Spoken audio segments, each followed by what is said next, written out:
Ryam was once just another player thrown into a brutal survival game by the gods. Given 100 lives by the system. He died over and over while climbing the deadly floors of the game, as countless others fell around him, and on his 99th attempt, he finally succeeded, alone and undefeated. He stood at the final boss's door, ready to end the nightmare, but instead of victory, he suffered the cruelest blow yet.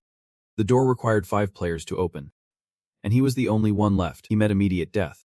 That death activated his 100th and final regression. The time reversal rune sent time back one last time, sending Rai to the beginning, to the moment before the game started.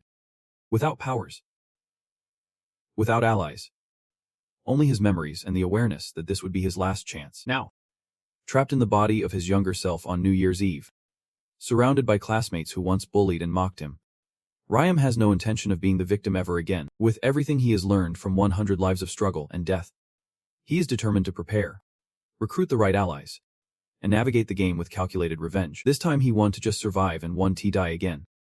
He will dominate even the gods who orchestrated this damn game. An unfamiliar sound breaks the noise. The voice mocks humans in a twistedly funny tone, calling them laughable for being so full of themselves.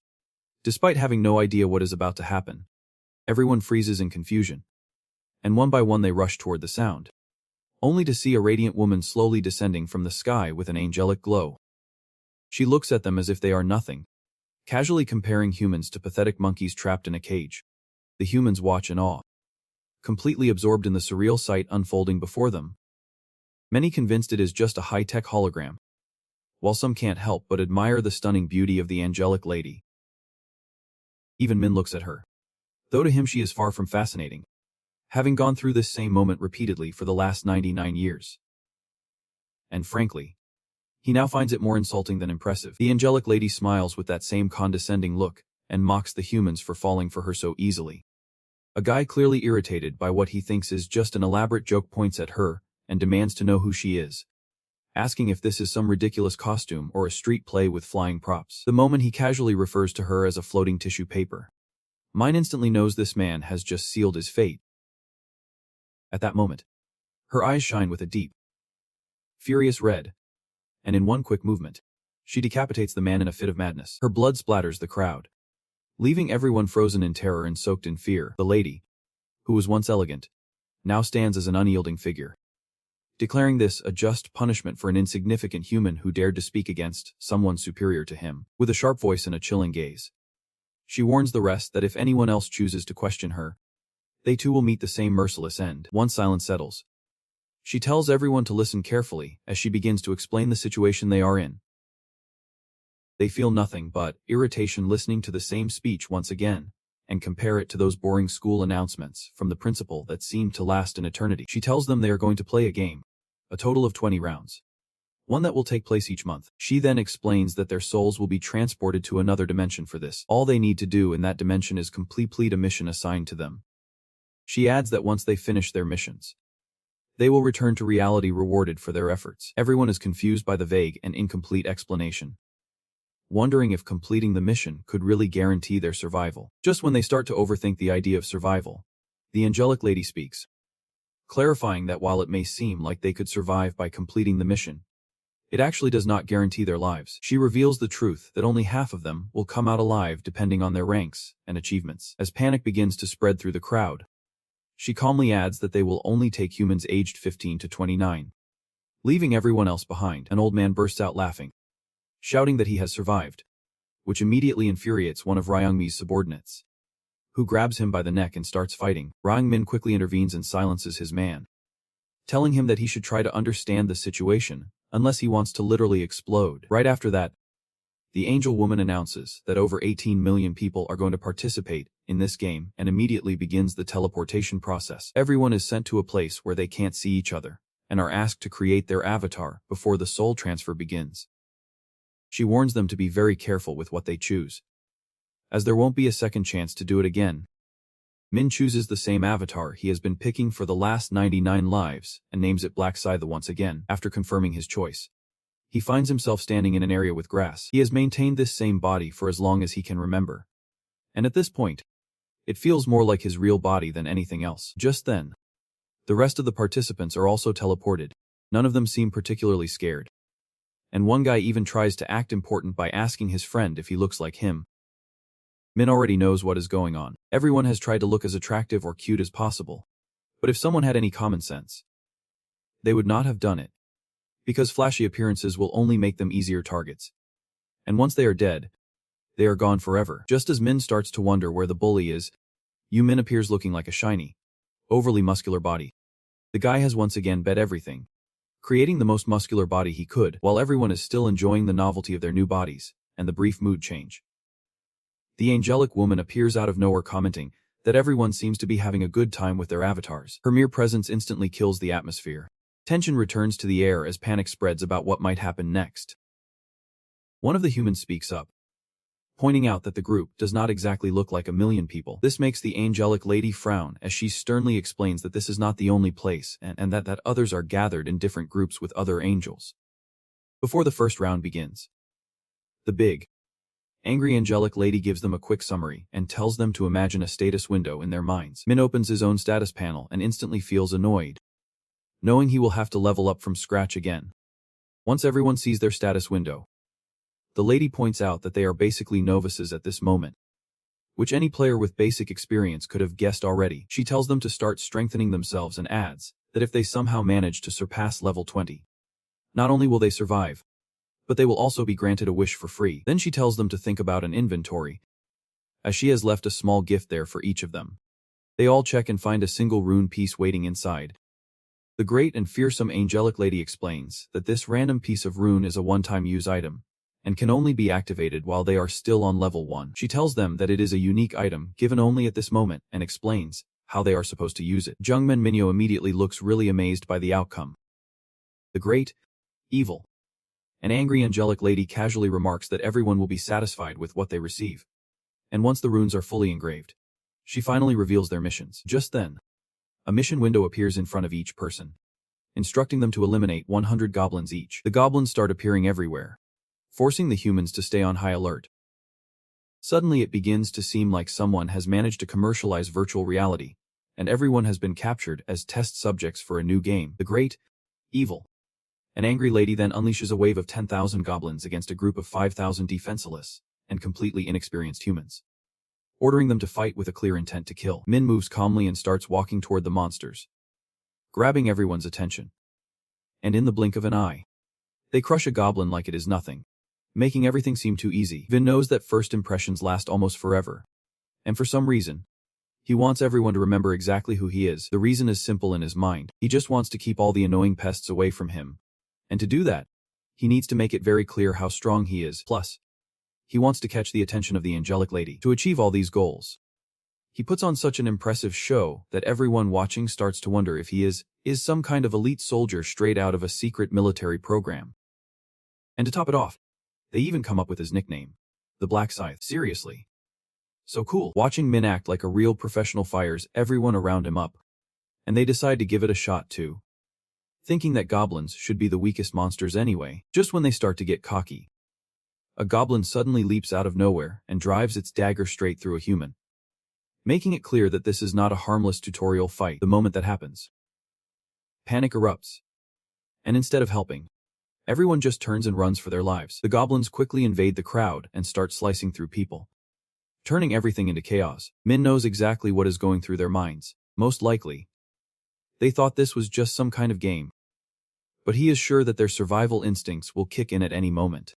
And when that happens, all they will do is run, leaving everyone else behind without a second thought. Minna had done the same once, and it took her 2 whole lives to finally understand that there was no reason to run from the monsters. Here's a girl trying to escape who crashes directly into some kind of invisible barrier, painfully making it clear to everyone that they really have no other option. They have to fight for modern humans who have not even had to kill an insect.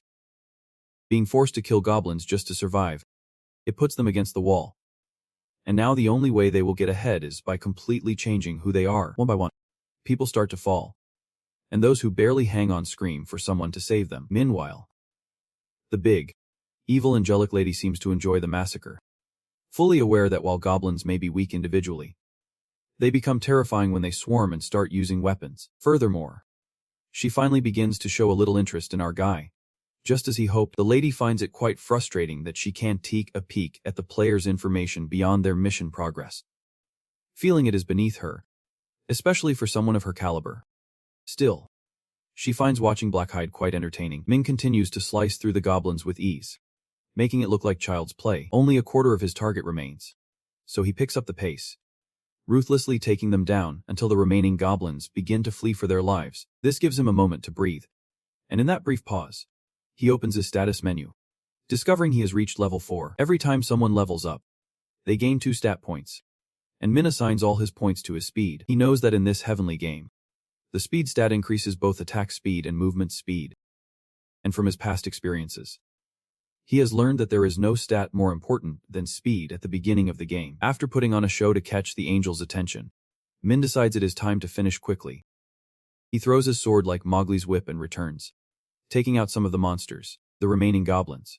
Realizing they stand no chance, come to a sudden stop, Min approaches them and finishes the job, making sure all of them die, finally completing his mission. While Min easily clears the first round, he takes a moment to reflect on his actions. He realizes that the reason he pushed so hard against the goblins was not just to catch the angelic woman's attention, but also to be the first person on both the player and global maps to complete the mission.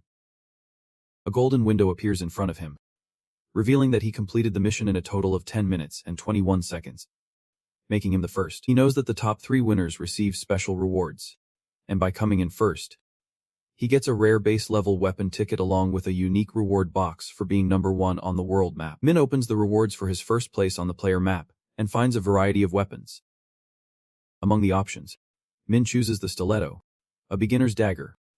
Discarding the one he used to finish the round, he decides to save the world map as a reward for later and checks his status menu, noticing that everyone around him is still struggling to deal with the pathetic goblins. Then he looks at the title that the last traveler in time won, one that he has never received in his past 99 lives. Curious, he uses the rune he acquired and receives the time reversal rune. Just as it begins to engrave on his body, the system notifies him that there are remnants of the rune's effect on him, causing the engraving to fail. This does not surprise Min. If the rune had successfully engraved, it could have created an endless time reversal glitch, which would have been too powerful. The system also informs Min that due to his 100 regressions, he has unlocked a new title. Min understands that titles are an enhanced form of runes in the game. Looking at the details of his new title, he discovers that it grants him the ability to fully come back to life once after death. Min remembers that the resurrection ability is usually reserved for priests, and even they can only revive someone with 30% health. However, his title is much more powerful, offering a complete recovery. Min is amazed by the power of his title and quickly uses the system's hide function to keep it a secret. Once he finishes reviewing everything, he wonders if anyone else has completed the mission and how Zhang Min, the bully, is doing. He sees Zhang Min fighting alongside his friends and knows he will survive this round too. As the number of humans approaches that of the goblins, the board angel decides to summon more goblins to continue the chaos. Meanwhile, the bodies of the fallen humans begin to disappear, leaving their loved ones crying in despair. The massive wave of 50,000 goblins overwhelms the humans who are struggling to defeat them. The target count for those needing to qualify gets closer and closer to the mark until it finally exceeds 5,000, causing the goblins to disappear. Those who have not qualified say their goodbyes as they fade away into thin air without a trace. One man keeps shouting at the big bad lady angel that she just needs to kill one more, but the rules of the game remain the same. Only half of the people in each round are meant to qualify. The survivors who manage to move on to the next round are terrified to see their fallen comrades disappear. The big bad lady angel tells them they should be grateful for surviving and urges them to push harder if they want to make it to the second round. Before letting them go, the system shows their rewards and the leaderboard. Everyone receives 1,000 gold coins that they can use to buy items in the shop once level 10 is unlocked. Thanks to the leaderboard, now everyone knows about our boy. Just as he planned, his first place catches the angel's attention, and she asks him how he got so strong. Wondering if he received some kind of broken rune, our black scythe mocks her, asking if she can't see what rune he got. The lady immediately changes her tone, claiming she knows everything, trying to maintain her reputation. He then asks the angel if he can ask her a question too, insisting that the reward he got for being first is too little for his stomach. This enrages the angelic lady when asked for a better reward. She demands that Min repeat what he just said and without thinking twice. He does it just to infuriate her more. The lady frowns in anger, wondering how a mere human could be dissatisfied after defeating a group of goblins. In her fear, she thinks about blowing Mun's head off, but then remembers that she already used that trump card, and that the right to kill was only once. She regrets wasting it on another human. But just then a new idea comes to her. She asks Min if he really needs a better reward. The angel explains that normally the rules would prevent her from doing something like that, but she might consider making an exception. She tells the other humans to wait, as she needs to talk to Min in private. Chaos breaks out among the crowd as they wonder if negotiating is the norm in this game. And others start to think about asking her for better rewards too. Everyone begins to suspect how good the reward could be considering she is taking Min away, and some even feel jealous of his luck. She then follows the lady to the back of the jungle, keeping a safe distance. She realizes and tells her to follow, infuriated. She thinks of humans as nothing but pests that only obey when shouted at. But she lets go of her anger. She knows she can't interfere with the game system that was designed by the higher beings.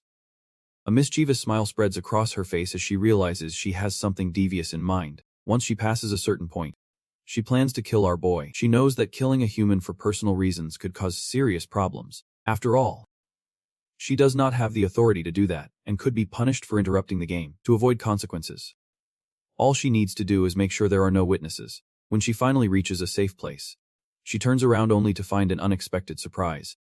A fist crashes into her face, catching her completely off guard. The blow sends the angel to the ground, and a strange golden liquid starts to ooze from her, making her angrier than ever. Furious and determined to crush our guy, she tries to approach him, but to her surprise, he disappears without a trace. Min sneaks up quietly behind her, catching her completely off guard.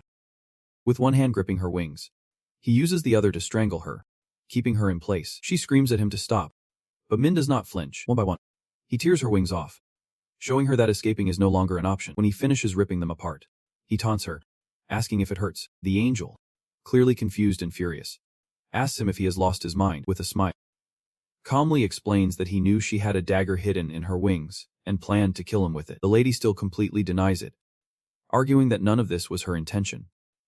But Min calmly calls her by the name Brielle and tells her that lying won't get her anywhere.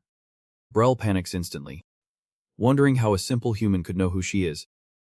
At that moment, Min pulls out his weapon and scares her to death. Desperate to survive, Brielle tries to bluff, threatening to use her power to blow heads up with just a finger movement. But Min immediately stops her, saying he has already used his lethal move. This sends Brielle into a total panic, and she starts desperately looking for excuses, trying to reach some kind of agreement. She makes one last threat, saying that her friends want to let him leave alive. But Min sees right through it. He tells her clearly and simply that no one will come to help, because all her so-called angel friends are just self-absorbed narcissists who would not lift a finger even if she dropped dead right there. She argues that making her kick the bucket would not do them any good, and says they would end up without an angel, making it impossible for them to get back home. Hearing this, Min tells her that the system automatically sends players back once the rewards are announced, and that he does not need her approval for that to happen. She keeps trying to negotiate and comes up with some pretty bad excuses, saying she will give him any information he wants while begging for one more chance to see another day. But Min seems absolutely convinced, and tells her he already knows everything about the game, explaining that angels like her are nothing more than chess pieces placed to guide players, and serve no other purpose. Min shows no mercy and drives his sword straight through her, finishing her once and for all. After he is done with the angel, the system notifies him that he is officially the first person to eliminate an angel, and rewards him with the title of First Angel Killer. Additionally, our guy receives the angel's blood along with the massacre rune. It turns out this is not the first time he has done something like this, and just like before, he is once again the first to defeat an angel. The rune is engraved directly on his body, and his newly earned title now doubles his stats every time he faces an enemy from the Holy Order. In his previous resets, he only discovered these rewards during the 13th round while fighting the angels, and since they are meant for a single person, the system designed them to be as unique as possible. Besides the double stat increase from the title, he also gets the bonus from the rune, which boosts his stats by 1% each time he kills an enemy, stacking up to 100%. However, this effect completely resets once he starts the next round. Min smiles while holding a golden object, the angel's blood, which turns out to be the only reason he went after the angel in the first place, as this object allows a player to choose the Reaper as their profession. Professions are something every player has access to once they reach level 10. And there are over 30 different ones available in total, and there are several ways to unlock one. One way to get a profession is by obtaining a specific object, whether through a house or by fulfilling certain requirements. But some professions belong to the unique class category, which means they belong to just one person. And as expected, these professions are in a completely different league compared to the rest. Then he checks the reward he got from the world map and decides to go for the experience boost for the next round. Knowing that the most important thing right now is to reach level 10 in order to finally enter a profession, he is fully aware that this is his last regression, which means he has to become the strongest version of himself, taking advantage of everything he can get. Well, then the round comes to an end, and every living soul returns to its original dimension. People start to slowly wake up on Earth as their souls return, confused and wondering what just happened.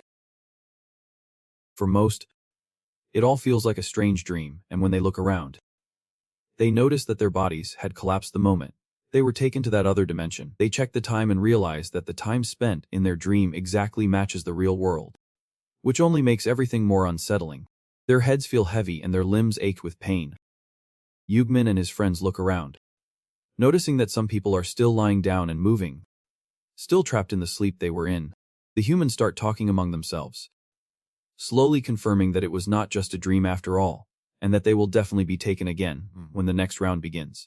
They run to wake up their friends who are still passed out. But the moment they check on them, they realize that the bodies are cold and not even breathing, confirming that these people have really kicked the bucket. It is right then that the brutal truth hits everyone. This business of half the people surviving was not a twisted joke, and those who did not make it are really gone forever.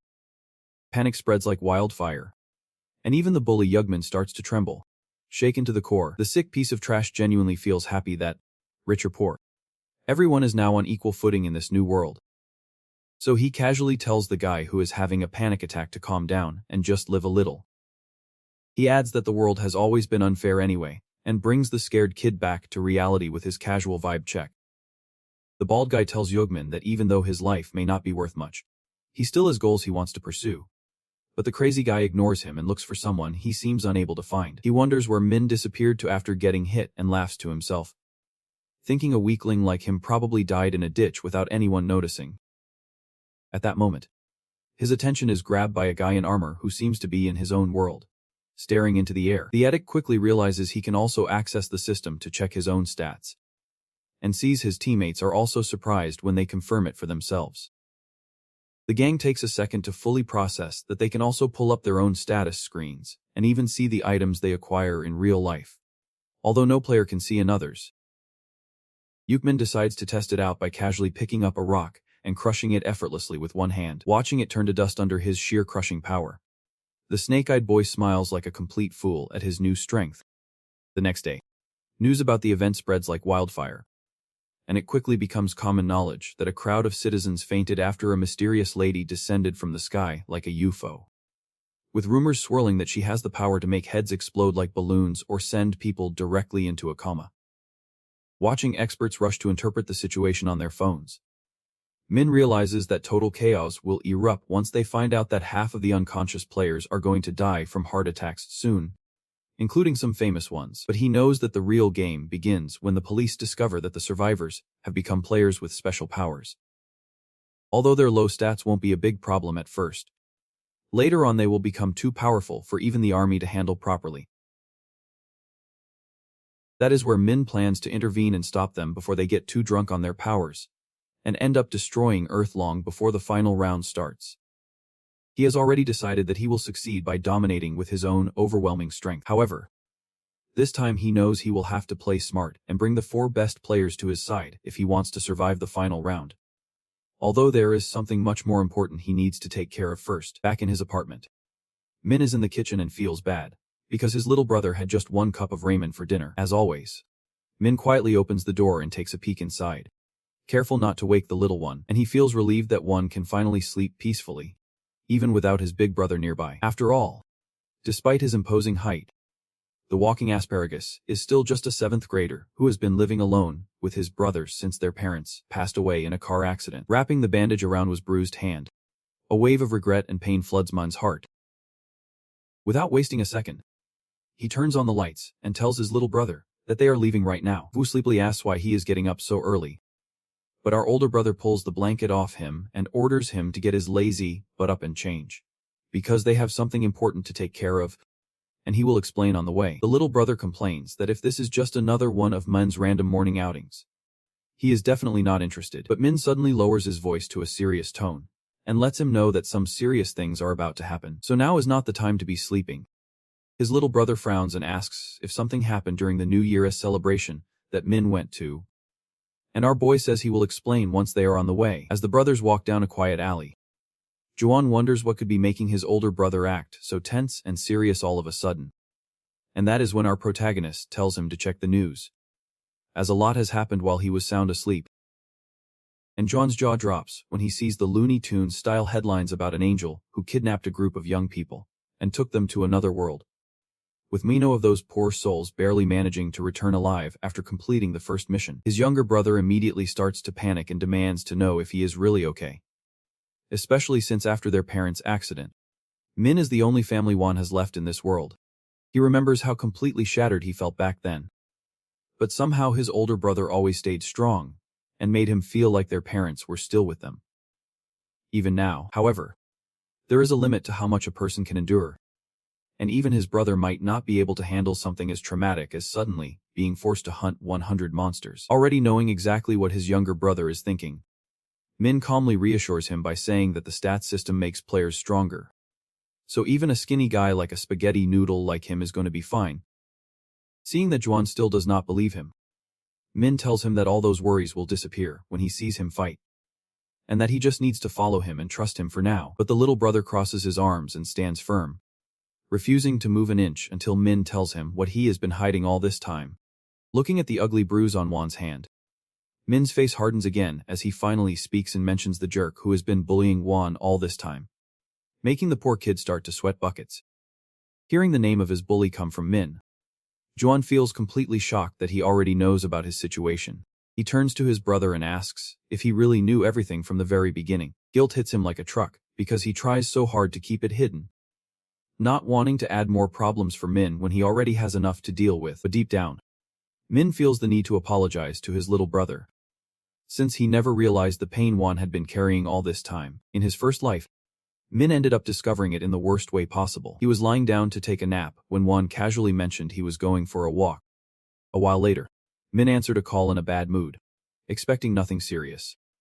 But the woman on the other end gave him a ruthless and cruel wake-up call when she told him he needed to come to the hospital. It turns out Juan was beaten so brutally by his bully that night that he ended up losing his vision completely. Vin felt like a pathetic weakling at that moment, and the weight of his own helplessness hit him like a truck. That is what, in this life, he wants to make sure his little brother never has to go through something like that. At the same time, in a rundown alley, Taeyu kicks a Nur against the wall hard and reminds him he was supposed to show up with 20,000 hoons. He starts yelling while the Nur just lies there like a lifeless piece. The fat pig keeps kicking him again and again, and even his own grunts start to sound surprised at how much punishment he is dishing out, while the guys are frozen there by their ruthless attitude. Gordo starts complaining that there is no way to get a bike big enough for his huge truck without the nerd's money. He turns to one of his henchmen and asks who else they can squeeze for cash. They start thinking about it until the kid friend Owen chimes in and tells him to call the tall, curly-haired guy. Just thinking about the punchable face of Juan makes Ta smile and casually shares that his plan for ringing in the new year was to start by hitting that kid, while his goons throw out the brilliant idea of squeezing money from Juan.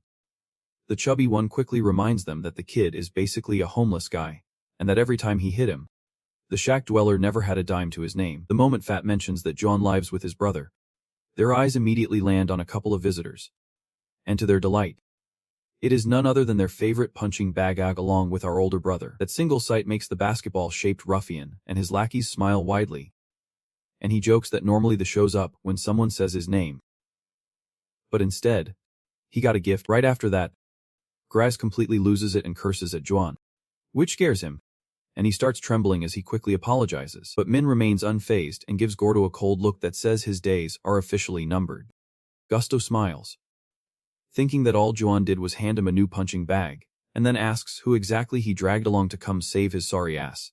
Before Juan can even respond, the older brother steps in and introduces himself, which makes Gordo smile broadly as he tells Juan that this time he really messed up, and now his brother is about to score points for being a snitch. But then the guy with the chubby cheeks pauses for a second and decides to send his boys in first to see just how good this guy really is. The first guy almost loses it laughing when he sees how short our hero is, but our boy responds with a solid punch straight to his ugly face, dropping him to the ground with a loud and satisfying thud. That move leaves the budget Justin Bieber so stunned that he instantly throws his punch with all he has got, cutting through the air at full speed.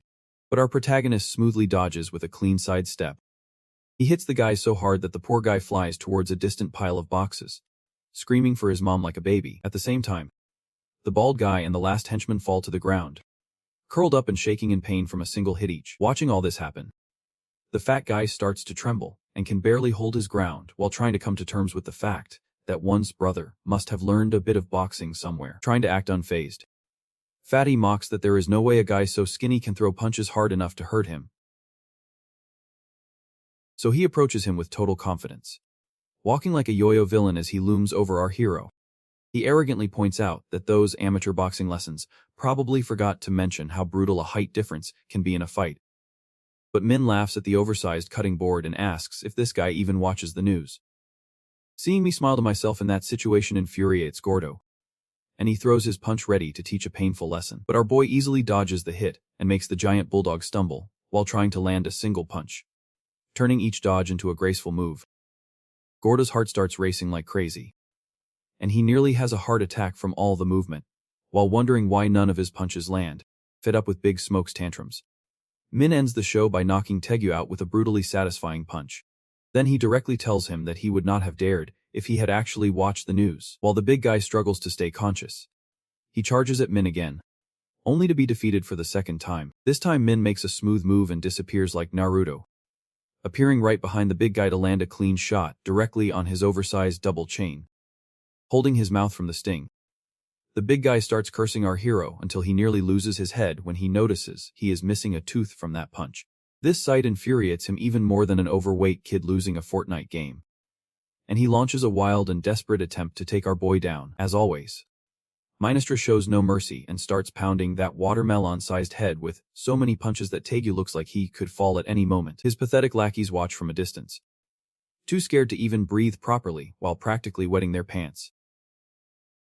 Meanwhile, the budget bully is fuming and convincing himself that the brother only keeps winning because he always strikes first, thinking that if he could land a single slick punch, the guy who looks like a stick would fly across the room. With that, he tries his best one-punch man move effort to take down our hero in one hit, but Mine also counters him and sends the human football flying straight toward the goal.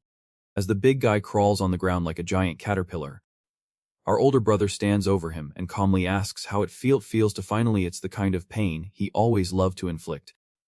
While flashes of regret for seeing someone get beaten and broken in every past life cross his mind, Bata suddenly changes his attitude and starts begging for mercy, trembling on the ground just like the same kids he had bullied before.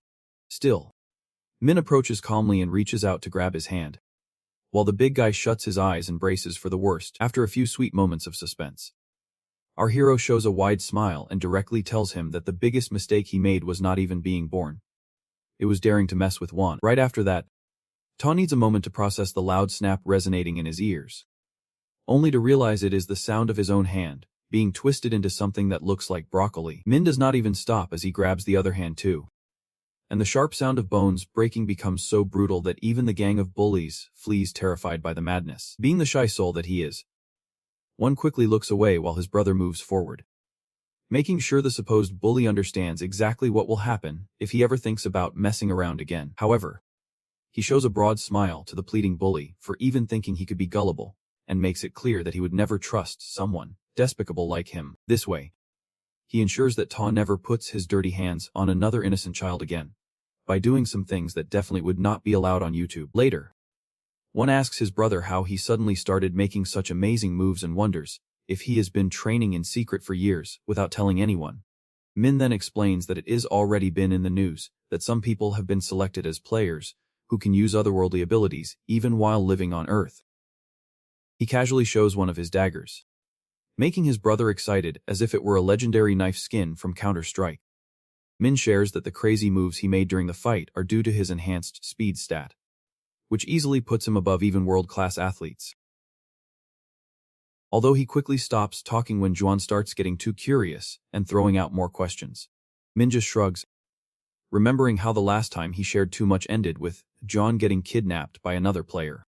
And even though he came out unscathed, our older brother has no intention of letting him go through something painful ever again. Suddenly, he turns his head as a thunderous growl comes from Juan's stomach, and Min quickly offers to take him to the convenience store for a special breakfast to celebrate what had been quite a good and peaceful day. Inside the store, Juan asks what could be the most genuinely depressing question of all while looking around and sadly wondering where his brother goes when the cup of ramen is right in front of him. Our older brother tells him to wait a bit while he goes to withdraw most of his life savings all at once, assuring him not to worry about it.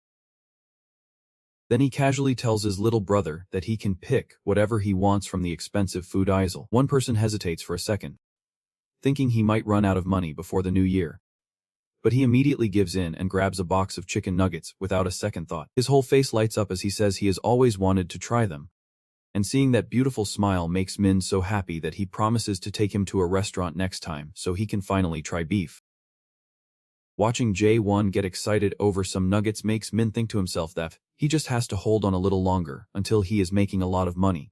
After that, Min watches Won explode with happiness as if he had accomplished the mission of his life. But then he suddenly remembers something important.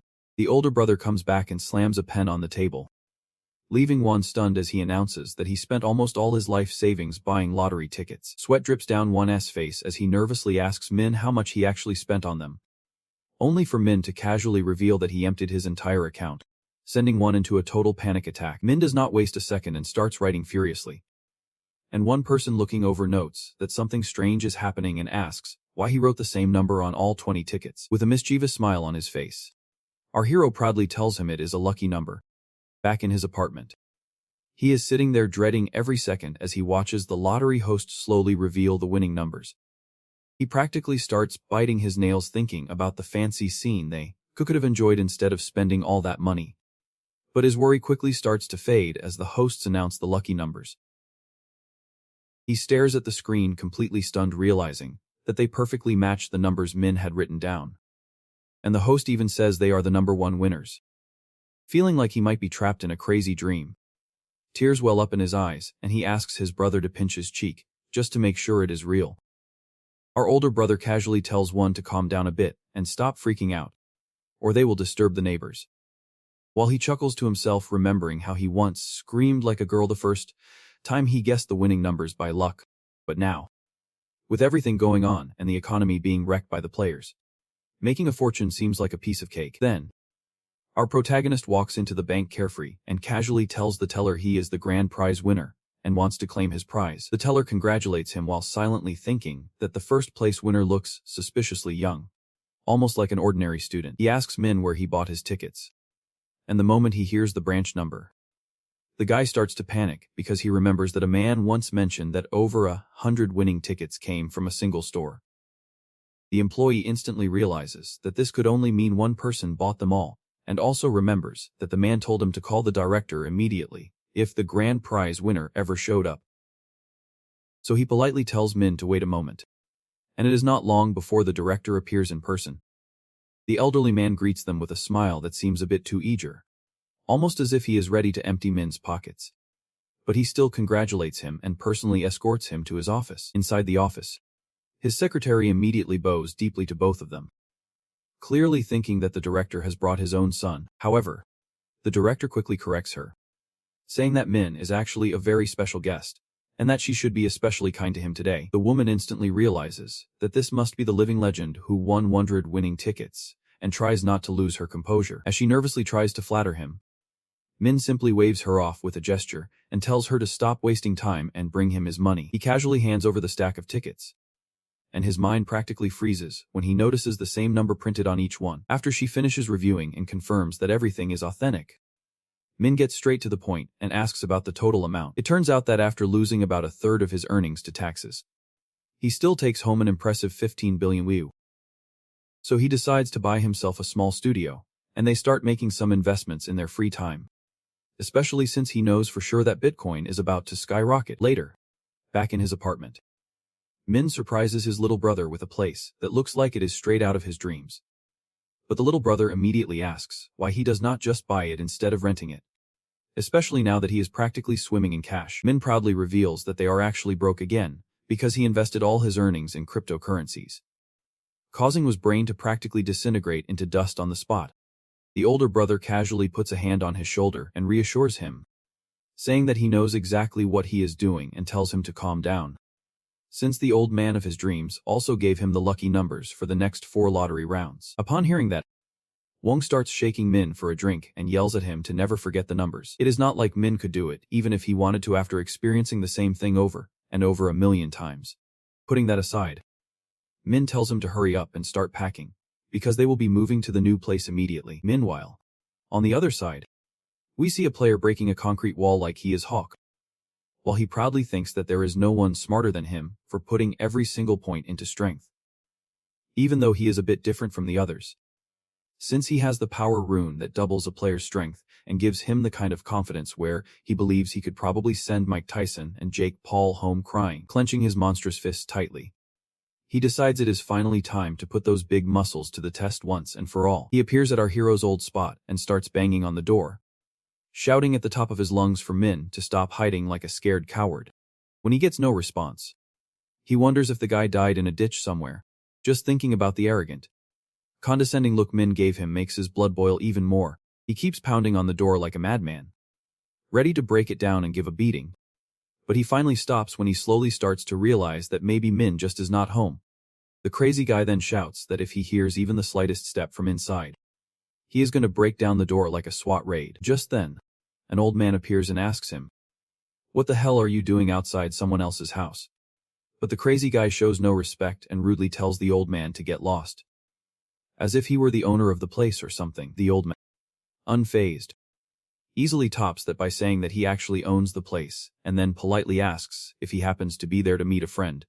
After spending a few seconds forcing his last 2 neurons to cooperate, the crazy guy pretends to be Min's old friend and asks the owner to open the door, because he is really worried about his dear friend, whom he has not seen in a long time. However, the old man ends up leaving him there completely stunned, while explaining that the student who used to live there moved out a few days ago, without telling anyone where he went, which infuriates Jong Min beyond belief. Meanwhile, back at the new apartment, one is completely amazed by all the fancy amenities that his luxury place offers, and ends up acting like a total clown who just came out of some remote town. The moment he enters his huge new room, he immediately asks his brother how much this enormous apartment really costs.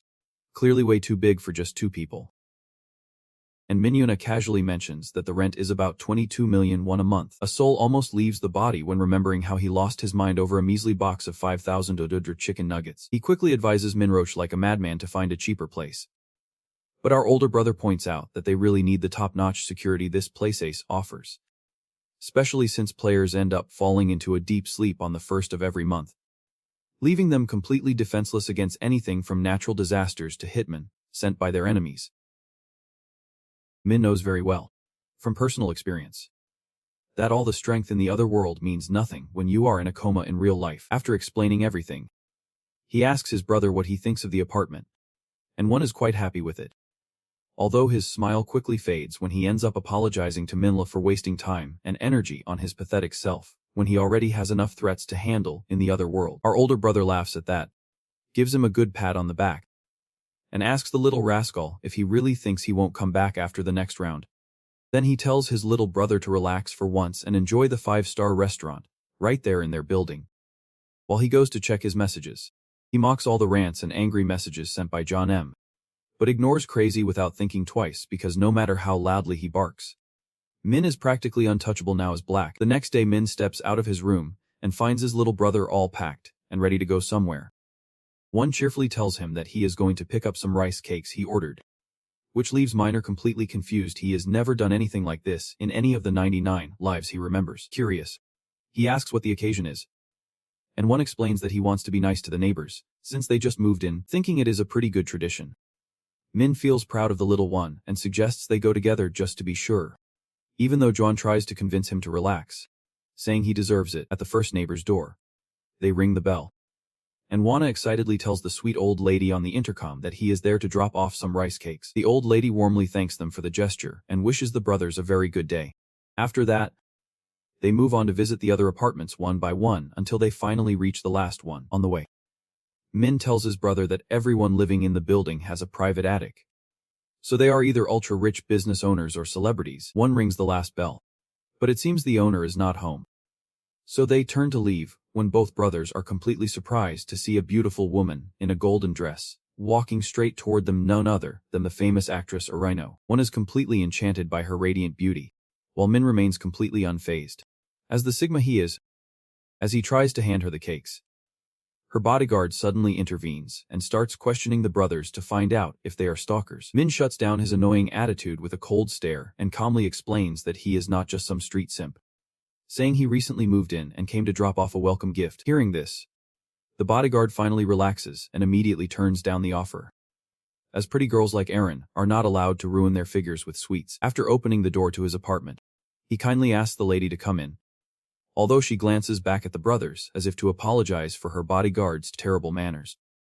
Lin still is not impressed and tells Juan that he is not a fan of his attitude in general, suggesting that he just ignore them from now on. But Juan ends up becoming the simp of the year and starts fangirling so much that Min is completely confused about what has him so excited.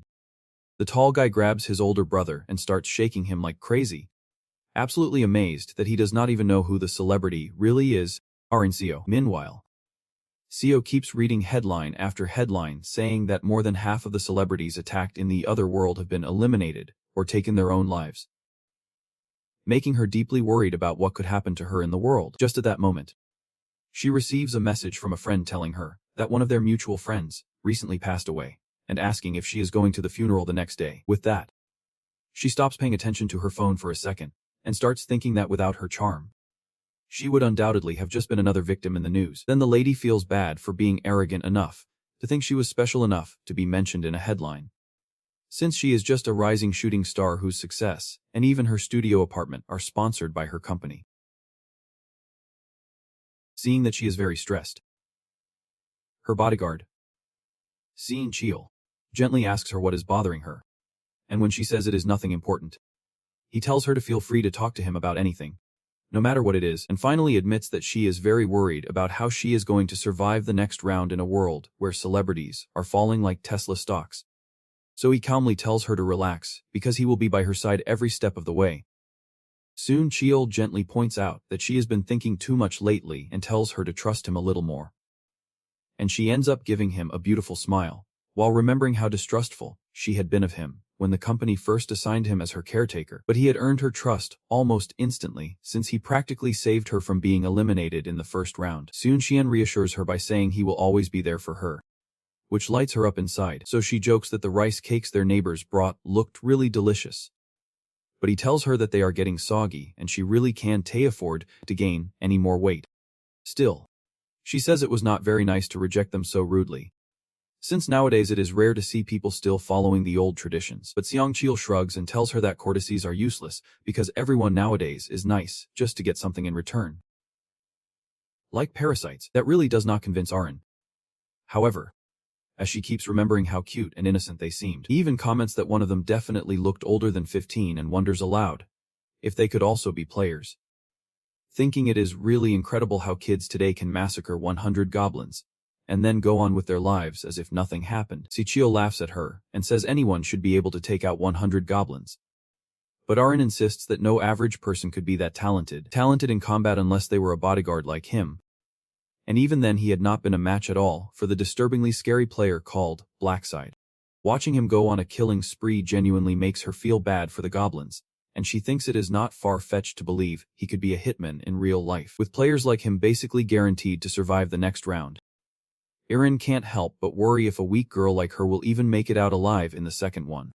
The next day, while Zhuang cleans the apartment like the good boy he is, Min finally comes home and tells him he did not win as much money in the fourth round of the lottery compared to last time. When Zhuang asks how they reacted to him winning so many times in a row, Min says he gave them the classic excuse that an old man tells him the winning numbers in his dreams. Then he asks if Min is investing all his savings in Bitcoin, and Min proudly boasts that it has now more than doubled.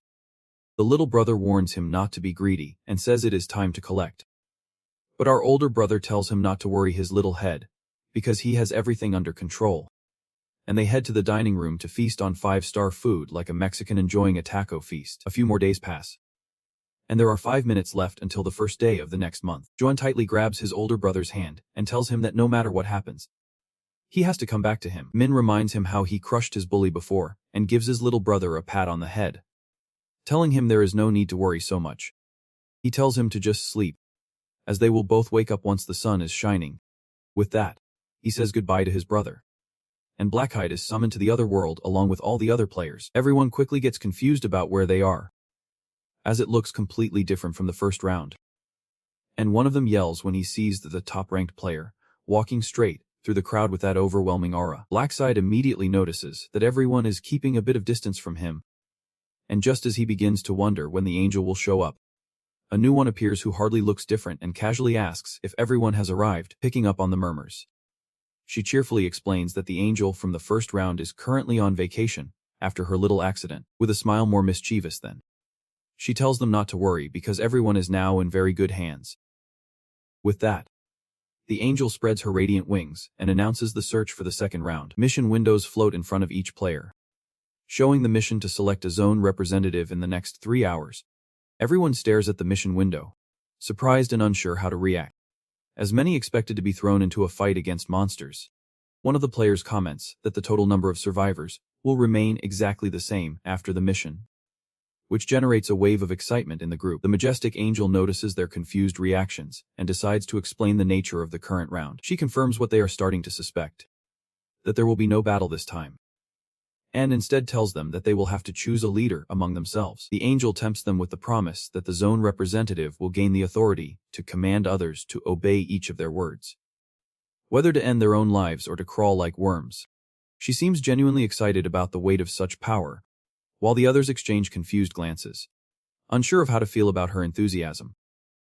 Bathed in sunlight that surrounds her like an aura, she announces that after spending 3 hours, everyone will be able to cast their vote, and all they need to do is select a leader. A blue-haired player interjects and asks if there are any hidden conditions they should be aware of, but the angel easily calms his concerns by confirming that there is nothing else involved. She assures them that once they cast their vote, everyone will be sent home, openly calling it a simple and relaxing break round. The players burst into cheers, relieved that this time no one has to die, and some laugh at how easy the round seems. But while the others celebrate, Min remains silent and stares ahead with an unreadable expression, giving them an unsettling smile. The angel tells them they must make their decision within the time limit. Then she disappears in a sudden flash of radiant light as a glowing timer takes her place. Everyone continues celebrating, excited that all they have to do is choose an option, and even have the chance to become the leader. Meanwhile, Jamin grits his teeth in frustration, already ready to start fighting. One of his buddies tries to calm him down, but the bully keeps ranting that he put all his points in strength, and now he won't even get the chance to use that power, which only makes him angrier. Min listens to their conversation from nearby and quickly realizes that Yam must have picked up the strength rune. He casually comments to himself that all of this is unfolding just like in the canon, and that nothing has really changed so far. Moreover, he hints that while everyone is going to argue about who deserves their vote, there is something much more important that no one is paying attention to yet. Our hero thinks to himself that if there are main quests, then there must also be side quests as he walks into the woods. The hidden side quest for the second round reveals itself as a class selection mission. Our guy brandishes his knife as he sets the goal of reaching level 10 as quickly as possible. He spots the hobgoblin in the distance and quickly defeats it. His skill increases both his experience points and the rewards he receives, assuring him that choosing to hunt was the right decision. He notices that if there is one goblin nearby, there are surely more hidden just out of sight, and at that moment, he sees several pairs of sinister eyes gleaming among the bushes. Min lets out a small smile as he prepares to face the approaching horde. He cuts through them easily, and the system quickly notifies him that he has leveled up. Upon opening his skills window, Min sees that he has reached level 9. Although the idea of increasing strength is tempting, he chooses to assign all his points to agility. It is said that raw power is useless if the enemy manages to deliver a fatal blow first. Min thinks that each skill has its own value, and since the Reaper class he is looking for uses both physical and magical attacks, it makes more sense to balance all its stats evenly. Suddenly, he stiffens upon sensing another presence nearby. Realizing too late that he was so caught up in the fight that he did not notice them before, he raises his sword, pointing it straight ahead, and warns whoever is hiding to come out now or be ready to face the consequences, making it clear they will pay with their lives if they choose poorly. From behind a tree, an impressive girl steps out of the rustling bushes, and Min blinks in surprise when he sees that his pursuer turns out to be none other than the famous Seo Arin. She apologizes for following him, and before he can react, another person appears behind her. The second figure also apologizes and quickly tries to explain that they never intended to cause harm, and that there is no reason for him to stay angry. Min instantly recognizes the NPC as Anong Chul, who is one of Plasma's most loyal followers. Mai is a major player known as the Celestial Demon, and Min plans to recruit him later, although he is also looking for a priest connected to Ma for something important in the 20th round. Meeting him this early puzzles Min, and he can't help but wonder what he is doing with a celebrity like Aaron. After thinking it over, he assumes that Seon Chul must be the same bodyguard assigned to her, probably under Ma's orders. Min demands to know how long they have been following him, clearly frustrated that the future seems to be changing in unexpected ways. Arena admits they have been following him from the start and apologizes again if they overstepped. When he presses further, she suddenly drops that she has a proposal since he passed the first round easily. She wants to form a band with him. Our guy laughs at her request and points out that a deal only works when she actually has something to offer in return. Min replies in a cold tone that she has no use for either of them and feels perfectly fine handling things on her own, so they should reconsider this and go back to the clearing. Our protagonist turns and walks deeper into the forest, coldly repeating that he does not need them. Seon Chul mutters about Min's irritatingly arrogant attitude, while Arin kneels down overwhelmed just by being in his presence. She declares without hesitation that her status on the front line clearly is not just for show and exudes pure dominance. But Si Chul remains completely indifferent to all of that. Arin feels crushed that her charm has not had any effect. However, Si Chul seizes the opportunity to scold her, saying he already warned her that people like him never fit well in a group. Keep criticizing her for wasting valuable time chasing someone so obviously reluctant to join. Arin never expected to encounter monsters in a setting that seemed so peaceful, and now decides to hunt them down with her bodyguard by her side. Deep in the woods, a hoblin scans the area in panic, completely unaware of Min, as he falls from above with a silent thud straight out of Assassin's Creed. Our guy is still angry at the idea of teamwork, convinced it would only drag him down, while casually sending the goblin to an eternal nap. The system pops up with an update on his kill count, but the brief moment of peace quickly ends when creature-like blobs start emerging from the bushes. Min blinks in disbelief at the number of them, and thinks that luck might finally be on his side. The gnolls charge, ready to tear him apart, but he does not flinch for a second as he effortlessly cuts through them, as if they were made of paper. Monster corpses fall like confetti around him as the system chimes in, announcing that he has just reached level 10. Soaked in enemy blood, Min fixes his gaze on the glowing message, smiling as he confirms that he has finally unlocked the profession he always wanted. The system notifications keep popping up one after another, informing him about his new level and newly unlocked skills. While Min keeps his focus fixed on the mission window, he recalls the next submission from his past lives. So when the system instructs him to retrieve the class change item, he does not flinch. Where most players would feel lost and unsure about what comes next, Min remains confident, fully aware of the hidden conditions needed to claim those rare items. Warriors need to boost their strength stat to 10 and eliminate 30 monsters in under 60 minutes, while berserkers must stay in combat for a full hour, all while their wounds remain open. On the other hand, assassins must land precise backstabs on monsters to earn the item, so the path each player takes directly shapes the class they unlock. In past life, Min used to hunt monsters without a plan, which always locked him into the hunter class. But since discovering the insane abilities of the Grim Reaper, he has never looked back. Min uses the Angel's Blood as his class change item, and the system immediately issues a warning reminding him to choose wisely, as this decision is irreversible. Without a hint of doubt, our boy makes his decision right away, triggering a sudden explosion of bright light as the system confirms his successful class change. As a reward, our hero receives the Scythe rune, which grants a series of incredible advantages that instantly bind to his body. The system includes a Wicked Scythe bonus along with a 50% discount coupon for any item in the store. But that is not all. You also get promoted to the rank of Apprentice, which is the second to last of 6, and unlocks an exclusive rank skill called Death Seal. In addition to the power to wield the Scythe of the Reaper, remember that if someone fails to secure a class, they risk staying a novice forever. So in your case, advancing without delay was definitely worth it. For being the first player to unlock a class, Min earns a considerable bag of gold along with a rare general skill called tracking, which allows him to follow anyone as long as he knows who they are. Our boy decides to test the skill by using it on the overly bold bodyguard, Min, whom he ran into earlier. The system beeps as it locks on and lights up a bright trail for Min to follow, while also showing the exact distance between them. He finds it strange that the lady and her manager are less than 200 meters away, and assumes they must have followed him deeper into the woods. Min feels annoyed since this has never happened before, and decides to go visit them quickly. Back in the woods, the strange pair is seen fleeing from something, but Arin suddenly collapses to the ground, completely exhausted and unable to continue. She starts loudly complaining to a Chol, who does his best to help her up before the thugs behind them catch up. He offers her some words of encouragement while helping her to stand up, but she keeps complaining that her arrow wound still hurts a lot.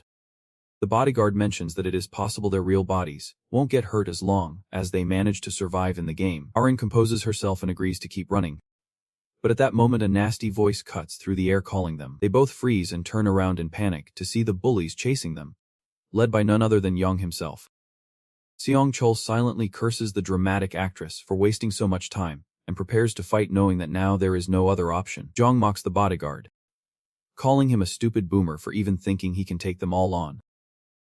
Seon Chol tries a bit of chat insisting that they are completely innocent, but Jong Min casually confirms that they really have not done anything wrong, which completely baffles both of them. The bullies then reveal that the real reason is that they want to get their dirty hands on the beautiful lady. Somehow the muscular guy actually uses some brain cells and realizes they are not after him, but after Arin.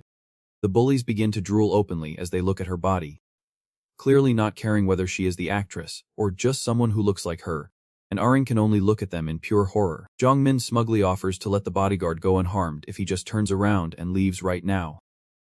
He stops for a second, thinking that if he had known what they were really looking for, he could have let her go from the beginning, since he really is not in a hurry to die soon. But one thought keeps bothering him, that he can't face his boss after abandoning her. And just that fear is enough to push him to risk it all. Jong keeps provoking him, ready to fight.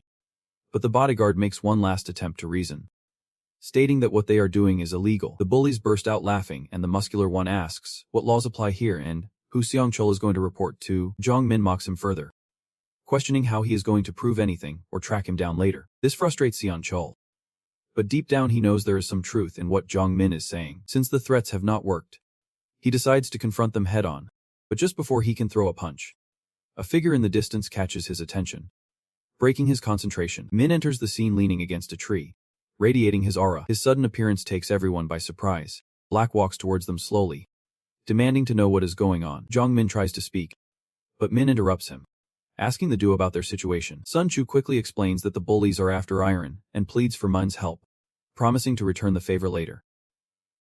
Starting to sweat under the pressure, asks if what they are saying is true. Jong Min tries to ignore him by telling Minos, but our boy does not accept it. He begins to glow with an ominous aura, declaring that the duo are his friends. The bullies watch the black fire with fear, but Jong Min dares to question it. Minlin with his scythe coldly says that he won't abandon them in their time of need. Jong Min feels completely terrified, wondering how our protagonist plans to deal with them. The duo breathes a sigh of relief and expresses their gratitude towards Blackside. But our boy is far from satisfied. He also wants something for himself, and has no intention of leaving this meeting empty-handed. He thinks that by saving Ma's subordinate, he could earn some valuable favors, and that would mark the beginning of a strong and prosperous relationship between them. The best part is that he never liked the bullies from the start, so taking them down is just an added bonus, killing two birds with one stone. The bullies panic as Min steadily moves towards them and threaten him to stop. Min stops for a brief moment, smirking as he asks them if they just bark but do not bite. Jong Min quickly realizes that he has no chance against Min and those goblins and claimed first place. He knows that only an absolute fool would dare to fight him after seeing what he is capable of. Min mocks them once again and demands they be honest with him. Jong Min wonders if Min will let him go, but Min responds that he will only consider it if they crawl like dogs and beg for mercy. The musclehead struggles to process what is happening and realizes that Min is just mocking them and wants him to kneel while his friends and Aaron watch. Jong Min feels the temptation to back down, even though his reputation is on the line. Suddenly, a not-so-bright idea comes to him, and he convinces himself that his training has made him strong enough to crush our guy like a can. Misplaced overconfidence fills him, and he openly insults Min, warning him to get ready for the beating of his life. Min, now furious, approaches Min, telling him to take his pathetic self somewhere else, because he is about to get a beating. The muscular guy moves closer, thinking he can close the gap enough to hit Min's head, believing a well-placed blow will be enough to deal with Blackside. Min can almost taste sweet victory, but he is surprised when Min suddenly puts away his scythe and asks what he plans to do now. Min provokes him by mentioning that the fight would end quickly if he used a weapon, so he decided to play fair. The muscular guy smiles, confused, but his expression changes immediately when Min disappears from his sight. Our protagonist rushes toward Min, who smiles, thinking that a fair fight will be in his favor. The hardhead throws a wide punch, but to his surprise, Min dodges it effortlessly. Before Min can think of anything else, he suddenly bends forward in pain as Min drives his knee into his stomach, sending him flying backward. The brain-dead guy groans in agony, struggling to get up, but still manages to spit a curse at Min, unfazed. Blackside approaches the bully and punishes him for his blasphemies with a brutal, relentless kick to the face. The one-sided beating does not stop there, as Min lifts the bully by the collar of his shirt, delivering repeated slaps that echo in the air. Min is confused, unable to understand how Min can hit him as hard as if he were a jackhammer. Suddenly, he realizes that Min is as strong as he is, if not even stronger. Although Min has the strength rune, Min wonders how our guy became so strong while collapsing to the ground. Dusted, Min stands there admiring his work, but his moment is quickly interrupted by the bullies preparing to launch a surprise attack. One of the thugs shoots a powerful arrow, making Aaron scream at the top of his lungs, urging Minna to dodge it. Despite his overwhelming power, our protagonist effortlessly dodges the arrow, leaving the thug in panic as he quickly loads another. Min moves side to side with precision, perfectly dodging each arrow. He closes the distance between them in no time, reaching the archer, facing him directly, and congratulating him on his skill, but warns him to pray to whatever he worships, because his luck ran out the moment he crossed paths with mine. Without hesitation, our boy slices through with his scythe, dismembering the archer with a clean cut that sends a scream of pain into the air. The other thugs panic, but still make the mistake of challenging him. Even after witnessing what happened to their comrade, one of them dares to lunge at Min with a knife, swearing like a madman that he will end his life. However, Min remains calm and collected, unfazed by the thug's words. With a casual motion, he activates his death seal ability while swinging his massive scythe. A deadly look shines in his eyes as the blade cuts through the air. The bully barely has a moment to react before the scythe cuts his legs like butter, dropping him to the ground like a domino while his friend stands frozen in terror. Panic takes over the poor man as he looks at the amputated limbs.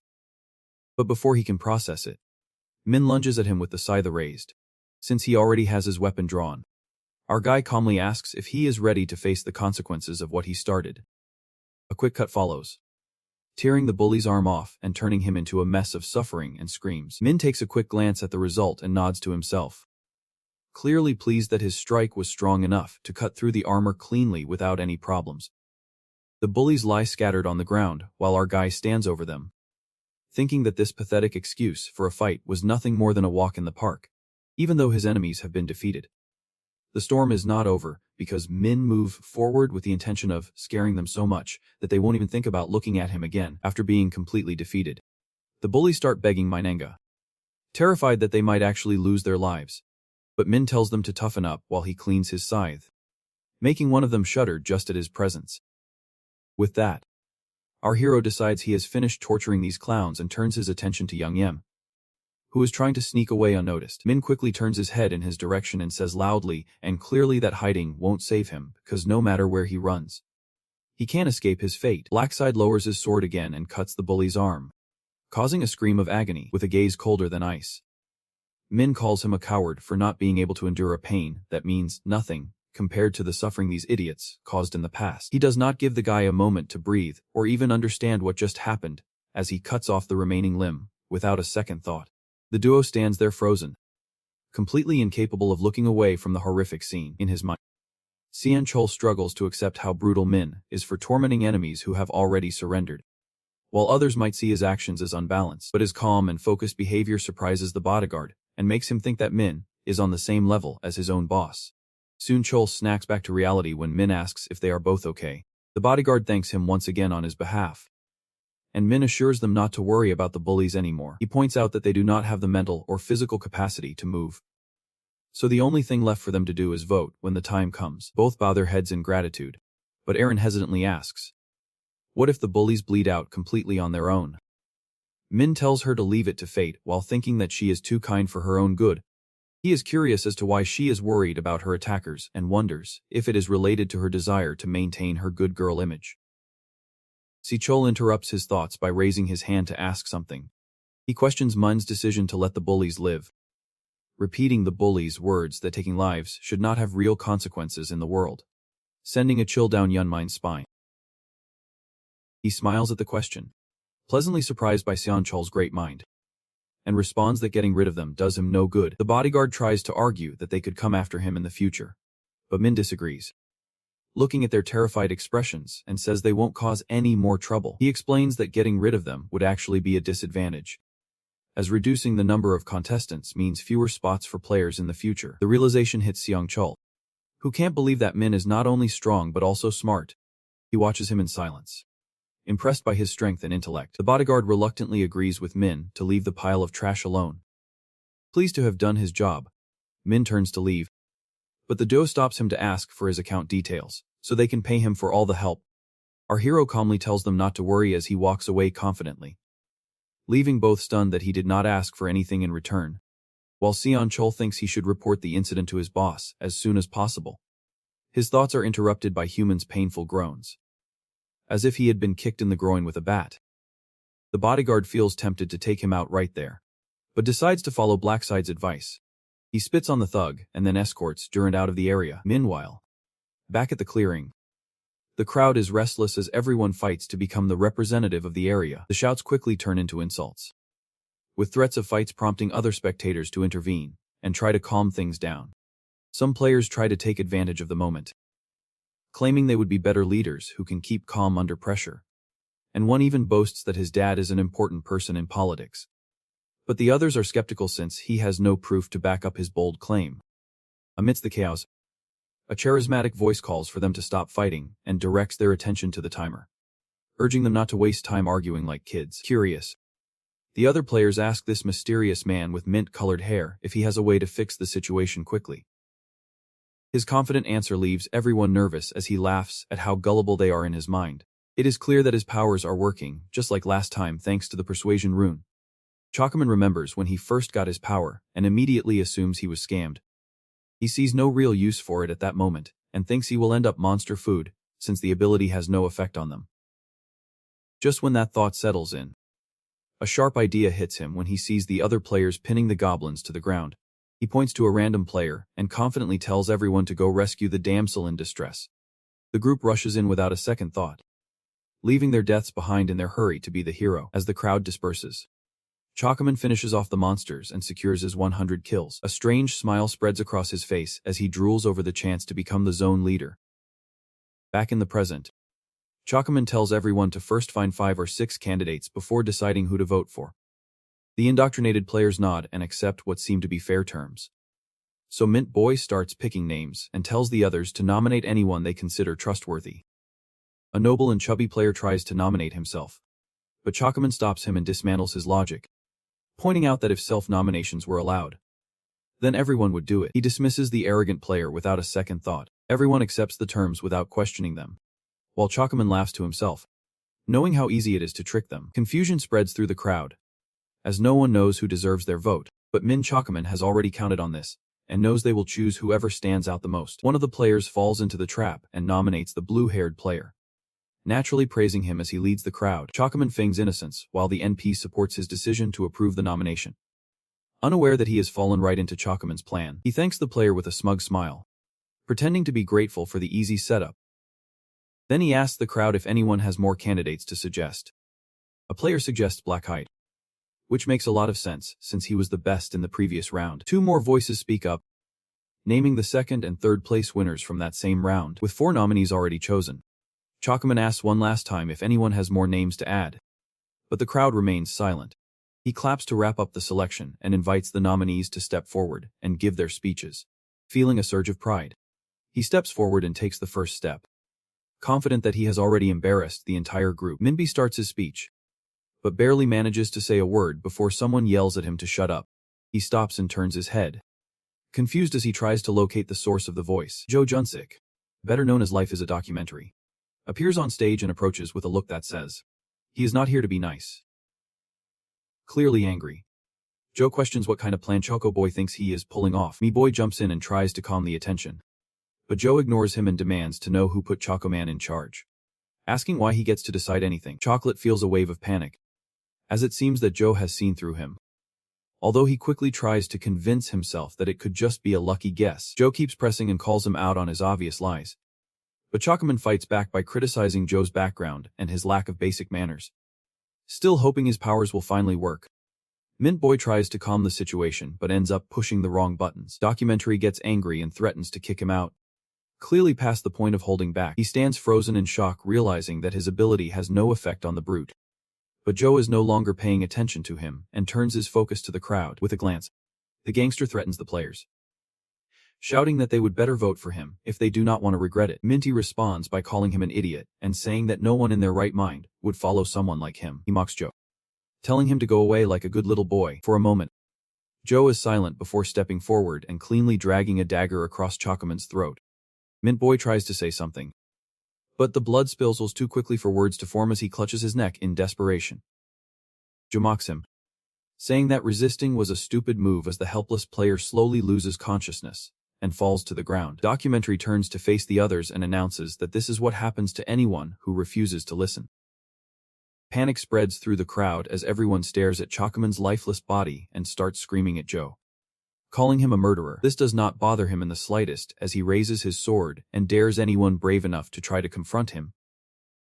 An NPC clearly ignores the warning and keeps talking, giving the documentary being all the excuse it needs. With a wild grin spreading across his face, he moves forward and takes down a few players who still have the guts to talk. Painting the area with blood, his face becomes something completely deranged, fully embracing the thrill of slaughtering anyone he wants with no one around to stop him. To him, this chaos feels like paradise, a place where he can do whatever he wants. With blood dripping from his sword, he raises it once more and challenges anyone to defy him, but the crowd remains frozen, too terrified to move. The gangster starts to think to himself that no one in their right mind would dare to challenge him now, and nothing will stop him from claiming the spot as the representative. In his mind, the moment he takes control, there is only one thing left to do: snap the black scythe in two, like the iPhone 6. He believes that once Min is out of the way, no one else will have the power to block his rise to the top. Meanwhile, Min is racking up points and taking down monsters one after another, taking advantage of every boost from his runes and upgrades. A notification from the system pops up congratulating him for reaching level 16. But the perfectionist is not impressed. Progress has started to slow down, and even though he has been defeating monsters at a rate of 100 per hour, he has only managed to level up 6 times. At least hunting the smaller creatures has become much easier now that he has the Reaper's Scythe and the Massacre rune. Min looks at the time and notices that 3 hours have already passed, so he decides it is time to head back. Before he can take a step, a golden light begins to shine down on him, sparing him the trouble, teleporting all players back to the starting point. C and Chulin are completely shocked by the destruction and chaos left behind by John Sek. Jo Min tries to make sense of the situation, thinking that Jo, being the leader of the Jongsik gang, is obviously an experienced fighter who has always managed to stay in second place in the local rankings. Even though his personality is a complete mess, he thinks that someone so unstable should be dealt with at the right moment.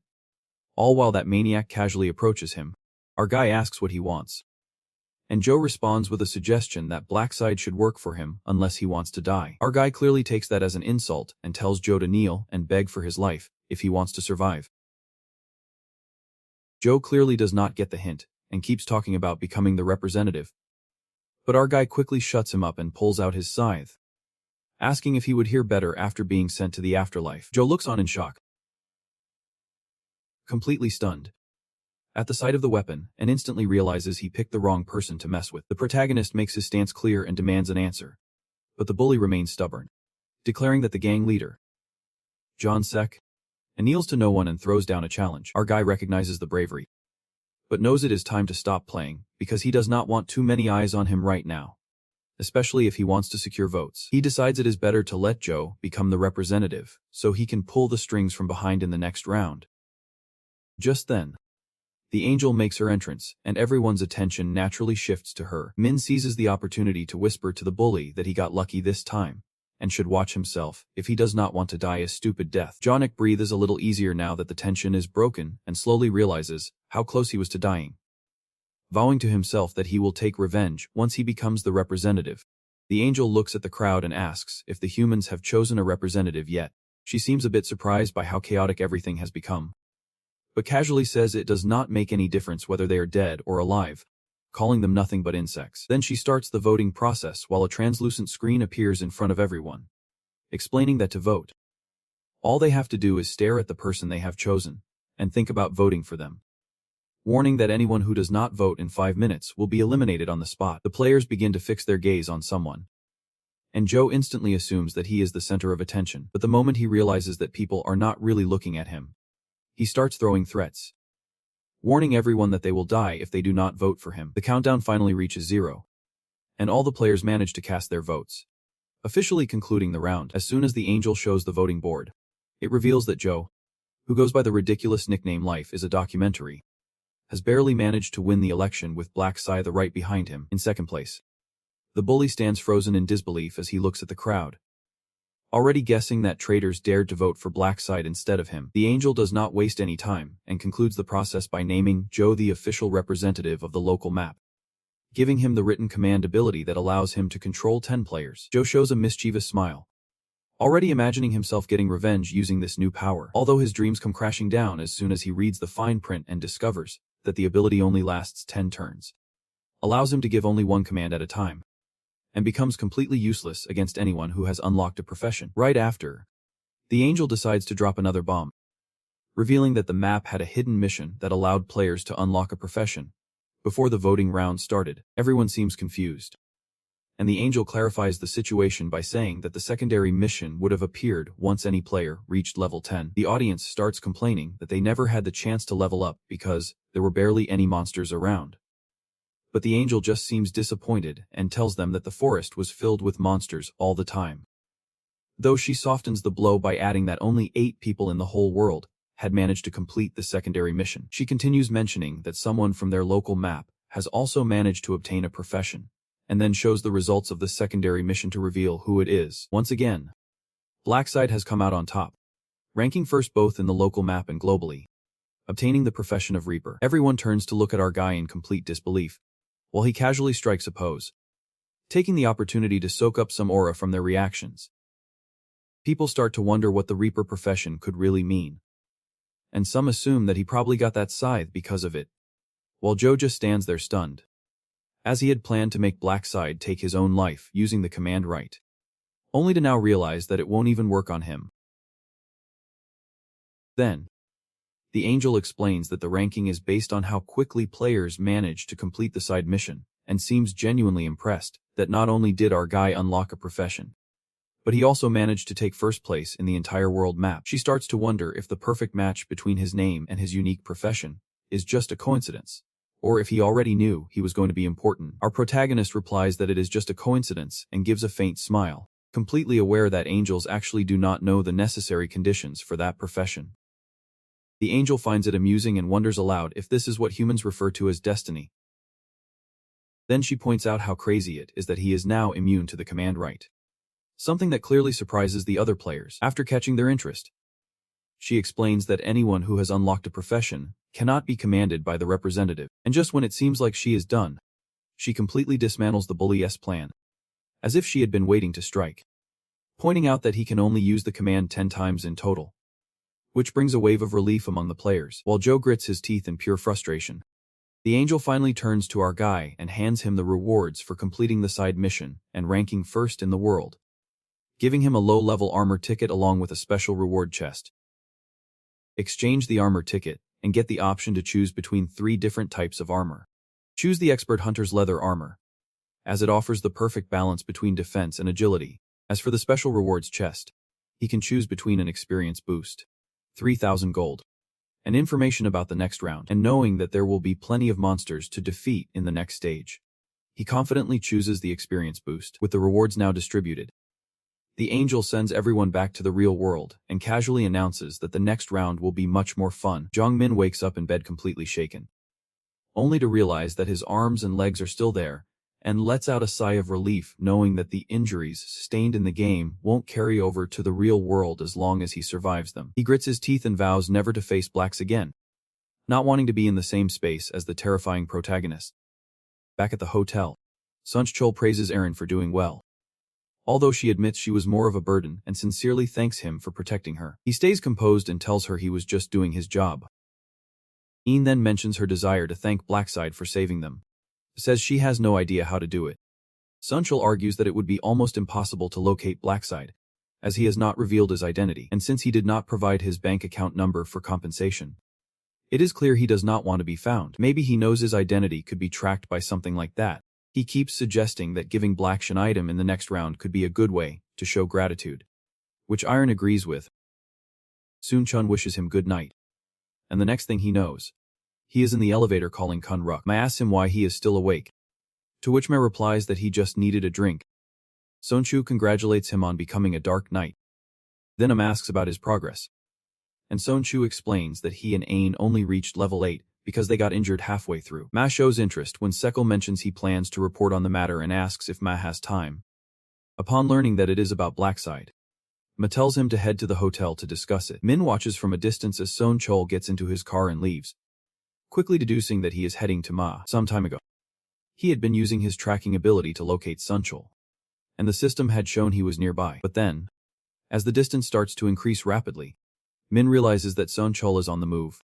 Wondering if he is meeting with Ma, Min decides to go out and see for himself. Back at the hotel, Ma marvels at how perfect the Dark Knight profession is for personal projects, but he knows that the report must be his top priority. Sitting down, he starts to think about Black, wondering what the report could say about him. Assuming the worst, he concludes that the protagonist must have assaulted his manager, Si Chul, and vows revenge for him. Assaulting his manager is like assaulting him, and he declares that he will break anyone who dares to stand in his way. At that moment, manager Son Chol knocks on the door, and Ma lets him in. They greet each other, and Son Chol says he is fine, all thanks to Ma. Ma responds that he is not even on the same map. Soon Chol goes on, saying that having him close is enough motivation, which Ma immediately points out before telling him to take a seat. Soon Chol continues to congratulate him on his survival, which Ma brushes off, then desperately congratulates him again for landing a job, calling it just luck. Soon Chol argues that luck depends on the person, and points out how hard it is to be second in the world. He tells Ma that it is an honor to serve him, but Ma gets straight to the point, calling Son Chol on his flattery, and saying the manager must want something from him. Ma allows him to speak, and Son Chol hesitates. He asks Ma how he got his class item, to which Ma replies that he got it by hunting monsters. Actually, he received it from the random rune piece given to all players at the start of the first round by the first angel. It was then that he discovered he could enter the Dark Knight profession once he reached level 10. He knows he was very lucky at first, but he understands that he can't reveal such sensitive information to his manager, as humans can easily switch sides. He quickly changes the subject by asking Sunch Chol who hurt him and if it was Blackside. The manager quickly clears things up and tells Ma that he actually owes it to Blackside. Mi's curiosity is piqued as Sung explains the whole situation to him. He recounts how a group of troublemakers chased Ain, almost costing them both their lives, and how Black intervened to save them. He points out that even if Ain could have survived physically, the psychological damage would have been so great that his career would have ended. Realizing that he almost lost his most loyal man and his business, he stays silent for a few minutes. He finally asks about the fate of the people who hurt them, wondering if they were killed.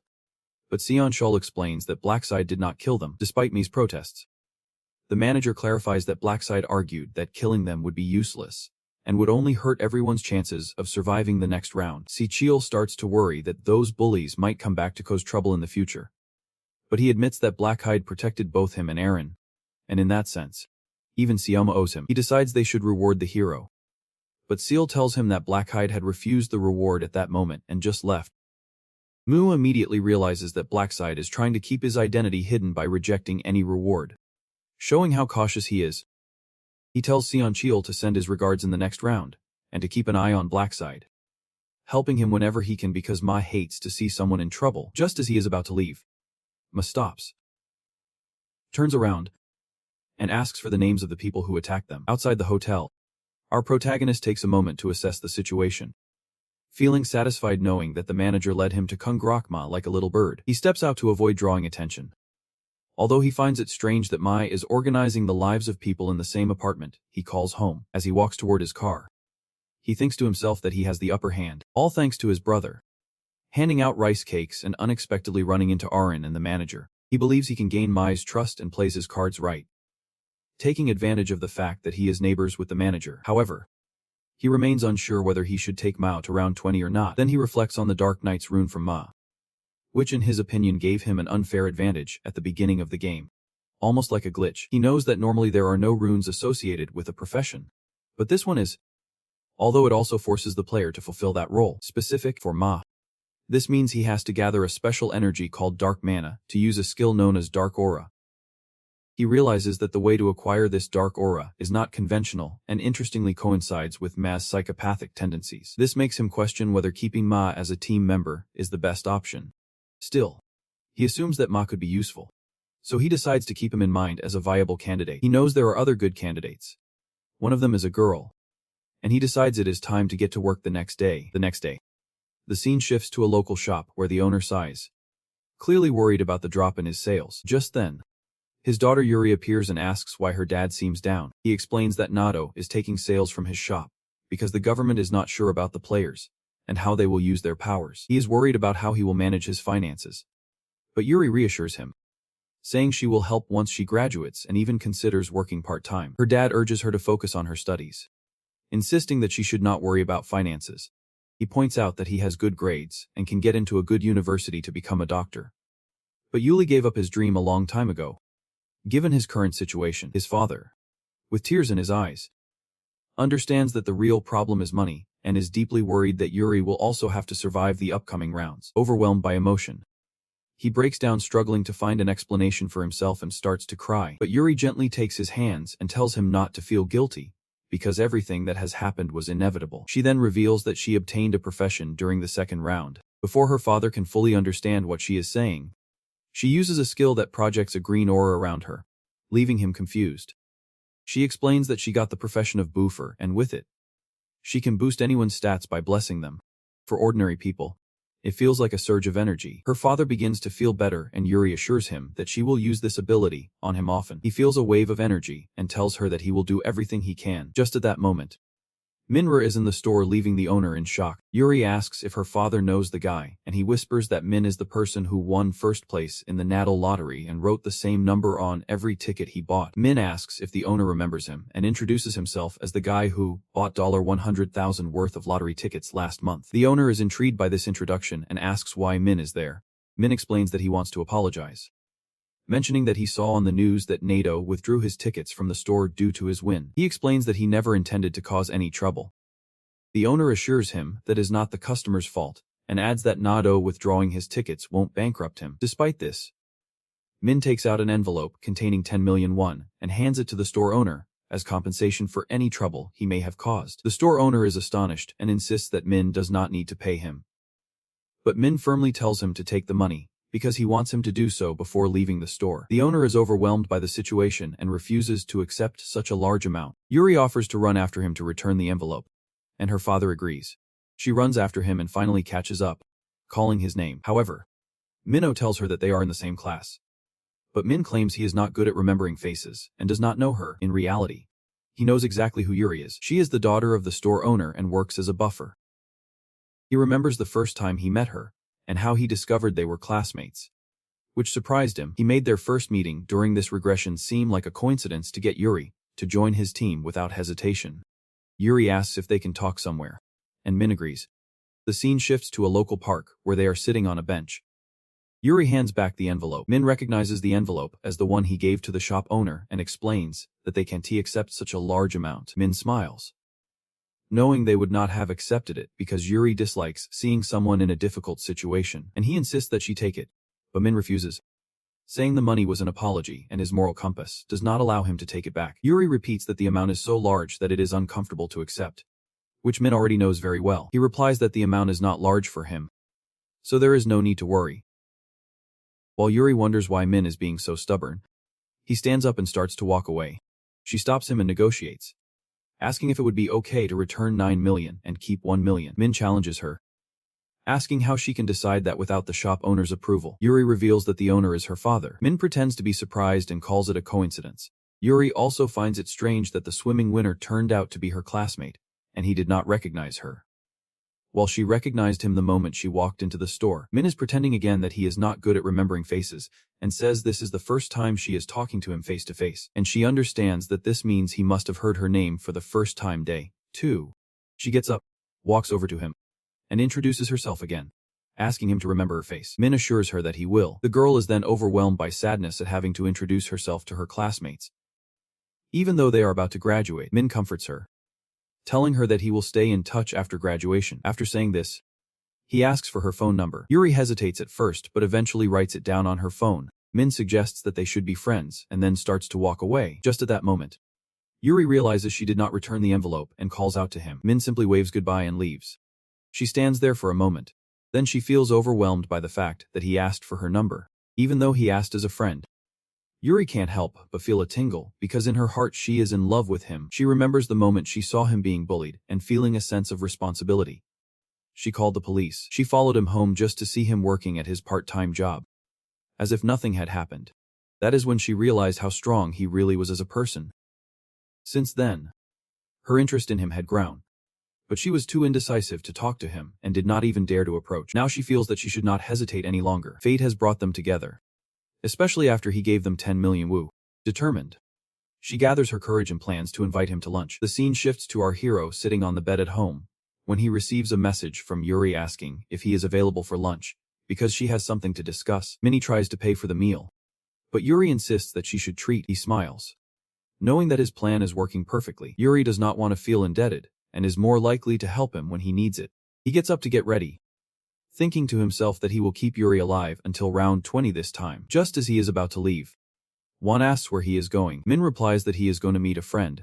Then one asks if the friend is a girl, and Min agrees, telling his brother that he will be eating out, so Wong should eat something without him. This leaves one in a confused and amused state, thinking that his brother is in a relationship. The scene shifts to a restaurant where Min and Yuri are having steak for lunch. Yuri still can't believe she is having a one-on-one lunch with him and hesitates to speak for a moment. Finally, she gathers the courage to ask how she managed to win swim 4 times in a row. Min calmly responds that the numbers were revealed to him in a dream. Then she asks how much he won with the cards, and Min confidently tells her that he does not have to worry about money for the rest of his life. Yuri remembers something and asks Min what it was in the first round. Min tells her that it was hard work catching all the goblins.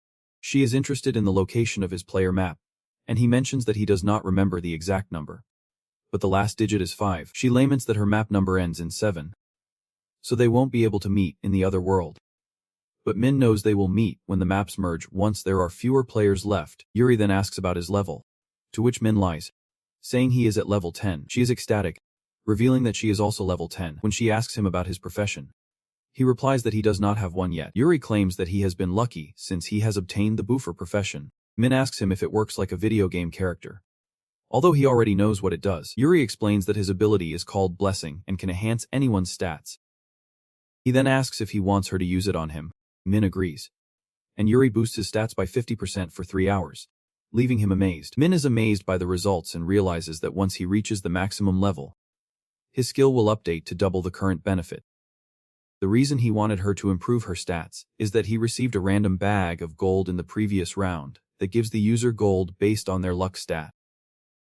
The more luck he had, the more gold he received. Min thanks Yuri for the improvement, and she tells him she can do it for him whenever he wants. Min then asks what he wanted to discuss. Yuri explains that her father wanted to send his thanks for the money they had given him, and promises to return it when he can. Min reassures her by saying that she does not need to return anything, so she tries to make it up to him with an item she got in the previous round. She hands him a purple crystal. After leaving the restaurant, they both wish each other good luck for the next round. Later, Min goes to a local park and opens his inventory. To his surprise, the crystal Yuri gave him is a mana crystal that turns out to be a level item. This was unexpected for him. He judges that the item description does not do it justice, and players will only truly understand its importance when they reach level 20. The crystal allows players to combine it with their weapons, giving them different enhancements. There are 7 types of crystals in the game: red, orange, yellow, green, blue, navy blue, and purple. Each crystal has a different effect. Red increases damage, orange boosts power, Yellow increases luck. Green raises speed. Blue enhances intelligence. Navy blue reduces incoming damage. And purple, the rarest, boosts all stats on a weapon. He feels lucky and then remembers that his luck stat is boosted by the benefit. So he realizes he needs to act fast if he wants to open the random gold bag.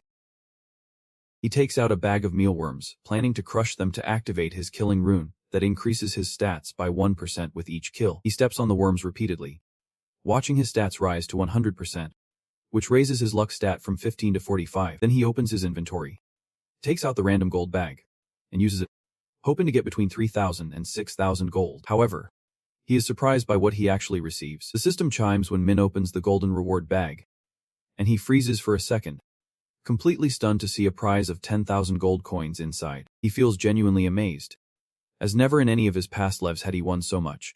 Thanks to this, his total now rises to about 16,000 gold coins, which seems just enough to acquire an epic item. One of the pieces he has been eyeing won't appear for another 2 weeks. So he decides to hold on to the gold for now and wait. Later, back in his apartment, Min sees his brother glued to his phone, scrolling through TikTok like a pro, when one immediately spots him and starts grilling him about the supposed date. Min is just as surprised and does not waste any time shutting that down, insisting that there is absolutely nothing romantic with the girl, hoping to steer the conversation elsewhere. He asks if one has eaten yet, and his brother proudly smiles as he announces that he devoured some juicy instant noodles. Min tries to push one to diversify and finally try something different for once. But his brother remains fiercely loyal to his favorite food, unlike his extractor, and says it is something he has really been craving for a while. That brings back memories of the lean days they both had to endure, remembering that the market could crash at any moment. He thinks he should just cash them in and use the money to finally get a driver's license. Later, Min sits down for his online driving test, letting out a long sigh of boredom, while the whole routine feels painfully familiar, having done it countless times in past lives.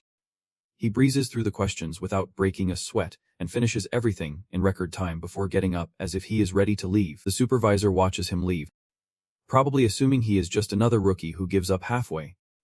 But his face completely freezes when the system suddenly announces Min's nearly perfect score. Thanks to everything that is already in his head, Min ends up getting his license in less than 4 days without breaking a sweat. This ultimately throws our guy into a bit of a crisis, as after thinking about all his setbacks, he realizes that he honestly should be bald and old, as soon as he gets his shiny new license. Before focusing his gaze on his dream car, a limited edition Lambo so spectacular it could make even Tate die of envy, asks the salesman how long it will take to get one, and the man tells him it will be about a month. Without missing a beat, Min places the order, and the salesman, looking like he just won the lottery, immediately starts congratulating him. 2 weeks go by.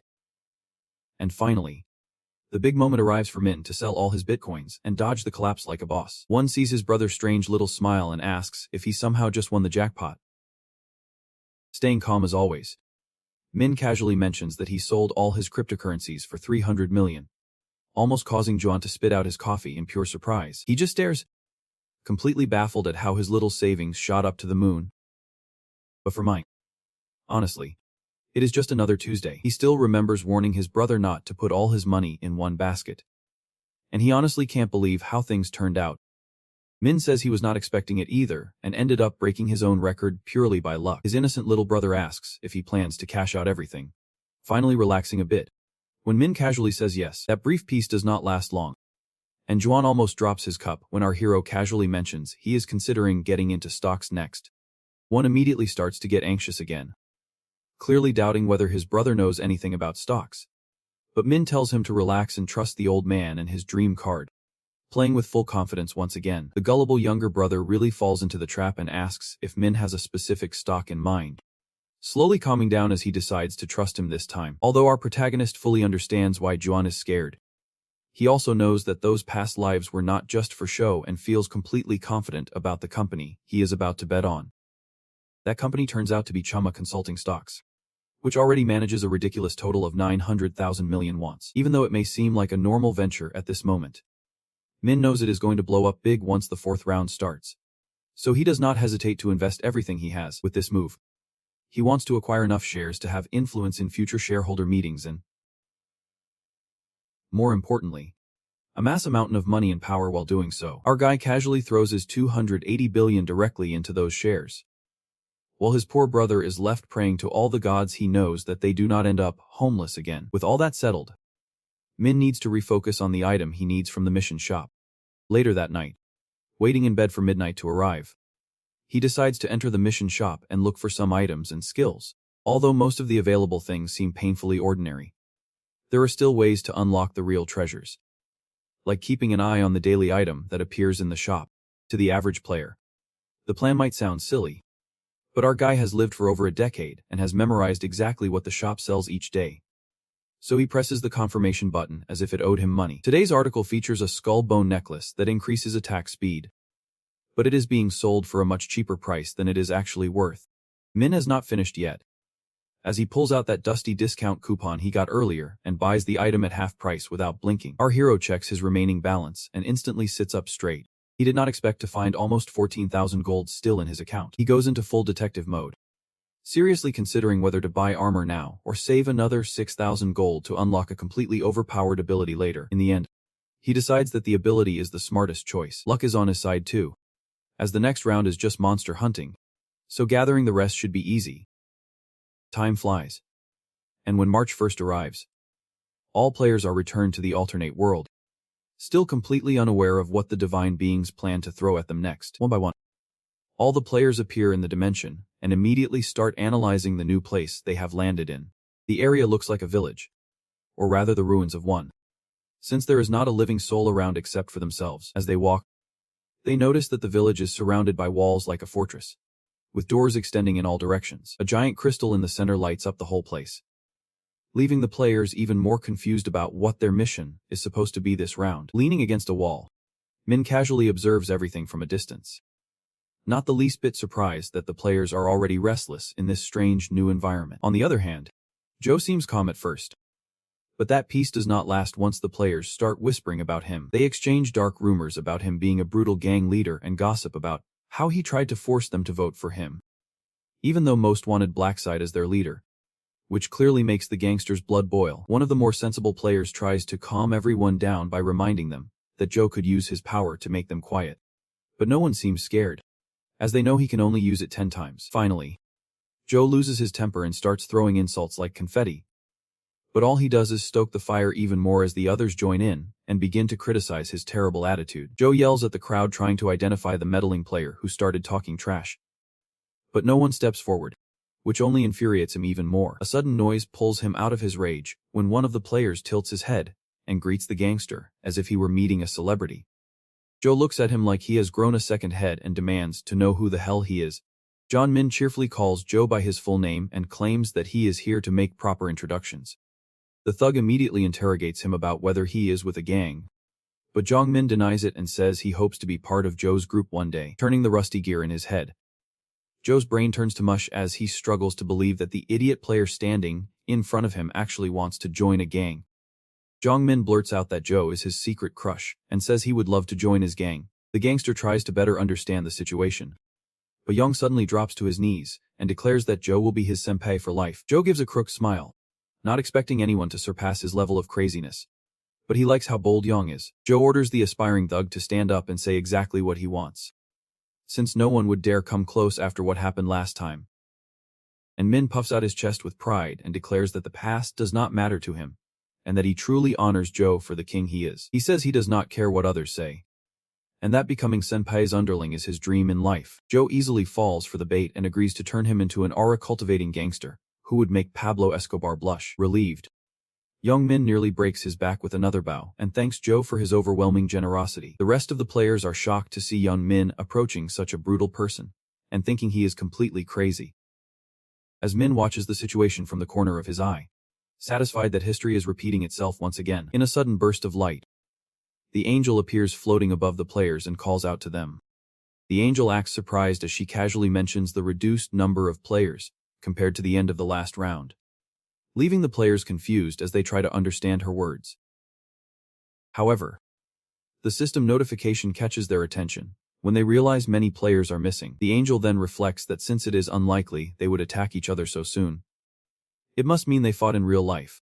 One of the players shouts for everyone to look at the number of winners for this round, causing chaos as the system declares that only a quarter of the players will advance. And one even dares to call it a mistake. The angel laughs heartily at the hilarious response and reassures everyone that no such mistake has been made. She reminds them of the rules, that the number of players will be cut in half each round, while the players look bewildered. Since no one was injured in the previous round, the angel deems it fair that 3/4 of the players are turned to dust. The crowd tries to protest, but the angel casually interrupts them and tells them to just do their best. Then, the angel explains that in the third round, the monsters will appear at all 4 doors and head for the large glowing stone in the center of the village in 5 waves of attack. The angel emphasizes that cooperation is essential, as they need to protect the artifact for 3 hours. Otherwise, the consequences will be severe. However, it does not matter if they fail to save the stone, as their ranking is based on the total number of monsters they take down. She continues talking, saying that although there will be huge swarms of monsters, they will be weakened so that the players have a chance to fight, but their rewards will also be reduced, and he is practically buzzing with excitement, as he can destroy monsters at will. And to make it even better, he also has the role of leader, almost as if sensing his thoughts. The angel claps his hands and tells the zone representative that Joe can use his authority in this round. At the same time, she satisfies all the curious gazes directed at her as she drops the bomb about what really happens when the area representative is eliminated. A chilling smile slowly appears on her face as she explains that if the leader dies from a monster attack, the authority itself is erased from existence. But if a player is the one who kills him, then that player takes his place as the new representative and also gains full command powers. Everyone immediately starts looking at Joe as if he were the last cookie in a jar, while the angel casually announces that the monsters will arrive in 10 minutes with a nasty smile. She suggests to the players that they be good friends with each other before disappearing into thin air. As expected, Joe can't help but curse the sky with his full mouth, but quickly shuts up the moment he hears the unmistakable sound of blades being drawn around him. The gangster immediately pulls out his own knife and dares the idiots to come closer, if they think they can. The players start mocking him and get ready to pounce, completely blinded by the greedy dream of snatching his power. However, Min seems to have other ideas as she casually steps out of the crowd without a single player daring to move. Joe demands to know what he thinks Blackside is doing, but our guy calmly reassures him that he is just there to chat a bit. The man in the documentary does his best to act like he is not shaken by our hero and demands to know what he is planning, but Min gently interrupts him while casually mentioning a business offer. Noticing that Joe is caught between a rock and a hard place, Min lazily swings his scythe over his shoulder and makes an offer to protect the gangster. Joe can only look at him, confused, as Min offers to protect him from the other players, and the crowd watches in surprise and disbelief at the idea that they might have to fight Blackside. The other players immediately start whispering among themselves about their chances of survival, as Joe struggles to believe that our guy's name carries that much weight. He seriously considers accepting the deal, using his non-existent brain for once. He realizes there must be a catch and decides to confront Min about it. Our protagonist casually lays it out that in exchange, Joe will have to obey every one of his orders without a hint of complaint. Joe is there, puzzled by how, even though he is the representative of the area, Min is basically asking him to hand over the reins and play the role of a good little dog. The mobster questions the reasoning behind such a ridiculous demand, but our guy remains completely silent. Joe tries to dig deeper, but Min refuses to budge an inch and simply tells him to give up already. The gangster's anger begins to boil as he seriously considers rejecting the offer, but the fear of being folded like a sheet by our guy's deadly scythe takes over his mind. Min pulls him out of his introspection and reminds him to make a decision quickly.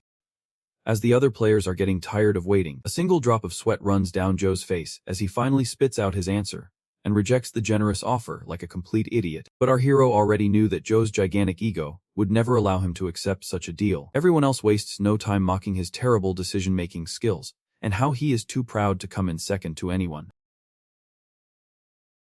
The challengers raise their weapons, eager to teach the gangster a painful lesson, while Min feels satisfied that everything remains exactly the same and decides to stir the waters a little more. Looking him in the eye, Min coldly announces that since Joe clearly does not want his help, the others are free to do whatever they want with him. Our hero turns around and walks away while coldly declaring that the gangster's survival will make absolutely no sense.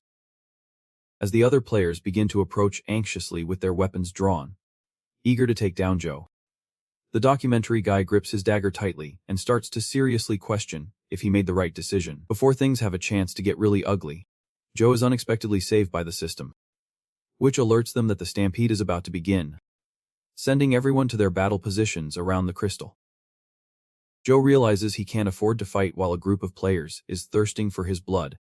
And anyway, this is not supposed to be a team mission. The gangster sees Min, feeling curious, decides to follow him. He quietly follows our guy and wonders if he plans to face the monsters all by himself. But the brief silence does not last long, as loud, bloodthirsty growls fill the air and send a wave of dread through the players. The system casually drops the bomb that they will be facing 10,000 goblins, freezing everyone to the bone. The gangster immediately runs to higher ground, but can't help feeling confused about how Blackside remains so ridiculously calm. Looking closer at the situation, Joe realizes that even though the doors only have a small opening, an alarming number of goblins can still pass through together, which would make even an experienced player sweat. Watching from a balcony, Joe confidently convinces himself that Min must be a blowhard and will probably end up fleeing like a coward soon. Bloodthirsty, the goblins start pouring through the doors. But our guy is ready as he slices through them like butter, taking down goblin after goblin without missing a beat. Without giving them a breather, Min rushes past the goblins, turning them into minced meat. Joe watches the scene unfold in disbelief, struggling to grasp how powerful our guy is. The goblins try to surround him to gain an advantage, but they fail miserably as they can't dodge his deadly area attacks. Meanwhile, Joe wonders if this power can be unlocked after leveling up. Frustrated, the gangster decides to stop hiding like a coward and start killing monsters to level up. Since all the players are busy with the monsters, Joe decides to take advantage of the chaos and rack up some free points. The participants are busy protecting the giant artifact while defeating goblins one after another, and Joe sneaks in and joins the fight. The thug sees some goblins, immediately focuses, and starts taking out the weak monsters. Joe smiles with an unpleasant expression, able to anticipate the incoming monster's attacks with his rune. But his moment of confidence is short-lived as an arrow whizzes by his face and grazes his ear. The gangster immediately loses track while trying to find the source, but he does not seem able to see any goblin archers. The thug realizes he is being attacked by a player, and his rage skyrockets as he savors the thought of squeezing the life out of that coward. But before Joe can take another step, he feels something stab him in the side as one of the players drives a weapon into his abdomen. The non-playable character starts to celebrate, but the muscular guy begins to pull out the spear like a Chad to the player's surprise and starts throwing insults. The player panics, but it is too late, as Joe responds with his own sword. As he starts attacking with his small sword, another arrow grazes his face, revealing the cowardly archer. Joe does not waste any time and aims with the spear he pulled out. The player tries to shoot again, but a quick spear to the head stops him dead in his tracks. Joe holds his wounded side, angry at his carelessness and cursed title. Documentary is desperate to get rid of his title and regrets rejecting the deal Min offered earlier, but decides that a real man like him values his pride more and won't serve anyone like a little dog. He then scans his surroundings, desperate to find a way to escape the relentless players and hunt safely, when an opportunity presents itself in the form of the third strongest player as he sees the black dragon destroying the goblins. A wicked smile spreads across Joe's face as he approaches the black dragon, activates his authority powers over it, and orders it to be the personal bodyguard of the president. Meanwhile, Min is racking up experience points while effortlessly eradicating goblins. Our protagonist opens his inventory and is pleasantly surprised to find that he has already collected the desired amount. The grinding does not stop there, and he decides to collect another 2,000 gold just for fun. Min has a moment of great insight, realizing he can buy 2 skills and get the Rune of Thoughts sooner than expected. The goblins try to sneak up on Blackside while he is distracted, but they can't catch him off guard as he quickly annihilates them with a swift swing of his scythe. The other goblins hesitate to advance after seeing their friends get slaughtered, but Min is not done and taunts the monsters for being weak, charging at them instead. After that, a beam of light suddenly illuminates the night sky, distracting the players from their ongoing fights. One by one, the goblins start to glow and slowly disappear into thin air. The remaining players begin to celebrate their victory in the first wave, although they are completely exhausted to continue fighting. Min realizes that almost 1,000 players died and reconsiders how dangerous the weakened goblins really are. Our guy searches among the survivors, sees Joe, and is surprised he managed to survive. But he might not be so lucky in the next round. The gangster is angry because instead of fighting the monsters, The players decided to attack him while one of them tries to sneak up. Then MP lunges to attack, but is taken down by the brainwashed Black Dragon Yunmin. Joe is relieved to have survived thanks to these two pawns protecting him. Min expresses his concern about his senior's injury, but Joe is more intrigued by the fact that he did not have to use his mind control powers on this fool. He groans in pain while gripping the wound tightly in a desperate attempt to stop the bleeding and wonders if he will survive the next round. He grits his teeth and tries to motivate himself to survive out of spite to prove all those who doubted him wrong. A sudden siren alerts all the players and informs them that the next round is about to begin and will include hobgoblins as well. The second wave of monsters launches without warning while Min is there cultivating aura, preparing to rack up some free experience. Our guy resumes the goblin genocide and continues swinging his deadly scythe, taking out a bunch of goblins like it is child's play. Shortly after, the system notification informs our guy that he has reached level 20. His rank updates to regular, filling him with satisfaction now that he has unlocked crafting, allowing him to combine skills and fuse all his junk to create high-quality gear. Additionally, the system rewards him with a new skill and enhances his previous death zeal, which satisfies Mun, as his skill set pairs well with his runes. The brainless goblins try to attack our guy again, but they immediately get trapped in total darkness when Min activates his newly acquired ability. Death Knight. The black scythe swiftly passes by the blind goblins with ease, sending them into a permanent sleep one by one. The darkness melts everything in its path and leaves behind a mountain of monster bodies as the system notification appears to announce that the second wave has ended. Our protagonist drops his scythe with a dull thud and decides it is time to use the mission shop to acquire a new skill. He browses the shop for a while and finally chooses Sixth Sense, which allows him to sense anything within 30 meters around him. Min activates the skill and only collects the dead goblins around him, reminding him that he still needs to gather another 20,000 gold. The third wave begins with Minlands as usual while the Black Dragon continues running under Joe's mental control. After the third wave, the players face gnolls in the fourth attack. Joe makes the most of his mental control powers and shamelessly uses his human teammates as meat shields to save his own skin. After a long and brutal fight, the system notification sounds again to signal the end of the fourth round. Joe can barely stand with sweat running down his face as he wonders how deep of a hole he has gotten himself into. The gangster has already used up the 10 charges of his power and convinces himself that he is safe for now, as long as his hypnotized players stay alive. The system announces that the final wave is about to start, and the players will have to face nearly 11,000 big guys, which leaves them frozen in shock, moving quickly into the madness. The players and monsters are busy stabbing each other, while Joe desperately tries to take advantage of the walking experience bags and finally snatch the top spot. His little delirious fantasy ends when he turns his head and sees 2 of his henchmen getting pierced. Some players still hungry for the representative spot charge at Joe, determined to take him out. He panics and pushes 2 of the hypnotized players in front of him while shouting at them to do their jobs, and curses the cowards for coming after him when the round is almost over. A few well-placed arrows take down the zombies, and the players advance with their weapons raised. So he panics even more and decides to flee to survive and fight another day. The players chase him, refusing to let the bully escape while Joe runs as fast as his legs can carry him. At one of the doors, the documentary guy sees our hero, who is catching his breath after the chaos. The gangster runs towards him in a desperate move and pleads to serve under him, if that means getting protection. Min stays silent, and when Joe repeats himself, Min gives him a deadly glare and refuses without a second thought. Joe's face turns pale as Min reminds him that rejecting his offer once means there won't be a next time, then walks away without hesitation. Joe tries to move on, not understanding the situation, but Min coldly says he has no use for someone who has already used all his commands. Joe curses himself for not accepting the offer when he had the chance and knows there is no way out now. The players quickly notice he no longer has protection, and Joe trembles in fear. The documentary man watches in fear as the players mock him, saying his life will be a documentary from now on. Thinking all hope is lost, Joe braces himself as the players approach to end his misery, but a voice suddenly calls to him. Jong Min appears, offering support to his superiors. Joe feels surprised to see him there and lowers his guard for a moment, only for his subordinate to double him over with a brutal right hook. The blow sends Joe crashing to the ground like a sack of potatoes, holding his broken jaw in agony. He watches Jung Min smile and warns him to say his prayers. The gangster tries to spit out an insult, but Jong Min silences him with another blow. The subordinate immobilizes him and keeps hitting him over and over again. The documentary man looks at his subordinate in horror, unable to speak through his shattered face. As his miserable life flashes before his eyes, Jong-min rises with a threatening aura and steps on Joe, ending his life subscription forever.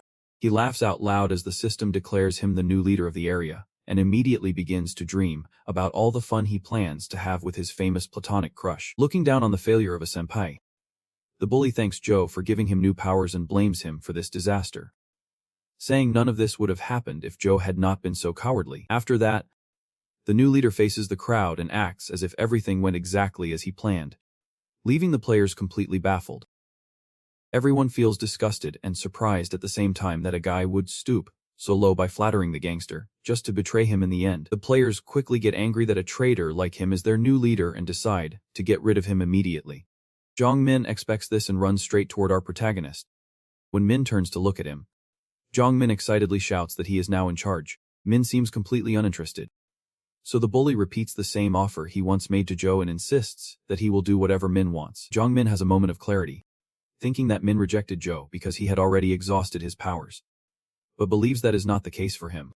So there should be no reason to reject him. Our guy directly tells the bully that his face is ugly and says he might forgive his annoying butt if he kneels. The gangster looks confused, wondering why they are still treating him like trash. But Min calmly reminds him that he is the one who needs him. Our guy orders him to kneel again, which really pisses him off. But a glance at the angry crowd, ready to tear him apart, makes him swallow his pride and drop to his knees immediately. The bully asks Daddy Blacksh to show mercy and save a weakling like him while Min watches, barely interested, as he recalls all the times he humiliated Jong-min like this before. Still, he admits that even a piece of trash like him could have some use. Blackside agrees to take him under his wing while Jong-min repeatedly uses the bowing emoticon and thanks his master for showing mercy. Min tells the bully to let him go and walks toward the crowd. Standing right in front of his new lackey, the players immediately start sweating bullets, scared to face our hero. One of them suggests they attack him together, but quickly retracts when his friend reminds him of the Goblin Massacre. The players huddle up and start brainstorming ideas while Min throws out his own, saying they can behave like good boys and scatter or stay and face his sword. He advises them to take the first option, as he might forget the difference between humans and monsters if they do not. The threat makes all the players shudder and retreat one by one, not wanting to risk their lives for nothing. The thug watches, amazed at how powerful our hero's presence is, and feels relieved to have switched sides. Even if his start was tough, our boy looks around and realizes that the 5th round is about to end peacefully, as almost all the monsters are eliminated. Wanting to liven things up, Min flashes a mischievous smile and calls his new subordinate. Jong-min stands firm, ready to take orders, and Min tells him to follow exactly what he says. Without a single word of complaint, our boy casually announces that he is using all 10 of his commands and orders everyone to break the big shining stone. The clueless guy stupidly asks what the artifact is before realizing that the angel warned them that things would get really bad if anything happened. But the gangster is more concerned about having to use all 10 of his commands and demands an explanation. He begs Min to at least leave one, but our boy stands firm in his decision. Jong-min agrees to follow his master's will, while Min adds that he will choose the names himself. Black calls the player list, and Myung-min is surprised to notice a pattern. Most of the names belong to his own friends, making him wonder if this is some kind of sick joke. His supposed friends ask him if he really plans to go through with it, but the thug just throws out a fake apology and claims it is nothing personal. Jong-min activates his mind control powers and orders the players to attack the artifact. That is when chaos breaks out, as the system alerts all remaining players that their lifeline is now in danger. The zombies start banging their weapons against the artifact while the survivors scream and beg them to stop. They rush towards the crystal, desperate to free the victims. When words fail, they resort to violence. But it is already too late. As the great crystal shatters, the crowd panics immediately when the system announces that their punishment for failing to protect the artifact has begun. A divine punisher will descend and rain hell on them, while they run like mice for half an hour. Min remains still with a mischievous smile, as the system has unlocked the hidden mission and offered a reward of 3,000 gold coins for completing it. A hidden mission and a side quest suddenly appear, urging players to survive the Punisher for 30 minutes. Afterward, they will be rewarded with 3,000 gold coins. A better reward than the 2,000 gold coins they would have earned for protecting the artifact. Everyone celebrates. But mine, knowing more, realizes that destroying the artifact has its own cost. The stats of the players who attacked the artifact decreased by 50%. understandably enraging them with the map representative. At that moment, the device punishes Myung-min, permanently reducing his stats by 50%, which means a death sentence for him. Our protagonist decides to open the shop and buy some basic items with the gold he has left to boost his stats for the next challenge of defeating the deliverer. He uses item combinations. First combining a necklace with a purple crystal to raise all his stats by 1 point. Then he combines his armor with a navy blue crystal to reduce the damage taken by 1 point. And then he pairs his scythe with an orange crystal to increase his power by 2 stat points. Knowing he will need all the help he can get, suddenly, a buzzing sound fills the air as everyone prepares to face the distributor of divine punishment. It is a tough task, as Minja knows from his previous game, where only 500 players survived. Surviving the distributor is so difficult that it usually takes 5 level 40 players to defeat him. But Min is determined to face the challenge alone with the intention of claiming the rewards for himself. When the sky opens up and a golden light shines down, Min remains confident. He knows he can succeed because he holds the title of the first angel killer, which doubles his stats against any opponent from the Holy Order, including the Divine Punisher standing right in front of them. The Liberator descends to the ground, and people initially underestimate him due to his size, thinking avoiding him will be an easy task. As the bells of his staff gently ring, the Liberator takes a few steps forward, raises his staff to the sky, and strikes it against the ground, instantly creating an expansive force field around him called the restriction field. The dome-shaped field extends outward, trapping many players inside. And as soon as they are caught, their stats drop by 50%. The hero estimates that at least 300 players are now trapped, doomed by their fate, as the Liberator begins his attack. With a majestic aura of blue light, millions of light arrows shoot out from the Liberator's staff in all directions, annihilating everything and everyone in their path. The players try to flee, but they can't avoid the arrows while trapped in the restriction field. Just as Min had predicted, he sees his chance, leaps behind the bearer, and waits for the field to dissipate. Once it does, he moves forward without worrying about being heard. Knowing the bearer has no ears, he closes the distance, getting about 5 meters from the level boss, and places a death seal on it. But it is too late. The messenger turns around, but Mun's scythe pierces his eye and quickly retreats to a safe place. The death seal informs him that the messenger now has 60% health after just 1 hit. As predicted, the deliverer activates his restriction field again to trap Black Scythe, but Min is not nearby. The field drops and Min does not waste a second. He lunges at the deliverer again, aiming for his other eye. The deliverer grunts in pain and enables his field once more, trapping Mina inside. But it does not throw him off. He knows the boss is not blind and has the accuracy of a stormtrooper. The deliverer tries to kill the hero by shooting arrows in all directions, but it quickly becomes a futile effort once Min activates his Death Knight ability, which absorbs all the arrows. Since light cannot escape from darkness, the arrows are consumed without a trace. Black Scythe then takes a big leap forward, swinging his scythe with deadly precision to finish the job. With a quick slash of his scythe, Min cuts one of the deliverer's wings. The messenger tries to counterattack, but the protagonist dodges the attack and cuts the other wing, reducing the messenger's health to just 10%. However, instead of finishing the job immediately, Min steps back as the messenger activates his ability, the glorious last storm that grants temporary invincibility. If Min had gone for the head, the deliverer would have survived and escaped, turning it into a gamble to end the fight. During his invincibility, the deliverer launches a desperate series of attacks, hoping to finish off the Black Scythe. However, watches the speckle with amusement from afar once the invincibility fades. Minnow, with a single clean move, he sends the deliverer's head flying. His level increases, and he earns a considerable amount of gold for the achievement, becoming the first player to kill the deliverer of divine punishment. Additionally, he unlocks the title Tho Who Goes Against Divine Punishment, which reduces damage taken by 80% when facing enemies of the Sacred Order. He also obtains Condensed Ether and the Rune of Glorious Storm. The Ether can be used to craft divine level items, while the rune enhances the effects of divine level skills and increases intelligence based on the player's rank. For completing the side quest, each player receives a reward of 3,000 gold coins, leaving them relieved and happy as they whisper among themselves. Unease lingers in the face of Blackscythe's overwhelming strength. Even the angel seems impressed and is eager to interview him. She asks him why he chose to kill the executor of divine punishment when all he had to do was survive to be rewarded. He replies that he does not like watching people die, surprising everyone by realizing that the hero actually has a moral compass. The bewildered angel wonders how humans can so easily switch between killing each other and protecting one another, while the hero smirks, knowing that narcissistic angels would not understand compassion. Then, the angel reminds the players that their lives still depend on their ranks and shows the results. Once again, our hero Blacksh takes first place in both maps, having killed 3,600 monsters alone and reached level 30, all thanks to an experience boost. He receives a unique reward box and a mid-level rare ring ticket for taking first place.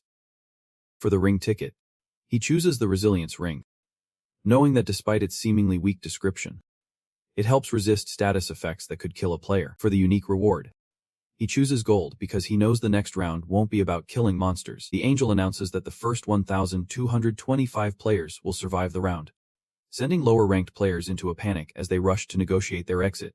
But without success, anyone ranked below the cutoff disappears forever, and the remaining players are returned to the real world. The scene changes to Erin, who wakes up in her room, relieved not only to have survived the round but also to have obtained the profession of summoner, which allows her to summon fairies that cast shields for protection. It was the protection from the fairies and the distraction of the monsters by Sion Chol that helped her not only survive, but also reach third place in the local map. Purple Crystal. And she wonders if Black would appreciate it as a gift. Meanwhile, at Jong Min's house, he throws a tantrum, breaking the table lamp and cursing the protagonist for permanently lowering his stats. He regrets having ordered his friends to break the artifact when suddenly his phone rings. And seeing who is calling, he realizes he is lost. He answers the phone and Sion John's voice instantly yells at him from the other side for using his command right and controlling his own friends. Jong tries to justify his actions by telling him that Black's side would have killed him if he had not complied. But Sion Juan simply responds that he should have died instead of dragging his friends into death with him. Jong Min tries to negotiate, mentioning how his stats were permanently halved. But Juan yells at him that this does not justify controlling his friends, and that the problem would not have happened if he had not become greedy and taken on the representative role in the first place. Sun Juan calls him a traitor before Jong Min can say another word. Sun Juan tells him to never speak to him again, and that he better not try to get close to him in the afterlife, or he might kill him. Almost exploding with rage, Jong Min still calls himself the victim and tries to call his other friends to help him kill Sun Juan. But no one answers. In a fit of anger, he throws his phone onto the bed, muttering that he does not need his friends because life is a solitary struggle. He grits his teeth, bowling with rage over Sun Juan's death threat, and vows to kill him and everyone else if he ever gets the chance. The scene shifts to the hotel where manager Sion Chol informs Ma about the latest round. They both comment that the round was a bit tough, but Si Chol points out that the weakening of the monsters made things a little easier. Ma asks about his level and profession, and Sion Chol replies that he is a level 11 knight, while Aaron is at the same level and is a summoner by profession. Ma finds this surprising, and Si Chol explains that Aaron summoned an Ada that casts shields over them for protection, and allowed them to hunt monsters safely. Suddenly, Ma advises Sion Chol to get closer to Aaron and even go out with her if he wants to, a suggestion that makes him uncomfortable. May explains that it will be easier to discover Aaron's weaknesses by getting closer to her, and finds Sion Chol's puzzled expression amusing. He adds that Sion Chol can reject the proposal if he wants. Sion Chol responds by saying that the actress would not be interested since she never talks to him informally. Ma then gets straight to the point and asks what else a Chol needed to know. The manager apologizes for not being able to extend his thanks to Blacksh or offer any help in any way. He explains how the hero defeated the deliverer of divine punishment almost instantly as if he knew exactly what their weaknesses were, and that Blackeyed does not seem to need any help at all. However, he realizes that he severely underestimated Blackside and feels embarrassed for considering himself superior just because of the Dark Knight's rune. Now he has a strong desire to meet the hero in person and apologizes to the manager for not fulfilling his task. After that, he asks if the manager has located the thugs who attacked them, to which the manager confirms. He tells Ma that the first person's name is Jong Minjuan, and although there are many people with that name across the country, they are left with 5 suspects if they assume the perpetrator lives in Sia. The manager further explains that the exact location will be determined in about a month, giving them time until the end of the 4th round. Continuing, Ma asks how much gold Sion Chol has saved, and the manager replies with 10,000. Ma tells him that it is only half of the amount they need to buy the skill tracker at the game store. At that moment, the manager remembers something important and informs Ma that they have a shareholder who purchased a significant stake in their company, Achama Consulting Group. Upon hearing that the person bought 31% of the shares, she is left speechless when she realizes this amounts to $280 million. Mom wonders who could have that much money and starts to consider the possibilities. She thinks it could be a secret wealthy businessman, or one of her brothers scheming against him. Because logically anyone buying a third of the shares must have done it to influence the company's decisions. Now worried, Ma asks her boss for the contact information of this investor. Meanwhile, back at the hero's apartment, Min is lying in bed waiting for a call from the company when suddenly one bursts in and asks what his brother's level is. Apparently, the kids have been bragging about their brothers who have high levels in school and are bothering him because one boy's brother has a level of 11 and a profession. Min assures him that his level is higher, but he does not reveal his true level to hide his identity. He tells one that his level is 12, but decides not to reveal his profession, calling it a secret, and sends him away. Just then, the hero receives a call from Kong Grokma, the CEO of the company. Min decides to act calmly and not reveal anything about his true nature. He asks why he has been called and tells him that he wants to meet the company's top investor in person over lunch. He asks if Friday works, but since the hero has a mission that day, he decides on Saturday. As the hero suspected, Ma's big investment in the company was meant to impress his father and had caught his attention. The hero starts making plans to acquire the thought rune before his meeting with Ma. The hero remembers that there are several ways to acquire a rune, whether by visiting specific locations in different rounds, completing missions, or defeating boss monsters. Occasionally, even regular monsters can drop them. However, it is extremely rare to find a rune in the real world, as it requires very specific conditions. He remembers this as he enters an abandoned warehouse and waits for someone named Sayong Yang. Yang's nickname turns out to be the same as his real name, something the hero clearly remembers. He was the criminal who kidnapped his brother in a previous regression, seeking critical information about future events. Jay knew that the hero was a time traveler because he had obtained the thought rune and could read both Min's mind and his brother's. Since that incident, Min has been determined to take revenge on Yang in every subsequent regression. Although the hero claims he no longer holds a grudge, he still heads to the warehouse, intending to acquire the thought rune before Yang. To hide his identity, he puts on a mask. Suddenly, the door bursts open and Yang enters carrying a lady over his shoulder. Without hesitation, he throws her to the ground, mercilessly tearing off the tape from her mouth. He warns her not to scream, but as soon as her mouth is free, she immediately cries out for help. The thug looks visibly annoyed and tells her not to waste time with typical pleas like asking for mercy, saying she has a child, or negotiating money for her freedom. However, the woman surprises him by asking for forgiveness, which momentarily leaves him confused. He frowns and asks why she is apologizing, and she nervously explains that the night before, she had looked at him, which made him angry. The thug, being the idiot he is, mocks her and demands to know why she did something she now regrets. He tells her that she ruined his mood. The thug then remembers the events from 2 days ago. He had been wandering the streets looking for a victim when he saw a woman he found attractive. He silently followed her from a distance, waiting for the right moment. When she entered an alley and was alone, he seized the opportunity, jumping in front of her and activating a skill that made his body shine like a solar flare, reminiscent of something from Dragon Ball. The woman, temporarily blinded by the bright light, could not see anything, leaving her vulnerable. The bully enjoyed the power he had over her, thrilled by the fact that he could do whatever he wanted and get away with it. She could not help but reflect on how pointless her life used to be without anything interesting to fill her days. But after acquiring the shimmering rune, she could temporarily blind others, giving her control to exploit them at will. In another incident, the bully enters a cafe, immediately fixating his gaze on the pretty barista behind the counter. He orders an iced Americano, and she tells him it will be 5,000 bawons. After paying, he casually asks where the usual part-time worker is, explaining that he is a frequent customer. She replies that all the part-time workers have quit due to the dangerous nature of the world, now with the constant risk of dying during any game round. Curious, he asks if she is the boss, and she confirms it. Then, without missing a beat, he asks her age, commenting that she looks young. She tells him she is 32, which he dismisses as a good thing because she is not a player. However, he is actually aware that she is vulnerable due to her lack of skills. Without any hesitation, he asks for her number, directly admitting that he likes her. This catches her by surprise, and she stands there awkwardly, not knowing how to respond. The bully, misinterpreting the situation, takes her silence as an insult. He accuses her of thinking he is ugly and uses this as an excuse to demand a refund. He snatches her money and storms out of the store, grinding his teeth in frustration. As he leaves, he mutters to himself about how it is always pretty people who judge others without realizing how twisted their approach has been. Determined to get revenge, he decides to ambush her later, planning to surprise her in an alley. In the warehouse, the woman begs for forgiveness, promising never to judge anyone again.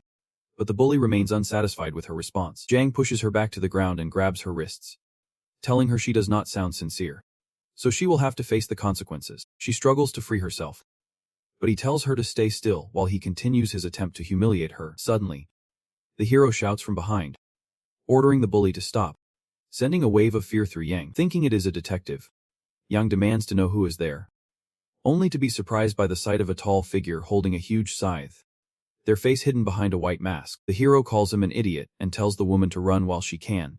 They try to threaten her, but the protagonist is faster, lunging forward and hitting the thug's groin with the handle of his scythe, instantly paralyzing him with unbearable pain. Min tells the woman to leave, and once she is gone, he turns to the thug and coldly declares that the real game has just begun. The thug starts cursing Min and tries to act tough, but the hero just finds the whole situation amusing. He lunges at the masked hero with repeated stabbing attempts, trying to hit him, but Min easily dodges each one without breaking a sweat, clearly unimpressed. Min mocks him for still clinging to a goblin dagger, and without hesitation cleanly cuts off his hand. The thug shudders and trembles in pain, but Min steps closer and casually asks if that hurts, letting him know that this is just the beginning. When the hero quickly takes care of his other arm, San finally understands that death is approaching him. Desperate to survive, he tries to use his shining ability to blind the masked hero and escape running, but to his surprise, it does nothing. It turns out Min had already activated his Death Knight ability beforehand, extinguishing all traces of light in the area before the thug even realized what was coming. Without wasting a second, he lunges through the darkness and slices both of the thug's ankles with a single clean cut, causing another loud scream of pain as the thug curses and collapses. Then he demands to know why the masked hero is putting him through all this. Min does not bother giving a long answer, and instead drives his sword into the side of the thug's thigh, casually throwing out a rhetorical question about why people use pesticides in the first place. Without giving him time to think, Min plunges the blade into his other thigh and calmly explains that pests like him tend to cause problems when left alone. He then continues attacking from both sides in a brutal series of cuts, clearly aiming to break whatever little spirit the thug has left. Barely able to speak, the thug begins to question why they are treating him so cruelly and wonders aloud if the masked protagonist has some kind of grudge against him. The pain keeps increasing until it is too much to bear, and in a desperate move, he tries to end it all by biting his tongue. Min quickly understands and cuts that off immediately, letting him know there is no way he is dying easily. He then continues stabbing him even harder, making it clear that the punishment is far from over. Shang begs the hero to just end his life, but Min only mocks the request and asks if he even understands why he is being tortured like this. And when Shang admits he does not remember, Min tells him they have crossed paths before and even calls him by his name. It is then that Shang starts to assume that the protagonist must be related to the woman, but Min immediately dismisses it without hesitation. Min begins to explain that Yang once kidnapped her younger brother in exchange for a vital piece of information, although Shang tries to deny any implication. Before he can even finish, the masked protagonist interrupts him and clarifies that the event has not happened yet, that it occurs in the future, and that Shan would have successfully obtained the Rune of Thoughts if Min had intervened when she did. Still lost in confusion, the thug struggles to understand what is going on, but Minine tells him that the rune can only be activated by hearing the voice of another person's honesty. If he had continued violating the woman, her genuine screams and pleas for mercy would have met the condition, allowing him to obtain the Rune of Thoughts and continue committing even more vile acts using its power. Minna adds that she confirmed everything through her many regressions and says that the thug completely deserves to die after accumulating 12 offenses, each worse than the last. Upon hearing this, the bully begs once again to be killed, but the hero refuses and instead shoves the handle of his scythe directly into Shang's mouth to silence him. Then he calmly explains that he had been stalling on purpose, waiting for him to die naturally while he rambled on, now gagged and unable to speak. San desperately wishes in his mind that Min would just kill him to end the unbearable pain, and starts to wonder why the hero even gags him when the Rune of Thoughts requires genuine honesty from someone to activate. If that is the case, what is the point of keeping him silent? But Min casually responds to the thought, revealing that the rune activated the moment Yang begged for death from the bottom of his heart. It is revealed that the thought rune only works within a range of 30 meters, allowing the user to hear the target's most sincere voice. Min tells Shan that he mainly wanted to test if the rune really worked, and now that it has, he is satisfied. But when Shan asks for death once again, the hero denies the request again, saying that it is only fair for someone who has hurt so many people to feel what real suffering is. Finally, the bully breathes his last breath, and our hero calmly activates a skill known as trace erasure, eliminating every trace of forensic evidence from the scene, including the corpse itself. And Bin takes a moment to admire how thorough the cleanup really is and feels quite satisfied knowing that he has finally secured the thought rune. So now he sets his sights on meeting Kungroma the next day, back at the apartment. Our guy gets dressed up while his brother teases him and asks who the lucky one is. One keeps messing with him, but Min explains that he has a serious business meeting to attend. This makes Juan's anxiety rise as he starts to think about what would happen if the business fails and they end up homeless again. Our hero gives his innocent brother a warm smile when he sees that it all comes from concern. Min flashes a confident smile and promises to share all the juicy details if things go well. He asks if his brother doubts his abilities, which makes Juan a bit nervous. But Min calms him down and tells him to be a good boy and stay inside. Gon shudders at the memory of corrupt players who abused their power in real life, and how some bullies even escaped from prison. Our protagonist confirms his suspicion that the system does not care whether the players are criminals or not. He understands that it does not make sense for things to stay normal forever, and he remembers how in past lives the players tried to enslave ordinary humans and take over the world. Blackside decides that history won't repeat itself and chooses to commit. Before leaving, Min tells his dear brother to take care, but one seems more interested in that shady business. Our hero tells him to wait for the right moment and scolds him to eat a real meal instead of store-bought junk again. Later, our hero finds himself in front of a huge hotel. Not surprised that the CEO chose this place. The building belongs to Kungroka, but that remains a closely guarded secret known only to family members. Our boy approaches the counter ready to use this secret information to his advantage, and for that he needs to play dumb and act like a complete lovesick fool. Right after that, he takes on the role of a rich kid with a low IQ living off dad's credit card, awkwardly asking about his meeting.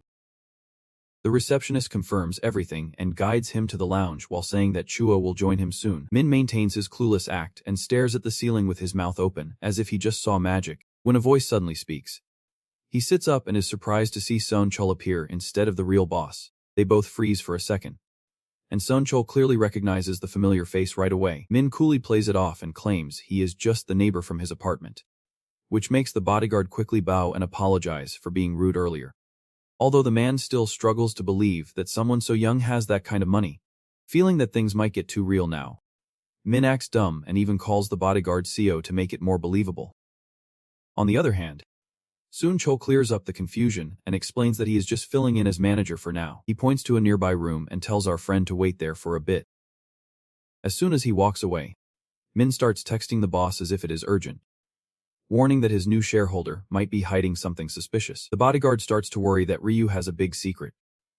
Or worse, that he is just a puppet for someone much more dangerous. Meanwhile, our guy flashes a little smug smile, as he has already realized that Ma would try to pull some cheap trick like this, because there is no way a successful man like him would be late for such an important meeting. Finally, the door opens and the real Ku walks in to greet him, with his loyal manager following closely like a shadow. After they finish shaking hands and settle into their seats, Ma makes a subtle power move by allowing his manager to stay in the room, clearly hoping that it will tilt the power play in his favor. He signals the staff to start bringing out the food and mentions that he hopes Min likes what they have prepared.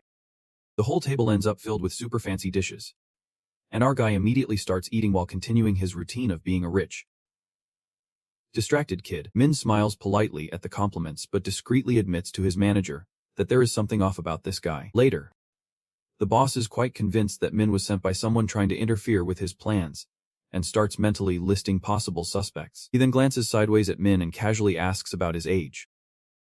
When our guy replies with a clear 20, Min's eyes widen in disbelief, and he tries to laugh it off with a joke about them being the same age. That is when the guy decides to stop beating around the bush and asks Mino directly. Our protagonist keeps it cool and says that not long ago he was just an average student. Dude, he really gets the hint. So Min casually mentions a recent headline and checks if he remembers that lottery winner before dropping the bomb. When he introduces himself again, Makasia turns around but stays calm as he starts piecing things together and asks how Min turned that 60 billion prize into more. Well, Min calmly tells him that he bet it all on betting coins, and Mai admits there is no way he would take such a crazy risk. Sun Chul throws out a random guess that Min must have some incredible luck statistics, but our guy says that is not it either. After that, The bodyguard remembers hearing something in the news about Min dreaming the winning numbers. But our guy dismisses that too and finally reveals the real news, although it makes him nervous to admit. He reveals that he has a special rune that lets him see future events, which basically makes him a walking prophet. Hearing such a bold claim, the two men freeze in disbelief as they seriously start to wonder if Min is missing a screw. The CEO asks if that is really true, and our guy says he has no reason to lie. Although Mom remains skeptical and kindly asks him to prove it by revealing what is going to happen next. Our guy could easily give the answer, but he plays it safe and holds back. Then he tells them that his prophetic power acts on its own, and does not work when he wants it to. That really sounds like Ma to him, since the ability seems too powerful to be so flexible. But then something suddenly makes sense to him, and he wonders, why did Min buy so many shares? That is when Min casually says it is because his business is about to take off very soon. The mention of his company's success excites Ma and breaks his calm for a second, as he thinks this might finally be his chance to make his dad proud. He quickly regains control and scolds himself for getting carried away like that. But Min does not back down and playfully adds that if they really want to succeed, they will have to tear down the whole company and rebuild it from scratch. Sun Chol gets furious at that foolish suggestion and slams his hand on the table. But Ma manages to keep him under control. Our protagonist stands firm in his stance and responds that revealing his runic powers is a huge risk that could totally backfire. But he did it because he owns most of the shares and really wants to see the company reach greater heights. He flips the script by asking why anyone in their right mind would invest $280 billion in a random business, and reminds them that without him, they would be going down the drain. Neither of the two men believes his ridiculous claim. But Min boldly asks Seon Chol if he really thinks it is just a coincidence that they live in the same apartment building. Ma's curiosity kicks in and she asks what they are talking about. So the bodyguard explains that the brothers moved into the same building 2 months ago. And Min adds that he did it right after getting the foresight rune. That piece of information annoys the CEO, and he demands to know why it is only coming to light now. But Sun Chol quickly says that this is also new to him. After thinking it over, he realizes that the investments and moving apartments only make sense if mine. Though it is hard to believe he also knows about his connection to the actress. Even with all that, it is still not enough to convince a sharp mind like hers. So Min starts rambling about his family background and how this hotel is part of his plan to finally win his dad's approval. It is then that the bodyguard jumps from his seat in frustration and shouts, demanding to know who sent him. But the boss remains calm and tells him to shut up. That makes Seon Chol quiet down immediately and breathe before telling Min that even if all his information is correct, it still proves nothing since those facts are common knowledge in his family. With that, he also starts to suspect that Min might just be a puppet. But he plays along and says that even if he were to agree to turn his entire industry upside down, achieving that would be almost impossible. Of course, like any normal person, he would love to see his business thrive. But our guy's offer just seems too good to be true, so he politely thanks our protagonist for his generous investment, but suggests they revisit this topic at the next shareholders meeting. He stands up and tries to wrap things up, but our guy tells him to calm down and really think about whether what he is about to do is the right thing, taking a gamble. He chooses to reveal a bit of information about the next round. Ma immediately perks up and sinks back into his seat, excited about what he just heard. Men smiles and asks if that piece of knowledge is enough to convince both of them that his magical powers are real. After the meeting ends, Sanchul apologizes for losing his cool earlier, but Malo downplays it as if it were nothing serious. The bodyguard asks for permission to speak freely and admits that something about Minna feels off, as there is no solid reason for him to be helping them. My mother thinks he might be doing it just because he wants even more money. Sichol shakes his head, still not believing it is just about greed, and says trusting him is too risky. Still, Ma does not want to miss the opportunity if Min is telling the truth and thinks it might be smarter to have him as an ally since keeping someone like that close could be their ticket to surviving the missions. He tells his still worried right-hand man that they will just have to wait and find out later. Min walks away thinking there is no way they will doubt him once he witnesses the 4th round. Even though he did not share any of the exciting details and only mentioned that the round will pit the players against each other, he is completely sure that when it is all over, they will treat him like a saint and won't even think about making him the enemy of a prophet. With that settled, he thinks it is time to make the most of his new image and go meet a certain person. Meanwhile, a girl rushes toward the crosswalk, getting impatient as she waits for the light to change. But her attention is diverted to a flashy sports car parked right in front of the store. She stops mid-insult when the window rolls down and realizes the driver is none other than Mine. When the traffic light turns green, she rushes over and asks if that car really belongs to him. After their totally mismatched encounter, our protagonist offers to take her for a ride, and she shamelessly agrees without hesitation. He informs her that it is his first time driving and he is just testing it out. Curious, Yuri asks about the price, and our friend casually mentions it costs around 900 million, as if it is pocket change. Her eyes widen in disbelief. As with that amount of money, he could have opened more than a few stores. Our guy reminds her that he won the lottery, so the price did not affect him much, which shocks her. It hits Yuri hard as the difference in their lives becomes painfully clear. She starts to feel nervous because the whole situation now feels too much like a date. And when Min says he has something to confess, her heart practically jumps out of her chest. Fortunately, our protagonist quickly adds that it is not that kind of confession, or else Yuri might have jumped right out the window. Once she calms down, Yuri asks what Min means, and our friend admits that he actually did not see the lottery numbers in a dream and lied about it. He reveals that he got them through his clairvoyance rune, which is also how we ended up with the false title of the prophet. Yuri is excited for him and congratulates our guy for acquiring such an amazing skill. She is touched by the fact that he trusts her enough to tell her the truth. But Min reminds her that she had already told him about her own powers. Yuri lights up and starts talking excitedly about her rune, explaining how her defense increases based on the number of nearby players. She feels lighter now that she has finally told someone, but wonders why Min brought this up all of a sudden. He tells her that it has been eating away at him for a while, and he was not sure anyone would take him seriously. After bringing her up to speed on what is coming in the fourth round, Yuri is left speechless in shock, struggling to process the terrifying news. In a very serious tone, our protagonist warns him that he does not trust anyone once the round begins. Yuri is touched that her handsome classmate cares so much and feels special being the first girl with whom he has shared this secret.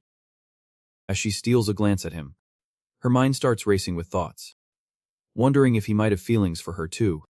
Back in his apartment, Min checks his phone and is surprised to learn that Yuri has a romantic interest in him. He thinks he can use this new knowledge to his advantage, as it will now be easier to recruit her to his side. With everything finally in order, Min ends the day satisfied that all this month's problems are resolved. Before he knows it, March 31st arrives, and our guy quickly thinks about the future, making sure to visit the store before the next move. He grabs a pair of dark gloves that come with a handy invisibility power and also match well with his other abilities. A knock at the door catches his attention as his brother appears to remind him that it is almost mission time. He feels worried about his brother, but Min tells him to wait and see. He mentions Min's prophetic powers and insists that he come back alive. Min jokingly tells his brother to watch his words as he drifts off to sleep. All the players are transported to the alternate world, and Jong Min grabs his head in frustration. Open the mission window and see that the penalty is still active. He curses himself for betraying Joe and wonders how he will manage in the fourth round, when the greedy players can target him again. He scans the area with unease and starts to wonder what kind of strange place this is, feeling like a guinea pig. In the crowd, he sees Blackside and instantly curses him for his current situation. Feeling sure that the guy saw this coming, he finds it strange how easily he killed the divine being, and is still angry about being too weak to punch Min in the face. Still, what matters more now is figuring out how he will survive. So he calls our protagonist for help. The bully checks in with our guy to see if their deal is still on, asking if he still gets protection. But Min dismisses him indifferently, saying he does not need a lackey anymore. Blackside replies that he no longer has command rights and besides, everyone has a class now. Anyway, Jongmin starts to sweat when our hero tells him he is just a ticking time bomb and no longer useful. Jongmin keeps turning his head in fear as our hero tells him to relax. The bully looks confused, but our guy reminds him that the role is no longer that special. These days, almost everyone has a profession, and there is no bonus for targeting the representative. Finally, the gangster gets it and Mine's words start to make sense.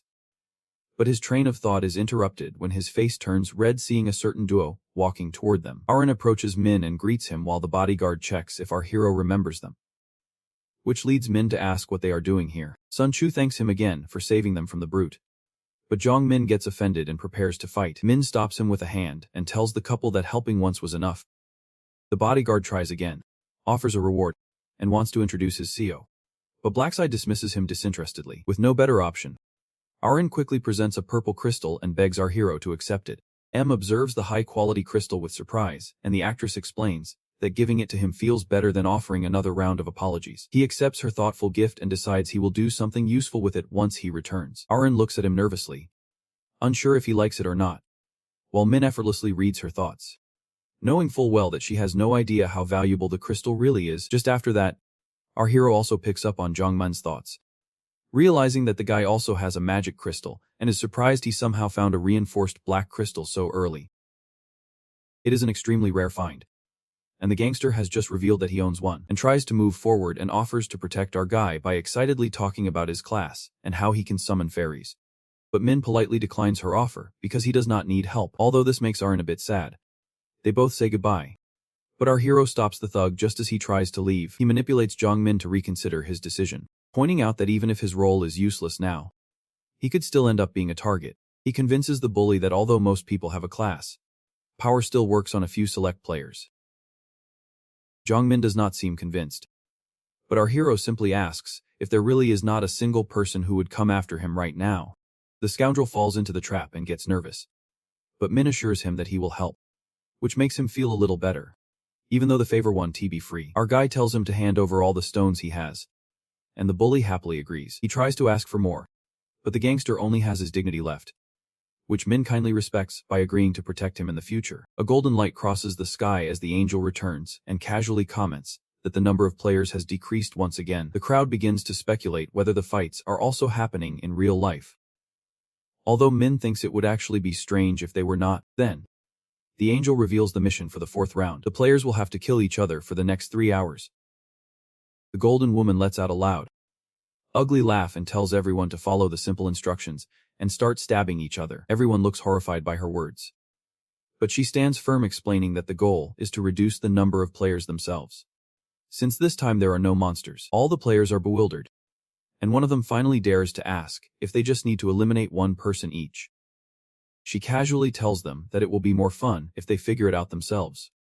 But Min already knows the real reason. He has been told to keep quiet, as the angels only act as guides and the one who really makes the decisions is the host. Still, she gives them a little advice, saying that simply eliminating another player does not guarantee staying on top, and that the ranking system will remain hidden. The woman also mentions that the rules are not tied to time limits, and with that, she wishes them good luck in their little stabbing round. When the timer appears above them, all the players start to panic, wondering if it is time to start attacking each other.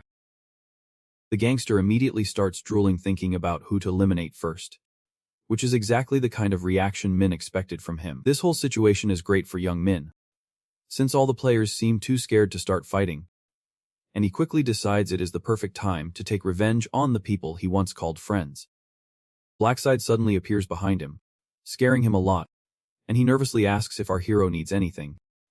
Min remembers the promise he made as he pulls out his scythe and unexpectedly swings it at him. Jong Min's head cleanly separates from his body while the system congratulates our hero for completing the side mission and rewards him with something special.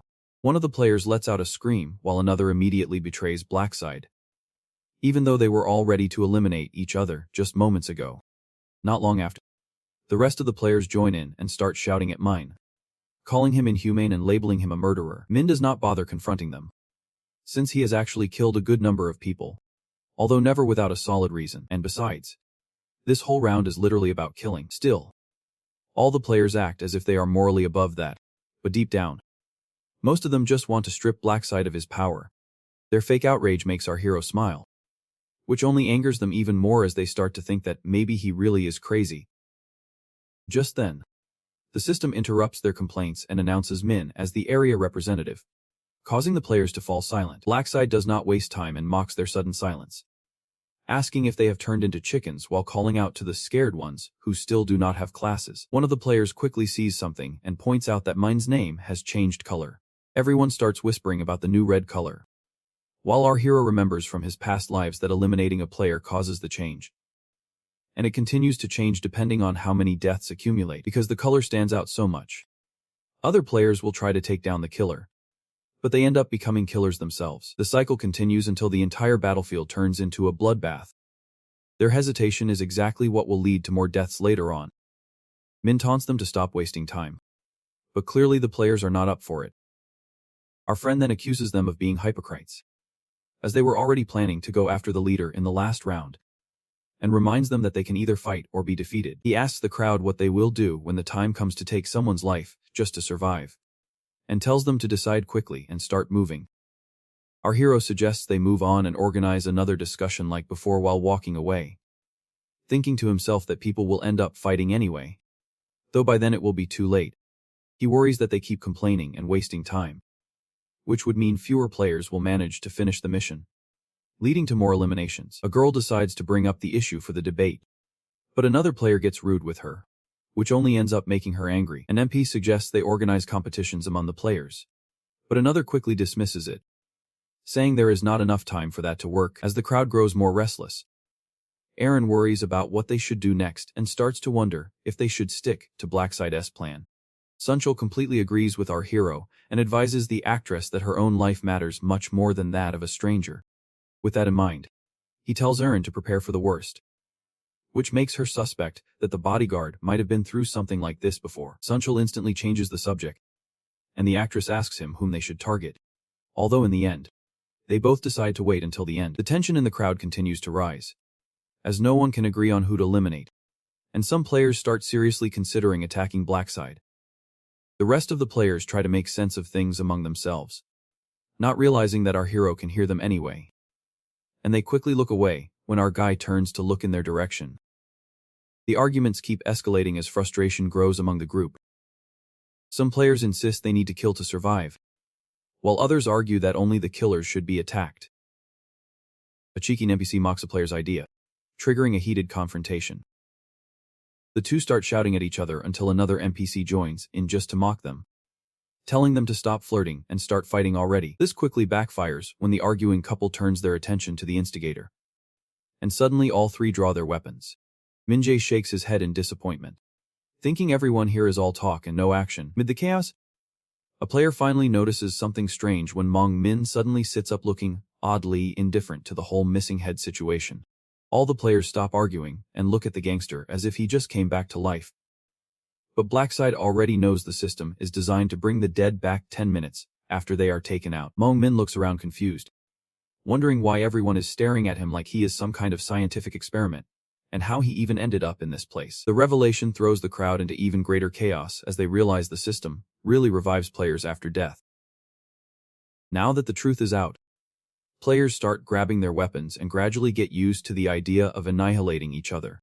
A player with a bit of sense tries to calm them down and explains that no one knows exactly how this resurrection system works yet, but is already too late as another player silently approaches her from behind and attacks without hesitation. The attacker screams for her to die while he digs his wolverine claws into her from behind. Then he demands that she come back to life. The crowd watches in stunned silence, horrified by what they have just witnessed. Anxiety starts to spread as the woman does not revive immediately. But someone in the crowd remembers how Mong Min had come back to life after 10 minutes. So they decide to wait and see what happens next. After 10 minutes, the woman's wounds begin to heal, and she wakes up as if she had taken a nap. But as soon as she realizes what has happened, she screams demanding to know who attacked her. The killer tries to attack again from behind, but before he can strike, someone twice his size swings a battle axe, knocking him down with a powerful blow and celebrating the fact that resurrection is possible. The crowd falls into an uncomfortable silence, unsure of what to think of the situation. Black understands that while resurrection is possible, murder is still considered unforgivable by most, but he also hopes that some psychopaths will inevitably reveal their true nature in these circumstances. Chaos breaks out as some players begin to attack others, and what started as small skirmishes quickly turns into a full-blown battlefield. 1,000 players start unleashing chaos upon each other. Blackside decides to dive into the war zone, starting by taking out 3 unsuspecting players before they realize what is happening. Some players, seeing him in motion, decide to confront him all at once, but they are quickly taken out with a single hit. The protagonist looks over his shoulder and notices Dragon Barbara. The player who came in third in the previous rounds is enjoying the chaos. He comments that the absorption rune is giving him an advantage in this round. Blackside looks at his name, Narkret, and calculates that he has already killed at least 10 players. Determined to enjoy a little longer, he plans to take down the black-bearded dragon a few more times. Blackbeard Dragon summons his stats screen, eagerly watching how his absorption rune indicator increases. With each kill, the indicator fills up, and he feels the excitement grow as he realizes that once it is full, he will gain a stat point. He takes down another player, and the indicator bars rise sharply, making him wonder if the player he just killed was at the same level as him. His greed takes over, and he daydreams about killing Blackside to instantly fill his indicator and secure that stat boost. But as quickly as the thought forms, he realizes he is no match for the hero and decides it is better to focus on defeating weaker opponents. With sadistic pleasure, Blackbeard Dragon continues to kill a few more players, savoring the fear in their eyes. Remember how in the last round he could not hunt, because the gang leader had used his authority to make him his personal bodyguard. However, this round seems tailor-made for him, as he can level up by killing others while most players are stuck in the same spot, unable to level up like him. He is thrilled to see his victims revive just to be killed again and wonders if he should expand his home turf to cover more area. Just then, however, he comes face to face with Black Scythe, who immediately activates her Death Knight ability. The scene goes dark, shocking everyone, and Dragon Barbagar notices that the hero's scythe has turned semi-transparent. Realizing he needs to be careful, he prepares himself, but before his body can even process the change, everything flips upside down, and he is dead before he can react. The scene shifts to Hying Ming, who watches the massacre around him, the deaths and resurrections, and understands exactly what this round is about. With a determined look in his eyes, he plans to take revenge on the friends who abandoned him. His eyes scan the battlefield looking for Sun Juan, and after a brief moment, he sees him targeting other players. Without hesitation, Hyang Min charges at him and greets him with a punch to the face that sends Sun Juan flying across the battlefield. Jian Min approaches with cold eyes and grabs Sun Juan by the collar of his coat, challenging him to kill him if he dares. Then, without waiting for a response, he starts hitting Sun Juan with a brutal flurry of punches, each one harder than the last, until he finally ends the fight, leaving Sun Juan lying motionless on the ground. After brutally murdering his friend with his own hands, Hyang Min stands over the lifeless body. He scans the battlefield looking for his other two friends. They are out there somewhere, and he won't stop until they face the consequences of their abandonment. Irene is lost in her thoughts, contemplating that if hell were real, it would look exactly like the battlefield around her, a place where everyone wishes to kill and destroy. Sichol notices her distress and calls her name, asking if she is okay. She responds, sharing the mental torment she feels. Sichol realizes that if Irene loses control of her sanity, it could ruin her career, and he would fail in his responsibility to keep her safe. At that moment, a player sneaks up behind Irene, grabs her by the hair, and pulls out a dagger to finish her off. Sichol reacts instantly, intercepting the dagger with his sword and throwing it into the air. Then he changes his grip and drives the sword into the attacker's shoulder, forcing him to surrender. Sichol tells Irene to finish the job, and although she trembles and hesitates for a moment, she quickly composes herself and kills the player. Afterward, she is clearly upset, while Sion Chol remains calm, simply relieved that she followed his orders. Irene, visibly shaken, asks how much longer they have to endure the round, and Sion Chol replies that they have 1 hour left. She expresses her confusion and distress about why people are so eager to kill each other, which makes Sion Chol cringe due to his kind nature. He asks her if she has killed at least 50 people, and when she confirms it, he feels relieved knowing she will be registered in the scoring system. He tells her to leave the rest to him. Aaron thanks him, but in his mind, Sion Chol is thanking her for giving him time to set a record. Time passes, and the screen shows that only 10 minutes are left until the round ends. Blackite is seen eliminating players left and right, determined to rank first on the world map again so that he can reach the 20th round. His goal is to become as strong as possible before facing the final boss. Not knowing what kind of strength they possess, he chases a group of players, and just when one of them thinks it is over, the hero jumps over him. Blackside knows that killing a player more than once does not grant additional points, so he sees no reason to keep chasing the same person. He notices that Jiang Mine, who does not know this hidden rule, relentlessly kills his 3 friends over and over, reducing their chances of survival and his own. With only 1 minute left, the hero desperately searches for the players he has not killed yet, but it is proving difficult. He finally spots 2 unknown players, tries to take them both down at once, but time is running out. A force field surrounds all the players, and the angel appears announcing the end of the round. Looking quite amused, he comments on how the players must have enjoyed killing each other, staining the white floor with blood. The angel tells them that she will revive the dead players now that the round is over, which the protagonist knows is a lie, as the system revives players automatically. The dead players rise up and are trapped in force fields, but Hyang Min's friends do not seem too happy and start yelling at him for the brutal beating he gave them.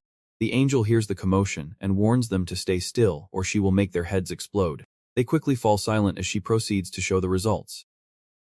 The angel begins revealing the side mission, catching the players by surprise. The mission was to kill the map's representative within the countdown. She informs them that only one player managed to complete the mission, and that player was Blackside. The other players murmur among themselves as Black Bear Dragon grits his teeth, realizing he missed the opportunity. Yang Min, trying to remember what had happened, checks his stats for command ability, but discovers it is not there. He feels betrayed by the protagonist who had promised to help him stay alive. Once the side mission is announced, the angel reveals another key detail. Killing the most diverse people earned more points, which meant that repeatedly killing the same people was a useless effort. The rankings are then displayed, and Black Reaper emerges at the top of both the global map and the local map once again with 722 kills. Much to the angel's delight, the players are amazed by the sheer number of people Blackside has killed, almost as if it were a massacre. The angel proceeds to grant him his rewards, a rare medium-level armor ticket and a unique reward box. For the armor, he selects the blood-stained assassin suit, and for the unique reward, he chooses the 50% stat boost for the next round. The angel then announces that anyone ranked below 521 will disappear, which leads the players to beg and plead for mercy. But it is all in vain. Jong Min manages to survive the round, and Aaron seems very distressed by the disappearance of so many people. The hero closes his eyes in a moment of silence before being transported back to the real world. Meanwhile, at the hotel, the manager Seon Chul rushes through the hallways and suddenly enters Ma's room, where Ma, who was sleeping, startles at his sudden arrival. The manager apologizes for the intrusion, explaining that he was worried, but Ma reassures him and reminds him of his rank in the round. They both agree that the round was chaotic and exhausting. It reminds me that he managed to kill just over 430 people, and wonders what kind of beast Blackside must be to have killed more than 700. The manager theorizes that the protagonist could be a Special Operations Command, or someone with similar skills given the abilities he demonstrated. Mai is deep in thought about Blackside's remarkable achievements and decides that, regardless of his unknown identity, he wants him as a partner. He plans to ask Prophet Min about the hero. Soon Chol points out that the round unfolded exactly as Min had predicted, initially raising doubts that were clarified once the round progressed. Mao agrees, remembering their meeting and what Min had told him. The manager asks Ma how to proceed with the Prophet, to which May responds that the future of the company will depend on him, even if it means changing markets. He adds that there are stronger reasons to have Min on their side and warns Seon Chul not to offend Min, advising him to agree with everything Min says to earn his trust and gain fortune. Soon Chul agrees with this. Then he asks Si Chul to call Min and invite him and his family to a party along with the actress Arin Seo. The scene shifts to a local cafe where the hero Min is waiting for Yuri, having invited her to lunch. When she arrives, they greet each other and get into his car. Yuri tells him that she survived the 4th round thanks to his predictions, and Min asks how she trusted him so blindly. She replies that she knew he had nothing to gain by lying, and thanks him for the information he provided about the 4th round. He implies that Yuri, with her protection rune, could have survived the round on her own. Unlike Aaron, whom he compares to a delicate flower blooming in the safety of a greenhouse, Yuri, on the other hand, had to grow up in the harshness of the outside world. They arrive at a restaurant where the table is filled with a variety of dishes. She thanks Min for lunch and they start to eat. However, she doubts her thoughts, consumed by the guilt of the lives she had taken during the round. Sensing her distress through his rune of thoughts, tells her not to blame herself for killing other players. He reminds him that everyone, including himself, had to do what was necessary to survive. Yuri breaks down in tears, but Min firmly tells him to stop, emphasizing that he has a family waiting for return from every game world. Imagining the grief his father would feel if he died, Yuri clenches his fists, his determination hardening. Thanks Minalarla. And Min explains that he wanted him to feel better by sharing a delicious meal. They continue eating, and Min notices that Yuri is becoming more relaxed and casual around him. After a while, Min waits for him to calm down before getting to the point. He tells her that he has important information about the next round that he needs to share with her. Min tells Yuri that the 5th round will be the hardest yet, as the players' maps will merge into larger ones. Yuri, worried, wonders if they will be able to meet in the other world. However, lies and tells her that it won't happen soon, knowing that otherwise, she would waste valuable time searching for him. He wants to help her while keeping his identity hidden, so he advises her that to increase her chances of survival, she will need to ask for help from Blackside, and he is surprised by Mind's suggestion and confirms that they are talking about Blackside. the player who ranked first in the world map. Min assures him that it is not just about asking for help, but about forming an alliance with the famous hero. Yuri wonders why someone of such high rank would even consider helping her.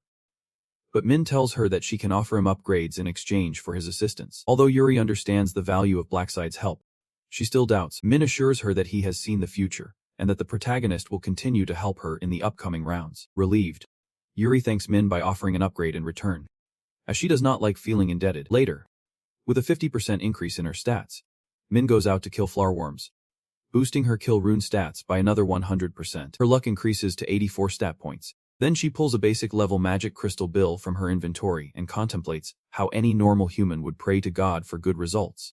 But no, he believes that God must have created this horrible survival games just to annoy humans, and promises to wish something terrible for God once the final round ends, revealing that he plans to wish for God's death. Minus the basic level magic crystal ticket and receive 5 basic level magic crystals.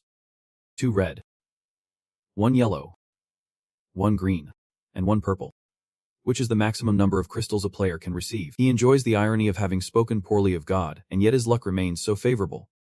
Combine the 2 basic level red crystals into a low level red crystal, a higher level crystal.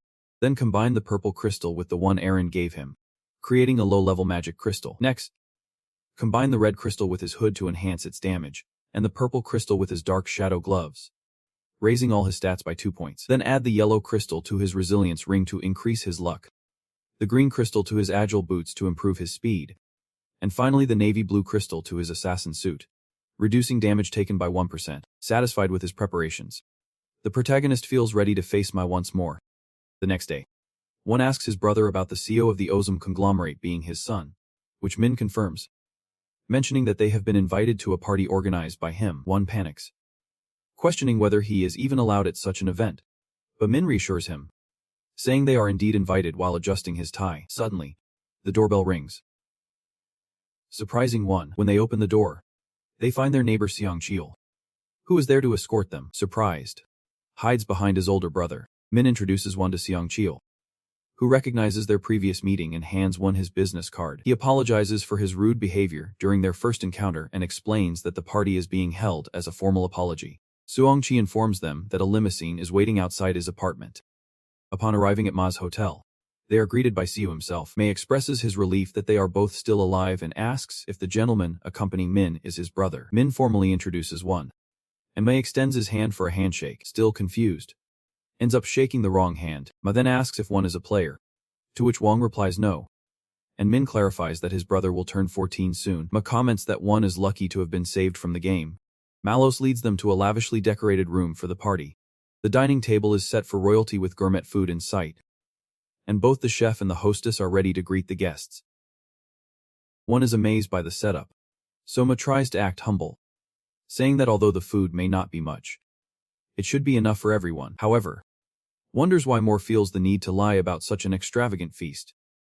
Just when they are about to start the meal, the door opens and, to Min's surprise, Ainra enters the room. She gets up from her seat to welcome Aaron, who apologizes for being late, explaining that she had attended the funeral of a fellow actor. It is a poor excuse, and she introduces her to Mino, one of the shareholders of her company. Aaron also introduces herself, but she stops when she recognizes the brothers as the neighbors who brought her rice cakes. She smiles and greets him while thinking that Min being a shareholder at such a young age could be some kind of joke by Ma. One's heart practically leaps out of their chest when they incredulously ask their brother if they are really in front of actor Aaron's CEO. Min realizes that Juan has no idea about Ain Ma's connection, but he wonders if it is normal for his brother to react this way. Deciding to play along, Min pretends to be interested too. Noticing his reaction, thinks he has the prophet under control due his youth, and hopes he is impressed by Iron's presence. After the greetings, Ma invites everyone to sit down and enjoy the food. At the table, someone enthusiastically passes the food to his brother. Mom asks Min if he likes the food, mentioning that he had asked the chefs to pay special attention to the preparation. Both Min and someone give their compliments, and Mom expresses her relief, noting that she had the chefs prepare the food several times to make sure it was perfect. Then Mom asks why Min only brought his brother and not the rest of his family. Min replies that his brother is his only family since his parents have passed away. Ma offers her condolences, but internally realizes that this question has unintentionally brought down the mood. Feeling the attention, he decides to remain silent for the moment. allowing his guests to recover from the discomfort. The silence in the room feels almost suffocating as dessert is served, more feeling the heavy tension. He struggles to find a way to lighten the atmosphere. He desperately looks at Erin, hoping she will take the hint and start a conversation. But she does not.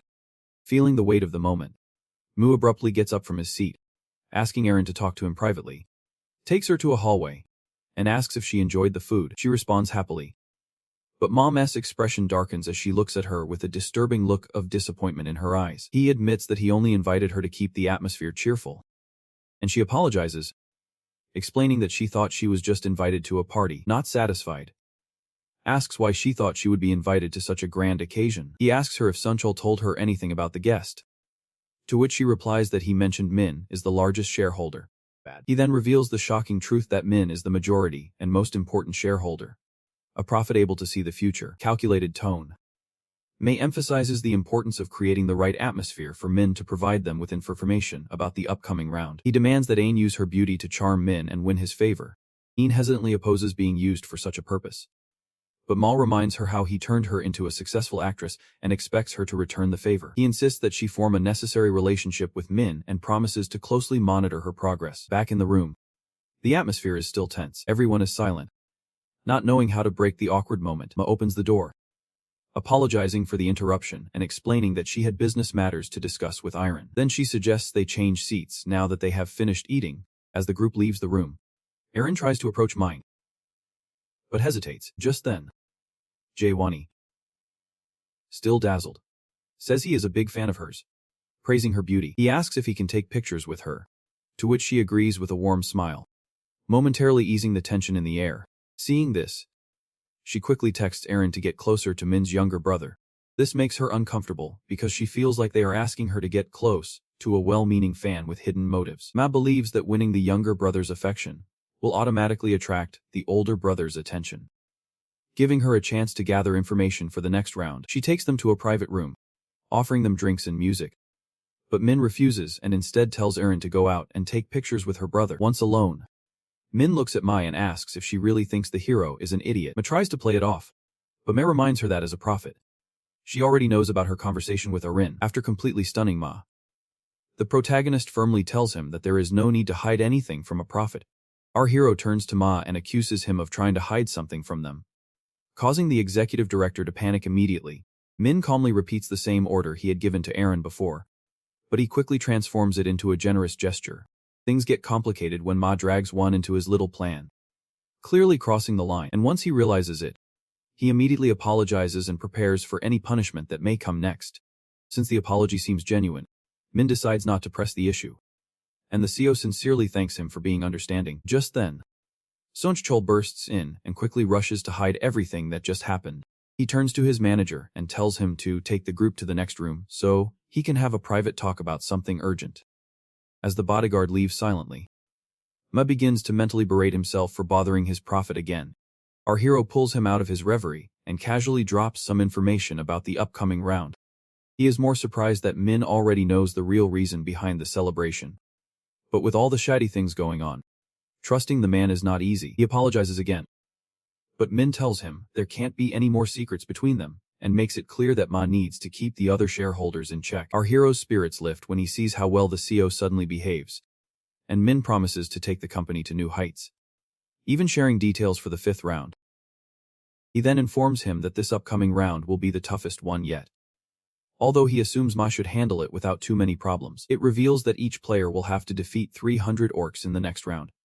But it won't be easy since the zones will start to merge, which immediately puts the co on alert. Min continues saying that the zones are merging because there are not enough players. But Maya is focused on meeting up with Blackside and asks if that is possible. Min immediately rejects the idea, saying they won't be on the same map, and refuses to share his true identity.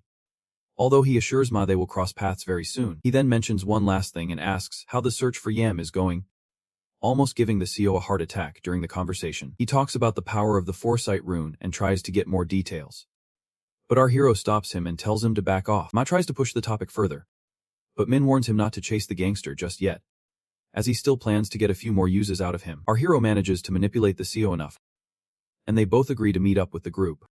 Although now Ma is even more tense than before. Once the party is over, A wounded man is seen limping through a dark alley until he reaches a dead end.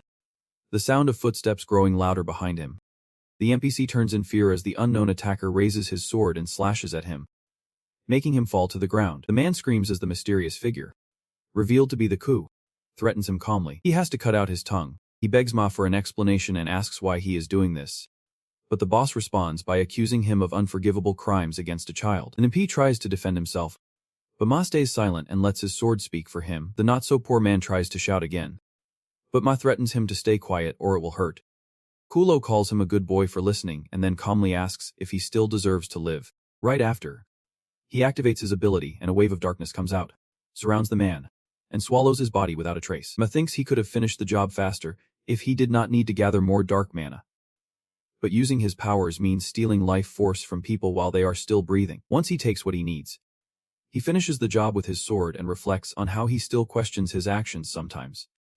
Even though humans give him much more mana than monsters do, to relieve that guilt, he focuses only on criminals, which helps him feel like he is doing something good and shows that the Dark Knight class suits him perfectly. Especially since he treats it as a personal hobby and strangely relaxing. He commands his sword to keep feeding, but it refuses, and that is when he realizes he can only devour the living, not the dead. A sudden sound catches May's attention, but it is just a cat casually strolling by. He was not expecting anyone to show up anyway, since the alley usually remains deserted during the day. Although he is quite sure that our hero already knows what happened here, the fact that Min came to him, despite knowing all that, makes Ma smirk mischievously and casually tells his little pup to hurry up and clean up the mess right away.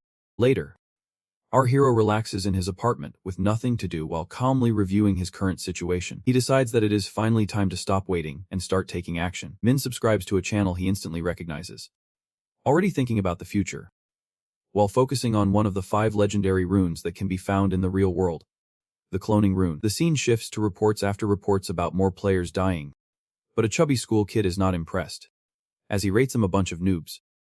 He feels no remorse for the countless crimes committed by the players and believes that humans would have acted the same way.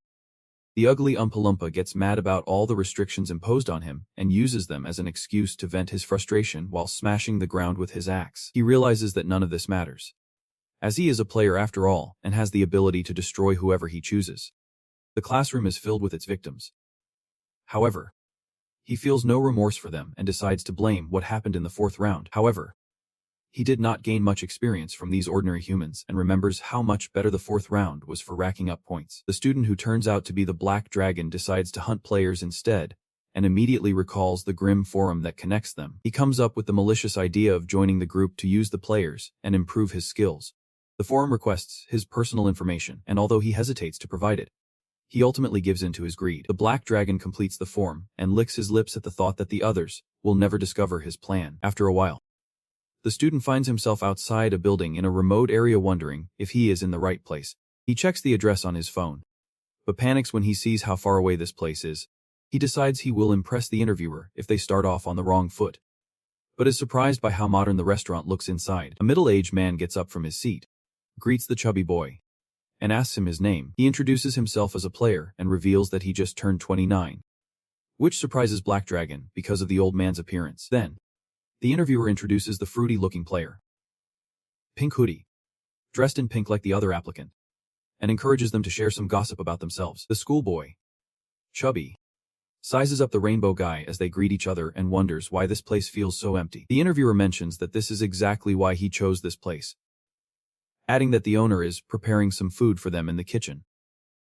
Black Dragon scans the store and notices the absence of cameras. He thinks about whether he should start his killing spree with these two, but decides against it, believing he can catch more players later, and instead asks why they have not started yet. The interviewer explains that another candidate is running late, but just then, the famous saying about talking about the King of Rome comes true as the last applicant enters the cafe and introduces himself as Blackside, nearly making the interviewer drool instantly. A few days ago, the forum president organized a meeting with the members to talk about their new recruits. Almost 2,000 players joined, although the number of players had decreased, as one member admires the item that brought them so much attention. One of the executives, Yami, says it was her idea and the president praises her enthusiastically. He then asks how many skilled newcomers have joined. Additionally, he asks to narrow the list down to the useful players, which results in Black Dragon's name coming up despite being average. He always ends up in the top 3. The others find it a bit suspicious, but they ultimately decide to recruit him anyway. The forum members discuss some more promising players, and the president gets excited seeing the number of recruits, only to realize that interviewing all of them will be a tough job. The forum leader sees one of his members named 30 dozing off and gives him a good reprimand. The overwhelmed worker tries to make excuses, but the president does not want to hear any of it. He assigns him 50 interviews as punishment, which he reluctantly accepts. After that, the president asks his trusted executive, Lost Yark, if Blackhide has contacted them yet. However, our hero has not, leaving him feeling disappointed. With that, the executive turns to Yami and asks her to get more articles, to which she immediately agrees, but requests some money in return. The president gives the go-ahead without hesitating for a moment, but just then, an alert about a new recruit appears out of nowhere. The president asks indifferently who it is, but as soon as Black Scythe's name is mentioned, everyone is taken aback. Back in the present, 30 immediately starts to flatter the supposed number 1 player, and says he almost became gay just from seeing him. The imposter takes a seat while Black Dragon looks at him as if he had hit his grandma. The pink player greets the requester as everyone introduces themselves. The imposter's confidence amuses Pink Hoodie, who is actually the real Grim Reaper in disguise. Black Dragon is sweating bullets finally meeting the top player, and is dying to ask why he was so harassed during previous missions. 30 asks the schoolboy why he is so quiet, which snaps him out of his thoughts, and he shyly introduces himself too. The player does not even give him a bit of attention, which really irritates Black Dragon, while the real Slim Shady wonders if he really acts as arrogantly as his imposter makes him look. You see, the imposter is actually a professional con artist who loves tricking others, and if he gets his hands on the rune clone, it would cause serious trouble. M is relieved to have reached him in time to the rune. 30 then starts the interview and asks them to confirm their personal information. Pink Hoodie starts with his details and exaggerates by claiming to be a high-level assassin. Although it is all a lie, his username is the only real part, since he copied it from a non-playable character. However, this false identity is crucial to obtain the rune, as he must assassinate someone with it. After that, Black Dragon introduces himself as Sim Hung and is the youngest player among them, which pleasantly surprises the interviewer. But Min wonders if he would still be impressed if he knew the horrible things the schoolboy did to his classmates. Then, 30 asks if the achievements he mentioned are really true, which annoys Black Dragon a little. Next, the imposter Kim In Hong presents himself as a 28-year-old fund manager and takes credit for all of our hero's achievements. The interviewer does not dare to question his credibility, while Black Dragon knows that his real plan is to force other players to give him money. With that, their identities are confirmed and 30 continues with the real interview, asking them their reasons for joining. Pink Hoodie pretends to be scared that others will attack him and expresses a desire to feel safe. Black Dragon hides his true motives and simply agrees with what Min says, stating that he can no longer go to school without panicking. Meanwhile, the imposter tries to act like a Sigma, insisting that he does it because he wants to fix it, which the interviewer accepts without hesitation. Finally, the interviewer tells them there is one last thing they must do to be accepted into the group, to commit a good old killer's creed in real life. Min looks horrified at the suggestion, which leads 30 to start a monologue about how the government has recently begun targeting players because they fear them. They insist that players like them need to unite and fight against the dirty communist government, as they are not small peasants who need to follow their laws and should show their resistance by not adhering to the regulations. Min delivers an Oscar-worthy performance while the interviewer insists that they absolutely must commit a murder to prove they cannot be controlled by the world. Our disguised hero pretends to believe the psychopath's ramblings while continuing to explain and gives them a choice. They can leave now, but they should not expect to reunite later. But Min knows this is just false propaganda meant to prevent recruits from trying to leave the organization. Everyone falls silent, which the interviewer takes as a sign of agreement and tells them to begin. Black Dragon wonders where they will find someone to kill, but the crazy interviewer has apparently already prepared a target for them.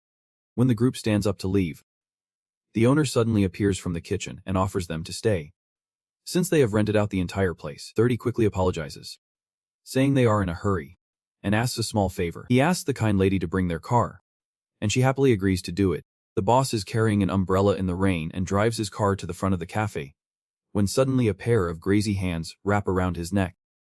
She tries to defend herself, but the unknown attacker quickly chokes her until she loses consciousness. The players look at the interviewer in horror, who tells them to get inside quickly and stop complaining, as Pink Hoodie realizes they are about to kill the nice cafe owner. A man in his 30s takes them to an abandoned warehouse to finish the last steps of their interview. He takes them inside, leaves the owner on the floor, and asks who wants to go first. He looks at the fake black scythe that seems like the natural choice. But our hero suddenly stops him and innocently asks if he can take his turn instead. 30 is amazed by the little guy for having so much courage and turns to Black Scythe asking if he can give this opportunity to the little guy. Black Scythe agrees and steps back before calling player Pink and telling him he better be grateful for his generosity. Min thanks the imposter and assures him that he will make good use of the cloning rune. The guy looks at Min in confusion, but he does not have time to react as Min suddenly grabs his face with both hands and twists his neck, sending him into a permanent sleep mode. The imposter's body falls to the ground with a loud thud, while more 30 watches in disbelief and completely crumbles, holding his head tightly while screaming at our hero. Min gives him a piercing look that silences him immediately, making him wonder how little Twink managed to reach the peak of his aura to Sigma levels. The system congratulates him for unlocking the hidden rune of this place, which will now be automatically sealed in his body, and that little detail makes him happy that his ridiculous disguise was not in vain. The wrinkled 30-year-old man demands an explanation, while our guy calmly puts on a mask and says he just got rid of a steaming pile of fake garbage. The interviewer still does not understand and continues shouting at him to explain why he went and destroyed the black scythe. Min crouches down to remove the blindfold from the lady and repeats what he said before, adding a casual joke to make sure the guy feels it. The interviewer asks him to repeat what he just said while pulling out his weapon, but his confidence disappears the moment Min pulls out his scythe and fills the room with a crushing aura. Our hero casually throws another insult while 30 tries to comprehend the moment, noticing that the weapon seems strangely familiar. Finally, the obvious captain realizes that only one kind of player wields a sword like that, and suddenly remembers Pink Hoodie's warning from earlier. With that, our hero turns to the confused interviewer and asks if his last two brain cells have finally grasped what is really going on, then offers a half-hearted apology for lying to him earlier. He immediately drops his weapon out of fear, falls to his knees, and starts begging Daddy Misericordia. Min rejects the apology and swings his scythe, cutting off the subscription to having a head. The deflated soccer ball rolls to the feet of Black Dragon, who lets out a scream upon realizing our hero is out of his league. Our hero turns around and points his scythe at the last man still standing. He then asks Hunty if he has any final wishes. The student refuses to beg for his life like a coward, and instead mentions something that has been bothering him for a while. Blacketh instantly guesses it is about the last round, specifically why he completely crushed him, and explains he did it because he sees Black Dragon as his rival. Min admits that the player is really strong and wants to get rid of him while he is still weak. After that, Black asks if he has anything else to say, but Black Dragon is too scared to speak. Hyanta barely manages to ask one more question.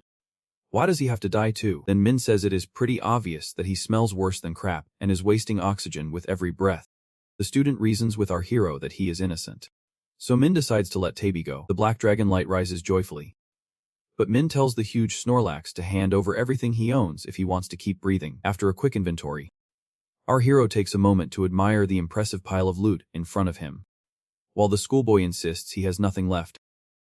Mim does not seem to hesitate, but he only takes the 2 crystals and leaves the rest untouched, as the rest is practically useless to him. The chubby kid then asks if he is free to go, and Min stays true to his word. When the player starts bowing like crazy, it begins to annoy Mine, and he tells him to stop doing that and behave better in the future. Blackside steps away from the pile of bodies and decides to take the woman with him, and when the schoolboy offers to lend a hand, Min tells him to get lost. As our hero walks away, Huntik takes a deep breath to calm down, feeling a bit lucky to have only lost some gear instead of his life. Still, the schoolboy feels upset about being robbed for no reason when he had not done anything wrong. He looks at our hero with frustration as a clever idea begins to form in his head, one that involves taking revenge. Now that Min seems vulnerable, he thinks this might be the perfect opportunity to strike and max out his stats. Going against all common sense, he decides that he is going to fight the protagonist because if he does not try now, he knows he will regret it later. The chubby schoolboy slowly approaches from behind with a weapon in hand and silently prays that our hero does not turn around and notice him.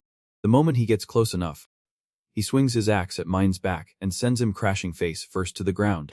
Black Dragon bursts into laughter like a complete maniac, celebrating what he thinks is an easy victory, and starts mocking the supposed lifeless body while stepping on it over and over. He thanks the dead body for the free points, but quickly starts to panic when no points appear. The forgetful player starts sweating buckets, realizing he has not leveled up and has no idea what is going wrong. Suddenly, Black Scythe materializes right behind him and asks the school kid what exactly he thinks is going on here. Just his voice almost makes the bacon boy have an accident in his pants. After that, Black Dragon turns his head with his face frozen in fear, while our hero tilts his hooded sweatshirt and mocks him, asking if he has seen a ghost. The poor schoolboy starts trembling uncontrollably as he begins to wonder about Mun's resurrection ability. He takes a step back and looks behind him only to see that the body he hit before has vanished into thin air. Then, Blackside casually explains that what he actually did was simply erase a clone he created using the cloning rune. Our hero enjoys the fact that even if it is a sitting duck, the trick is still useful and decides it was a funny prank. Then the schoolboy gets angry for being tricked so easily. But Min reminds him that he is not the only one who got played here. The Black Dragon tries to defend his case, but Min does not care and calls his own weapon, which swings faster than Huntek's mind can even grasp, becoming just another victim of sudden head loss syndrome. With that, our hero uses LeVay's special cleaning ability to erase all traces of evidence before heading towards the woman, who is still sleeping peacefully on the floor. He tells the cafe owner to stop pretending and get up, as he can rid his thoughts anyway. The poor woman apologizes, gets up, and asks if she can finally take the bag off her head. But Min tells her to wait a little longer. Our protagonist stays calm as he tells her to answer his questions and follow all his instructions. He then asks her if she remembers any of her clients' faces. She replies that the only person she really saw was the interviewer, since they spoke face to face. But she does not remember the others at all. Min uses his mind-reading power and confirms that she is telling the truth, so he tells her to relax and not worry. Black adds that she should go straight home and not tell anyone about this unless she wants to bring more trouble upon herself. After that, Min tells her to count to 60 before leaving. That next minute feels like an hour. But she is finally free, and as she looks around the empty building, she starts to wonder if this is all just a strange dream. Later, the apartment comes into view when Min returns home and finds his brother already waiting by the entrance. One notices that our protagonist is wearing one of his hoodies and immediately asks what is going on. Vin shrugs at the question and acts tired, but his little brother keeps pressing him for answers. Once the food arrives, Min tells him to go crazy and order whatever he wants, although he is really more focused on the hoodie, because even though it is clean, he is just not ready to give it back. After that, our hero gets rid of the evidence of the murder, while instantly making a move to reclaim his beloved possession. He promises to get him something much better than that old, worn-out piece of fabric. But his little brother still feels betrayed and puts on the saddest puppy face he can. The little brother says it is okay anyway since schools are closed for now, which makes Min realize that it must be incredibly boring to be stuck inside the house all the time. He offers to take one to an amusement park the next day, which instantly lifts his spirits. Wong jumps for joy, and Min agrees to take them and promises to go to bed early like a well-behaved kid. The next day, Won's face lights up with happiness. Seeing all the rides again after such a long time, he is hit by a wave of nostalgia. Although Min regrets not having taken him earlier, our hero feels surprised that the place is still running and understands that hope is as vital as survival. The little brother sees a family with bunny ears and suddenly gets a mischievous idea, while Min is still lost in deep thoughts. One grabs his brother and drags him to the store where our fruity hero ends up wearing a pair of animal ears and asks how he looks. The little brother immediately starts getting excited about Min, and then runs off happily to explore the rest of the store, while Ministra proudly shows off her premium Platinum Express card. Once they finish their shopping marathon, Min asks what they want to do next. Wong makes the most of the situation and declares that they are going to try everything. After several attractions, they stop at an interactive zoo, where one nearly melts with cuteness seeing the baby pandas. While Min is happy that his brother is no longer depressed, being the worrywart that he is, he asks if it is okay to be here when the mission is tomorrow. Min reassures his brother and tells him not to worry, that this time he will be asleep for 10 hours. One tries to argue, but Min gently strokes his head while silently promising never to leave him alone and asks if he wants to go on a safari afterward. A little later, the duo returns to their apartment and suddenly Min's phone starts ringing. He checks it and sees it is Yuri wishing him good luck, which makes him realize she must be feeling quite anxious. So it is then that our hero makes another promise to protect her and leaves his phone when the clock strikes 12. After that, everyone ends up in the other world, where all the players have been teleported to Dark Plains. A few guys start to wonder if some players are missing since the place feels a bit too empty. Min hears them and realizes it is natural to feel that way, because they started with over 10,000 players. Although he knows that feeling will fade soon, just then, the angel appears and congratulates everyone for making it this far while the players throw annoyed looks at him. He notices all the gloomy faces and starts mocking them, asking where all that killer passion from the last round went. The angel does not get any decent response and decides to stop joking. Then he points out that out of 520 players, C have left due to real-life conflicts. This makes the angel admit that he does not care what humans are doing in real life. But to keep the show exciting, they clearly needed more people. She shows an unpleasant smile, and with eager eyes tells them she has a surprise prepared just for them.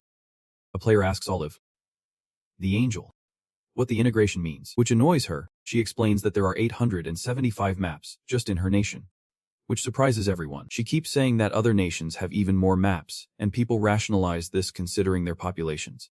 Then the players ask if there is an angel for each map, which she confirms.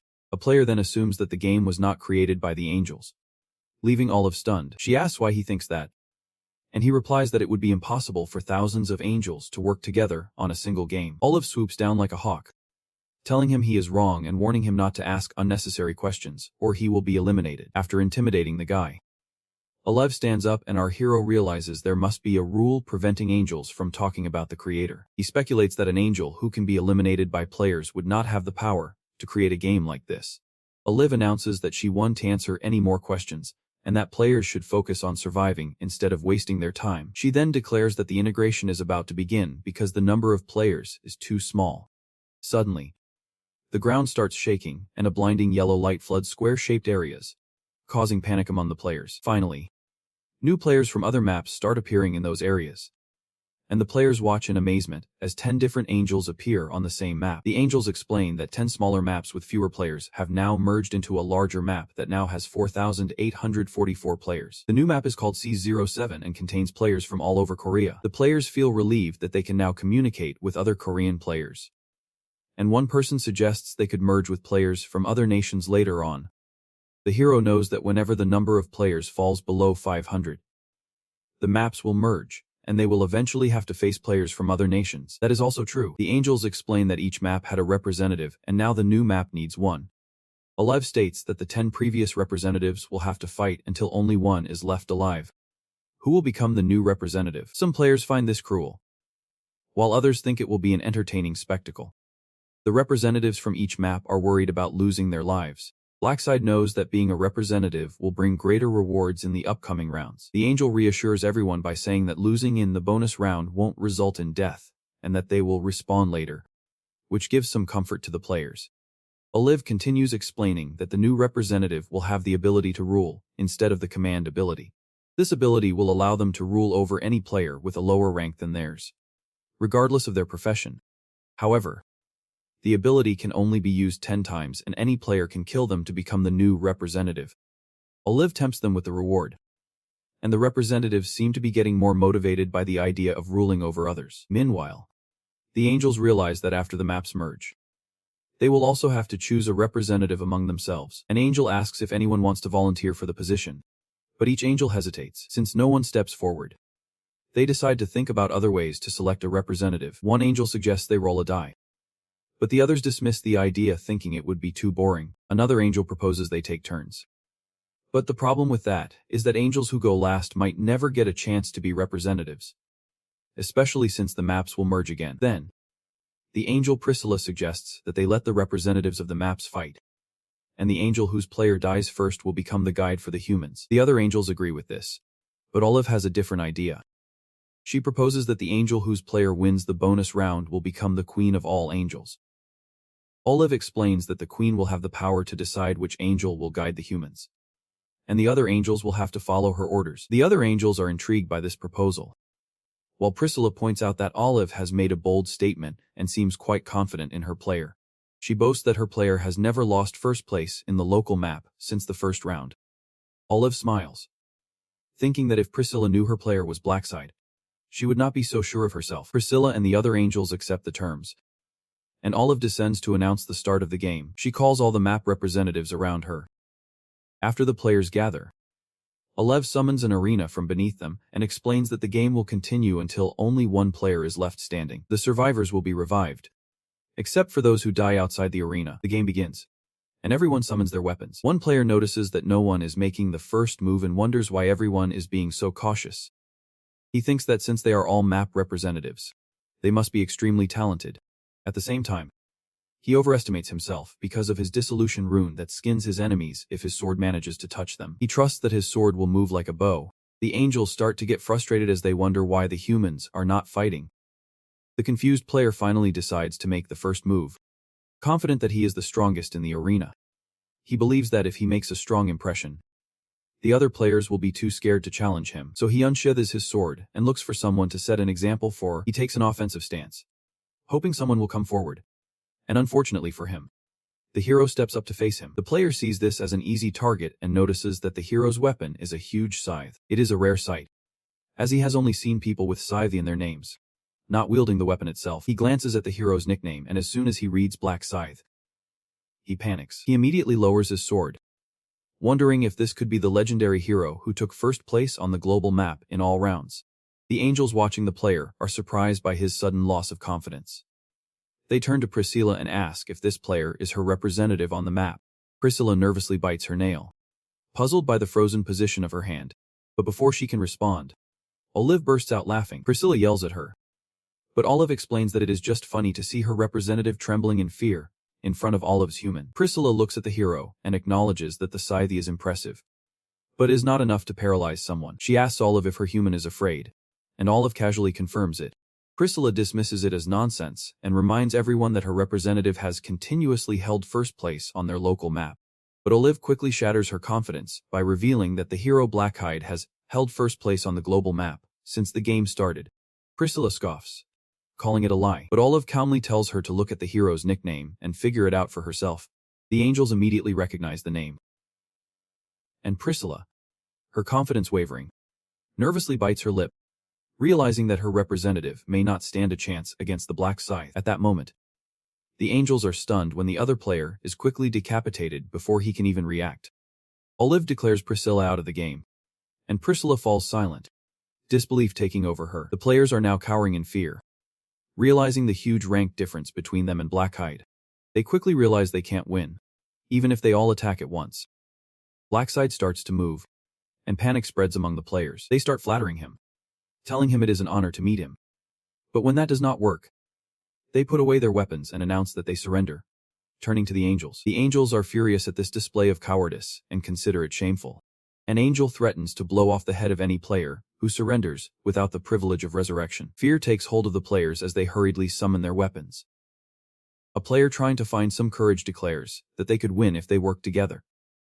Black looks at them with disappointment. Seeing how they are more afraid of the angels than of him, he watches as they prepare to attack him in a group. A small smile appears on his face as he considers them as weak as insects. The other players, feeling insulted, shout back, declaring that they were also top-ranked on their maps. With their pride at stake, they charged at him, throwing everything they have at the attack. Black Scythe swings his scythe with impressive speed, quickly dealing with all the zone leaders as he rushes through them, leaving other players watching the scene in awe. Our hero quickly passes by them, capturing flashes left and right while the angels watch in surprise and horror. The divine beings begin to murmur about how quickly this fight is ending, as a golden lady crowns Olive as the victor and names her the new queen among them.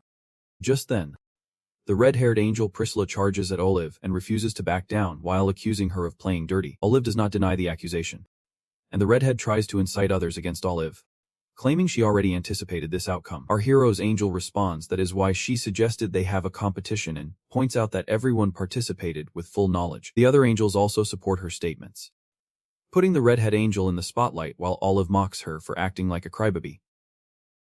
She continues provoking Priscilla, challenging her to hit her, which would lower her to the status of a human while threatening to tell the main angel. This makes the redhead angel shudder as memories of the punishment she faced in the bug dungeon flash through her mind, calming her almost instantly.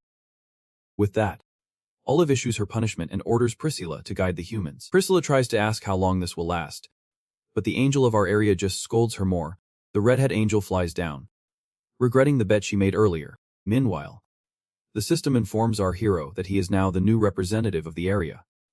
While the gathered crowd murmurs about how much more powerful Blackside has become, deciding it is best not to provoke him, Priscilla then revives the dead players, who wake up confused and start wondering what the hell just happened to them as they recall their last moments.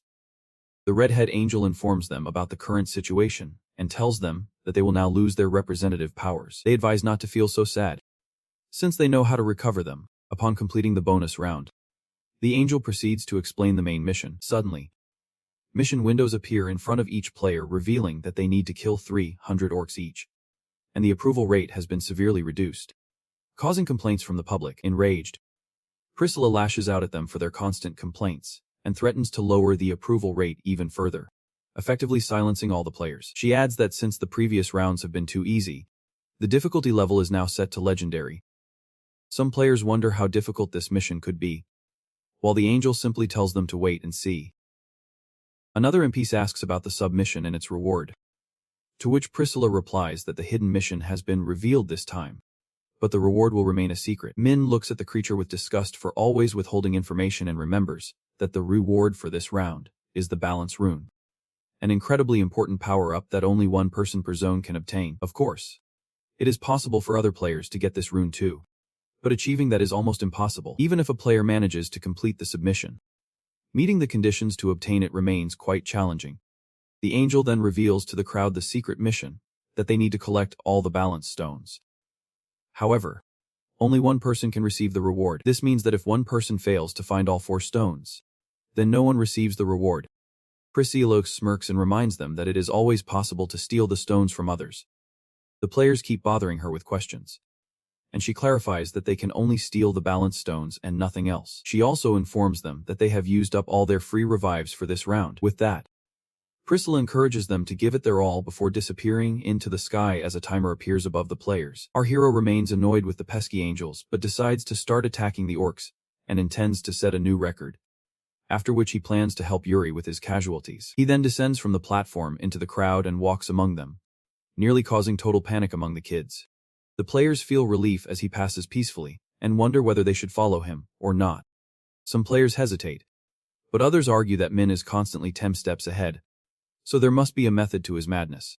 Many of them feel anxious about getting caught, while an MP suggests keeping a safe distance at all times.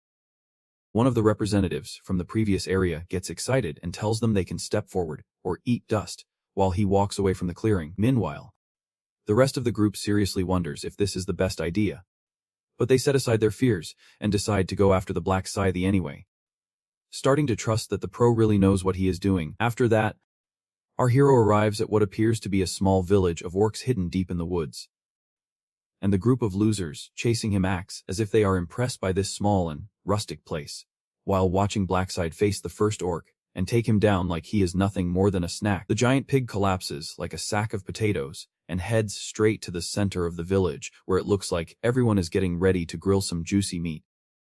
The moment they see it, all the orcs around go absolutely crazy and draw their weapons.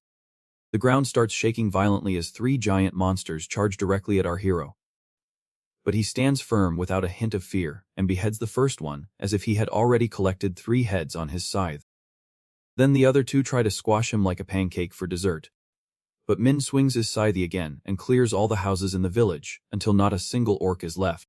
Seeing this, the others think the orcs are not that threatening, even though the vagabond suggests that Blackhide is not an average fighter like them, and says they should look for another village and follow in Blackside's footsteps. As expected, the useless scum are already planning to use close combat classes as cannon fodder, while they hang back and steal the last hits for themselves.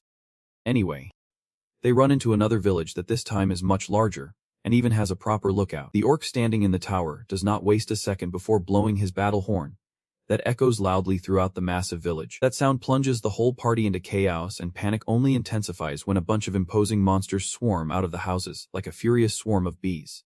They barely take any time to surround the dozen players, and yes, then when everyone finally realizes that the village did not seem big, just as decoration, the cowardly wizard nervously asks what they are supposed to do, and the swordsman tells him it is pretty obvious they have to fight if they want to keep their skin. When the orcs charge in, the guys rush forward, thinking they are just dealing with oversized goblins. And when one guy manages to deflect the orc's huge club, His confidence soars instantly as he gets excited. Thinking these things are actually pretty bad at fighting, he drives his sword right into the monster's chest with a satisfied smile. But that quickly fades when he realizes the blade is stuck like his sister in the washing machine. The orc responds with a dirty blow to the face with his club, sending him to sleep permanently. And after that, the rest of the group is taken down slowly one by one. Only this time there is no respawn button to save them. Meanwhile, Min feels pretty satisfied, knowing those pesky bugs, who thought they were stealthy and invisible ninjas, have finally lost their trail. He thinks they should be fine anyway since there were about 20 of them, but suddenly realizes even those numbers would be defeated if they ever messed with the big villages that have over 200 orcs. On top of everything, the orcs are packed with thick muscles that grip their weapons and make it almost impossible to pull them out. That is why it is better for the players to aim for the neck, since it is the thinnest part. Still, it does not matter for our friend, who can just walk up to an orc and knock it out with a clean hit using the back of his scythe. After that, Min opens the system window to check that he has gotten 300 of them in an hour, and is the first to do so in all regions. Having claimed first place, he decides it is time to check on Yuri.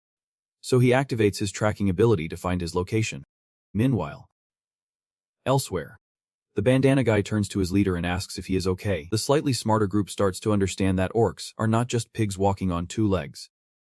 Their leader Chojanjo then asks the bandana guy for a status update, and he replies that they have taken down 50 so far. Janjo does some quick calculations and realizes they are moving too slowly for 5 people to qualify.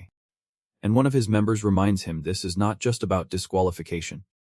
So it is basically the end of the game. The leader lets out a sigh and tells his team they have no choice but to fight a larger orc village, which makes his men nervous since they barely survived fighting just 3 at a time. Their tank suggests it would be safer to keep farming in the smaller villages.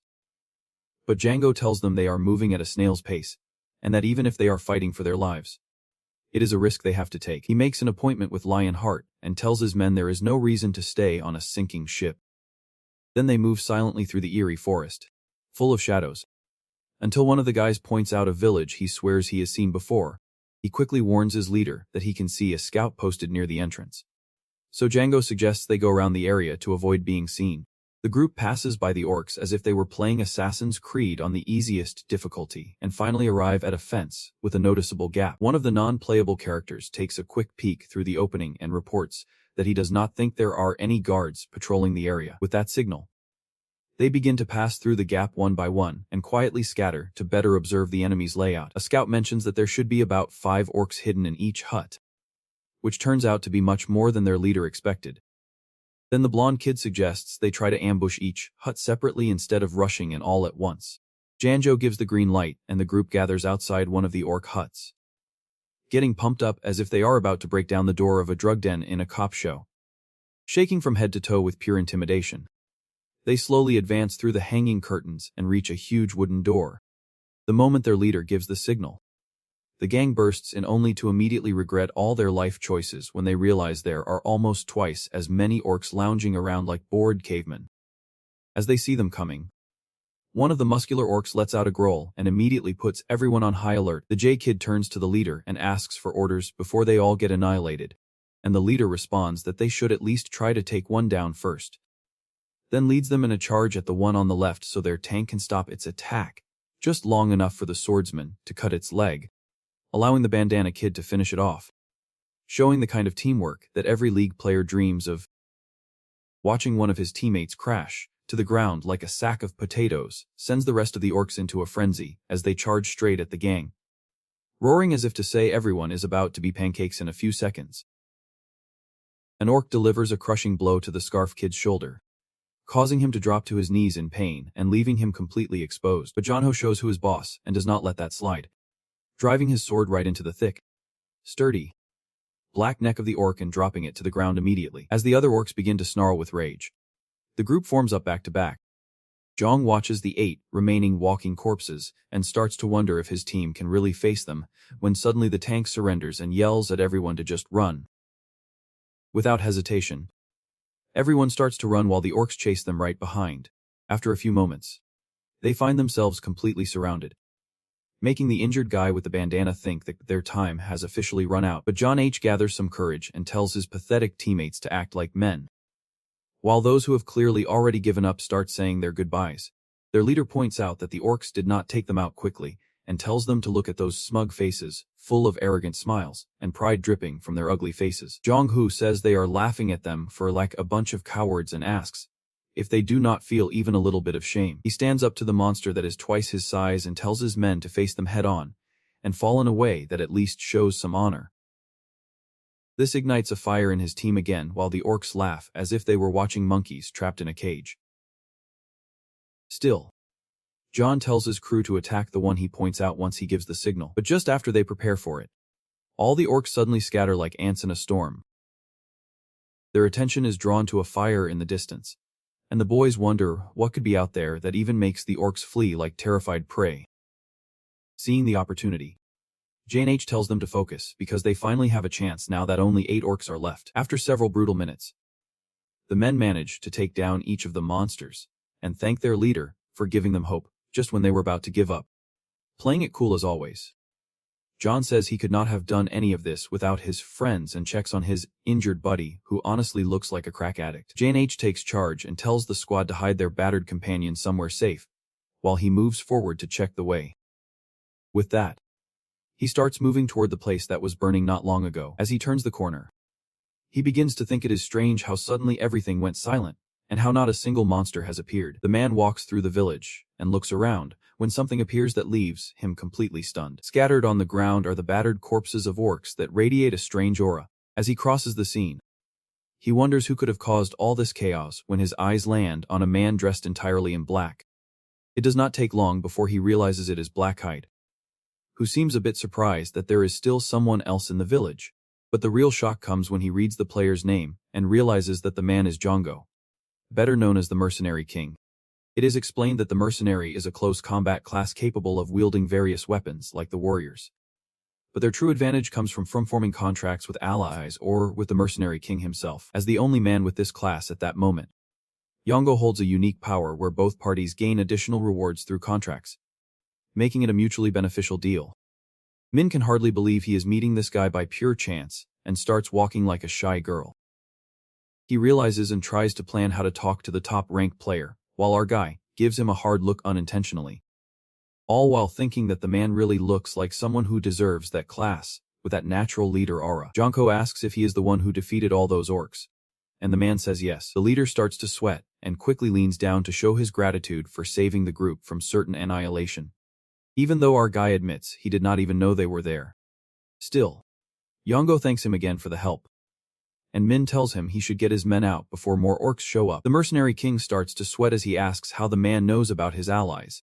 Min casually glances behind him at the goofy group that came running after their kind leader out of pure concern. Our hero quietly observes the mercenaries with whom Yongo probably made contracts, and he finds it impressive that the Mercenary King managed to gather such loyal companions so early in the game. While everyone is looking at the top-ranked player Shell Guy, the others start to freak out about what Blackside could be doing here, and he responds that he has been farming the equilibrium stones, knowing that the mid-boss will appear once the village is destroyed. Our hero tells them to leave, and the group of fans happily obeys his word. Just as they turn to leave, Shield Boy says he heard something weird. After a few seconds, the noise gets loud enough for everyone to hear, and our hero tells them to run now because the mid-boss is on the way. John Hu does not hear the warning about the thundering sound, but all voices go silent when a huge orc with a terrifying aura starts marching straight toward them. The mercenaries freeze in fear as they see the sub-boss charge at them too quickly for something that size, while Menent is filled with nothing but excitement at the thought of claiming the first equilibrium stone. With the creature closing in rapidly, Yongo's jaw practically hits the ground as he screams at his men to run while his own legs refuse to listen. Getting closer with every second, the boss swings his weapons directly at the spot Yongo just left behind. Once the dust settles, it seems he barely moved at the last moment, even though he was terrified. So our hero steps in to save the day and roughly pushes him aside. He asks Yongo why he froze like that, then tells the others to stay back if they want to see their loved ones again. The giant orc warrior moves forward as if eyeing his next meal and starts laughing at the loser already at his side. So Min lunges at the ugly beast to silence it and drives his scythe directly into the center of its foot. This makes the beast scream in pain and try to crush him, but Min simply jumps back and gathers aura while executing a second attack in midair. He criticizes the admin for designing a boss that deals so much damage. But there is nothing he can do if someone keeps dodging. When the warrior pig lets out another angry grunt, Black finally gets fed up with the noise and charges at him with his scythe ready, as if he is thirsty for blood. After unleashing the destructive skill, he positions himself behind and keeps attacking the thick neck with quick, precise strikes. Our hero finds it incredible that the neck of the big pig can withstand 2 full power hits from him. But that thought quickly fades as he jumps again and hooks his scythe around its neck. The black scythe then propels itself off the monster's body and uses the force to slice the bad guy in one clean cut. As he stands over his fallen enemy, the system rewards him with gold and a new amount of experience points. Jonah's men are astonished that he actually took down the huge beast all by himself. Meanwhile, Min focuses on his rewards panel filled with solid loot, including a piece of legendary sword that deals more damage than his netherite scythe, an orc heart that he knows will help forge a unique item later, and the stone of balance. All the boys come running like kids to their dad and thank him for saving them from certain death once again. Although Min stays calm and tells them that is why he told them to leave, which makes the boys melt and practically adore him. With that, he accepts some well wishes from the Yongo team and heads out. The group goes out hunting again. But just then the boy with the bandana drops to his knees and clutches his chest, saying he can see his grandmother's spirit. Jongo gets angry because he did not say anything earlier and frantically tells him to hold on, using the power of anime and friendship until the counter hits 0. The boy with the scarf reminds him that everyone will die if they stop killing orcs and pleads for them to leave him behind. But the leader refuses and promises to let him deliver the final blow to the orcs, as if they were subjects of League of Legends. As fate approaches the severely injured player, he says he can't hold on any longer and collapses, sending the whole squad into a panic. It is then that, since the scene feels too close to him and reminds him of Juan, he intervenes and offers to take a look. The guys ask him if he can really do anything, but Jaws takes a look at the shattered arm and says he can fix it as long as it is still attached, somehow, using healing magic, even though his class is literally the opposite. He leaves Yongo and the rest of the gang completely stunned, seeing their dumbfounded faces. He tells them it is just a skill anyone can buy at the store, and another guy says he never expected that 20,000 gold coin skill he saw would turn out to be so powerful. However, Min is telling the whole truth, as the skill is not much better than basic first aid, but his version turns out to be very powerful due to his exceptionally high IC of 123, and the glow rune tells the bandana guy not to use his arm improperly again and to rest it for a while. The guy jumps to his feet and thanks him profusely for saving his life before the rest of Yongo's squad joins in to show their gratitude as well. To express their gratitude, the mercenary king hands over a shining gold stone, and one of his teammates offers a red one, followed by everyone trying to outdo each other with their own gifts of thanks. Our hero does everything he can to politely refuse them and says he does not need their junk, but they beg him to accept it as a token of gratitude, leaving him stuck in the middle of the village, holding a bunch of sweaty second-hand gear. Still, he is much more interested in the real reward here, as he looks at Yongo and realizes he has gained the favor of a big shot by using a skill he already had. With that, he says goodbye and walks away like a boss while the plebes bow to their king without questioning him. Meanwhile, deep in the woods, Yuri looks at the timer and gets scared seeing that an hour has passed, and she still has not caught a single orc. She ends up crying for following Blackside Senpai and getting completely lost along the way. Viraz found it pretty easy during the bonus game with the reps before the round started, but she was completely stunned watching him cut through the others like they were nothing but vegetables. After he finished and she finally managed to catch him alone, her legs gave way under the weight of his charm, and she closed her eyes, telling herself she would try to get closer to him when he seemed a little less scary. But the moment she opened them, the senpai was already gone, and it hit her fast that she had completely lost track of him like the airhead she always is. Yuri remembers how Min warned her back on Earth that defeating 300 orcs is no small feat, as those monsters move in packs, and that is why she should never try to fight them alone, but rather wait to find Blacksith once all the servers have synced up. She also made her promise to wait at least an hour before contacting her senpai during the round, and now, thanks to that warning, she ends up getting caught in the middle of the forest alone. Realizing that Blacksith probably won't be returning to the starting area anytime soon, she knows that sitting there won't get her anywhere. So our girl stands up determined and sets off, resolved to find him no matter what. She ventures deeper into the Crimson Forest, staying very alert as she follows the path she assumes he took, and eventually comes to a village in a clearing. She thinks that if it is an orc village, then Blacksith should probably be nearby. But she quickly dismisses that idea, realizing she would be lost if the orcs inside decide to have a goblin hunting moment with her. Without warning, an ugly bastard materializes right behind her, and the moment she notices him, they both start yelling at each other in pure confusion. But our girl is not a coward, and immediately casts a blessing on herself, silently thanking Senpai for being alone and already knowing her weakness. Even though she knows that the neck is the only part that is not too thick to cut, Yuri worries because she is a terrible shot, so her attack could end up hitting another player if someone is nearby, knowing that it is game over if her sword misses its target and gets stuck in his muscles. She gathers all her strength for a solid strike. Unfortunately, her aim fails horribly when the orc dodges, but Yuri still manages to escape since she did not bury her sword too deep. She keeps dodging the orc's caveman-level swings until she finds an opening and charges for the final blow without a hint of hesitation. The deep cut in his neck makes the orc scream in pain, which only boosts Yuri's confidence even more. Then she thrusts her sword forward at high speed until the orc's neck looks like a piece of Swiss cheese. The big, evil orc falls face first at her feet while she stands there still trying to process that she actually did it. Just after that, a familiar figure in a dark robe appears out of nowhere as she watches him walk towards her.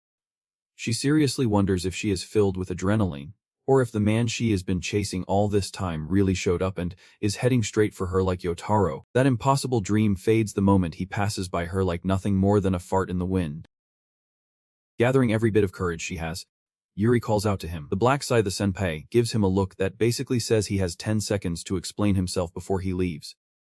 Stammering her words, she makes a request for him to fight her, which makes our guy wonder if she has already lost her mind after facing an orc. She quickly corrects herself and asks if instead he will join her.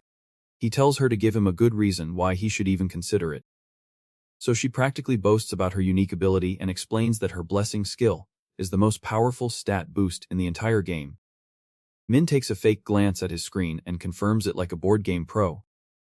Then she asks if that is enough to convince him to team up in exchange for regular buffs, while they hunt orcs together. Our guy flatly responds that he could use Hughes's authority to dominate her and make her cast blessings whenever he pleases. Yuri's brain instantly short-circuits, and they start sweating a lot until Min calmly adds that all she really wants is his promise not to betray him. She feels like a bobblehead and agrees to the deal without hesitation. Blackside extends his hand to her as a sign of trust and introduces himself, and she introduces herself as the level 13 buffer known as Democracy.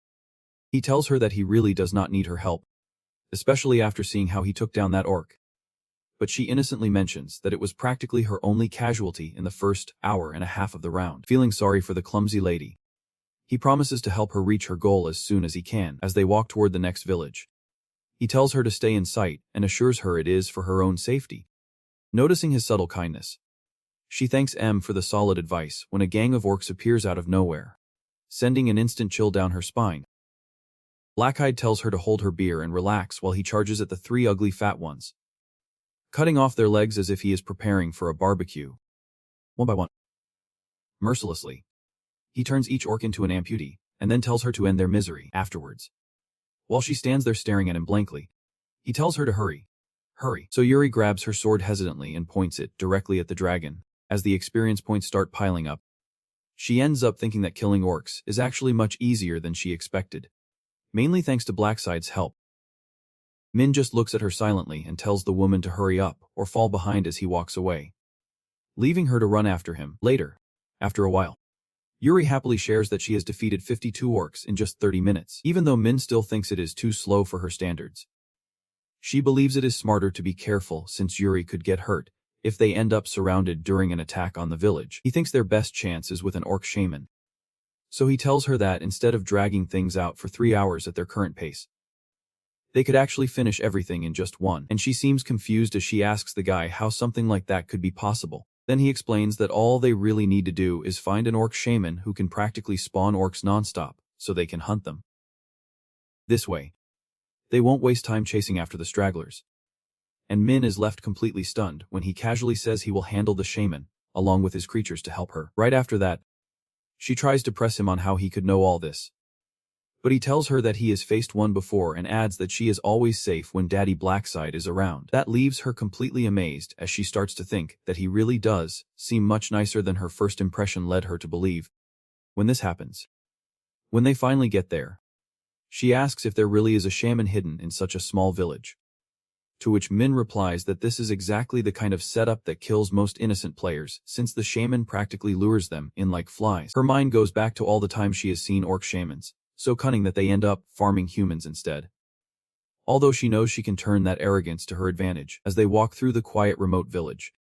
He explains that most of the houses are completely empty, and there is only a clever shaman hiding in the big building, with a pretty simple trap setup. The moment an unsuspecting player steps into that trap zone, the shaman summons a gang of 10 or 20 orcs to attack them. Which naturally makes Yuri wonder how the hell she is supposed to avoid getting shredded. Then Min decides it is the perfect time to have a little fun. So he gets really close to her until she turns red, and whispers a hot plan about how he is going to trick the shaman, feeling really confident because it is coming from her crush. She promises she won't let him down, and even surprises the guy by saying she is handling everything on her own. Then he pouts and tells her he is totally fine, just chilling outside until it is over. And with that, Democracy enters the house and looks down the long dark hallway that stretches endlessly. She walks slowly, deeper and deeper until she finds herself in a large open room with a red carpet, and suddenly realizes that Blackhide had already told her about this place. When he explained it, he told her that the red carpet room is where the shaman summons the orcs to completely surround any player. So she should step on it and get out immediately. That will make the shaman send scouts to investigate it, which they can then take advantage of, thinking it sounds like a eaten loaf. She bravely approaches inches from the carpet. But before Yuri lifts his foot, the shaman casts a spell of light and gives him a death stare. Still, she is a strong, independent woman who does not hesitate for a second before leaving and shutting the door in that weird guy's face. With her heart almost bursting from her chest, she tells Blacks that she did it just like he said, and Min simply says that now all they have to do is wait for the experience to come directly to them. Then, the door slowly opens and a small group of orcs comes out to explore for the enemy, only to be ambushed and taken out in one blow. She turns to Yuri and tells him it is safe now. So after the first batch comes out of the oven, she asks if the shaman is dumb enough to fall for the same trick again. Min tells her that the guy is dumber than rocks and probably has a lower IQ than a Logan Paul fan. But all her doubts vanish the moment she sees his golden smile. Shortly after, Yuri finally reaches the 300 orc mark and Blackside boasts that it only took him an hour. She keeps thanking him over and over for his help. But Min is clearly more focused on her level, revealing that it is 19.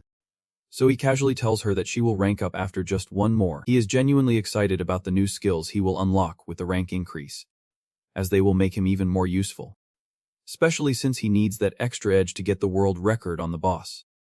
That is why he says he will help her reach level 20. While Yuri remains completely caught up in the illusion that he is just a good guy, standing there awkwardly like a lovesick maiden who does not want to deceive her crush. Meanwhile, a group of 5 noisy losers shows up and starts making a scene about how Blackside the dad totally wrecked the orcs. Just then, loser number 1 tries to say hi, but our hero tells him to stop wasting time and just say it already. The guy explains that he and his team just came to hunt some monsters. But deep down he is losing his mind over how just 2 people managed to take out all the orcs lying dead on the ground. Meanwhile, the other 2 start wondering how a random woman ended up teaming up with player 1, and immediately begin concocting all sorts of creepy theories about how she won him over. When the budget ninja guy starts looking at her like she is some big villain, our guy slams his scythe on the ground and tells them to get lost, looking furious, saying that the single, lifeless guys should not be near him since all they do is drain his aura, which really infuriates the guy leading the band. Yuri starts to panic about what might happen if low-level players like them try to fight Blackside. But our guy does not give them the chance, quickly slamming the idiot's huge forehead with the headband. His quick talk about justice stops when he sees blood dripping down the guy's face, and the group of losers wastes no time running away, deciding it is better to secretly spy on the cultivation method from a safe distance. However, Minja knows exactly what they are plotting and plans to take them out the moment they try to steal from the boss. When the real mission of getting Yuri to level 20 returns, the group of losers thinks they have put enough distance between themselves and starts debating whether it is worth spying on Blackside to steal his cultivation method. They crouch in the bushes like in Assassin's Creed and wait, watching as 2 orc scouts run out and start attacking him. As always, Our guy does not even think they are worth pulling out his weapons and decides to show off by throwing one of them directly into the other with a single hit from his hand. After that, he crushes them like potatoes so Yuri can deliver the finishing blow from the bushes. The group of losers is left speechless, realizing how out of their league they are. Although one can help but wonder why he is not finishing them off himself while the lady keeps moving forward. Their non-existent brain cells finally manage to gather enough energy to realize that she is clearly leading them on. And everyone starts to lose their minds over what kind of deal she made to earn that kind of treatment. Watching her come and go like it is no big deal, while she stays way ahead of them, drives them crazy. But then one of them notices that something does not add up every time she leaves the cabin. She brings back more orcs, which does not make sense because there can't be that many in such a small cabin. One of them gets really angry when he realizes they are hiding a generator. But they all agree to just sit back and wait for them to leave, since they are too weak to fight player one. Meanwhile, Yuri checks his status and happily announces that he has finally reached level 20, acquired a unique skill, and even gotten an upgrade to his blessing. When Min asks him to use it on her, her stats suddenly shoot up by 60% instead of the usual. And she continues with the new skill called Quick, which boosts both her movement speed and attack speed by the same amount. Our hero raises his eyebrows at how strong the effects are and says they should wrap this up by facing the orc shaman next. Then he tells her to stay out of his way if she really wants to be useful. As he glances at the gang of bullies throwing dirty looks at him from the bushes, Yuri is still there with her usual cheerful and cute face like nothing is happening. He thinks to himself silently that seeing their faces when they realize what he is about to do will be epic, while Yuri sits outside waiting for the next move. The bush squad also notices that Blackhide has entered the cabin himself. This time, suddenly the door bursts open and he runs out with a huge swarm of angry orcs right behind him, all bloodthirsty, while Min seems ready to make a quick move on them. Seeing our guy running away from the orcs, Yuri starts to worry that something might have gone seriously wrong with the plan. From the nearby bushes, one of the guys watches with wide eyes, surprised that even the legendary Black Scythe is running scared, while his teammate thinks he is overreacting. Meanwhile, the orc shaman's staff emits an ominous energy as it conjures three massive arms that slam into the ground with enough force to summon orcs wherever they land. In the meantime, Yuri is totally lost watching our guy surrounded by orcs and briefly wonders if she should change the plan and jump in to help him. However, the thought vanishes instantly after she sees him cutting and chopping orcs charging from all sides like a boss, showing absolutely no trace of panic on his cool, handsome face. Just at that moment, the orc shaman summons another group of 10 more orcs to add to the massive horde. But even when Min is standing right in the middle of monsters, ready to pounce on him from every direction at the same time, he does a stylish backflip, leaving the attackers completely speechless. At that moment, his teammate leans in and tells him to stop bragging about Blackside because their target is starting to look very vulnerable. Suddenly, their creepy leader turns around with a wicked grin on his evil face and tells them it is time to steal the victory while they still have the chance. However, his teammates get nervous and quickly express their concern that they might face the same fate as the orcs. But their leader smugly thinks that even Blackside can't touch them while the orcs keep him busy. Hearing that, one of the cowards says they could always pretend they were just trying to help if he gets mad. With that, they slowly sneak around the side of the orc hut and notice their strange movements. Wondering what kind of suspicious plan they are plotting, suddenly, he realizes they might be planning to steal from the orc shaman, while Min is still busy dealing with the horde surrounding him. The scene shifts to the past when Yuri timidly thanked Minarla, although he still pointed out that she is just dead weight holding him back. But he told her that he had already completed the main mission and has one of the 4 balance stones, so he has plenty of free time for side missions. Then he said he got one from an orc warrior and thinks he can collect more and keep defeating bosses, so he really does not need to feel bad about being helped while he gets loot by helping her. That is why he absolutely freaks out when he sees a group of thieves trying to steal from the boss that clearly belongs to Blackside. Yuri jumps into action immediately to stop them before they manage to capture the shaman. But suddenly the group of thieves is engulfed in total darkness, catching everyone by surprise as they wander around confused.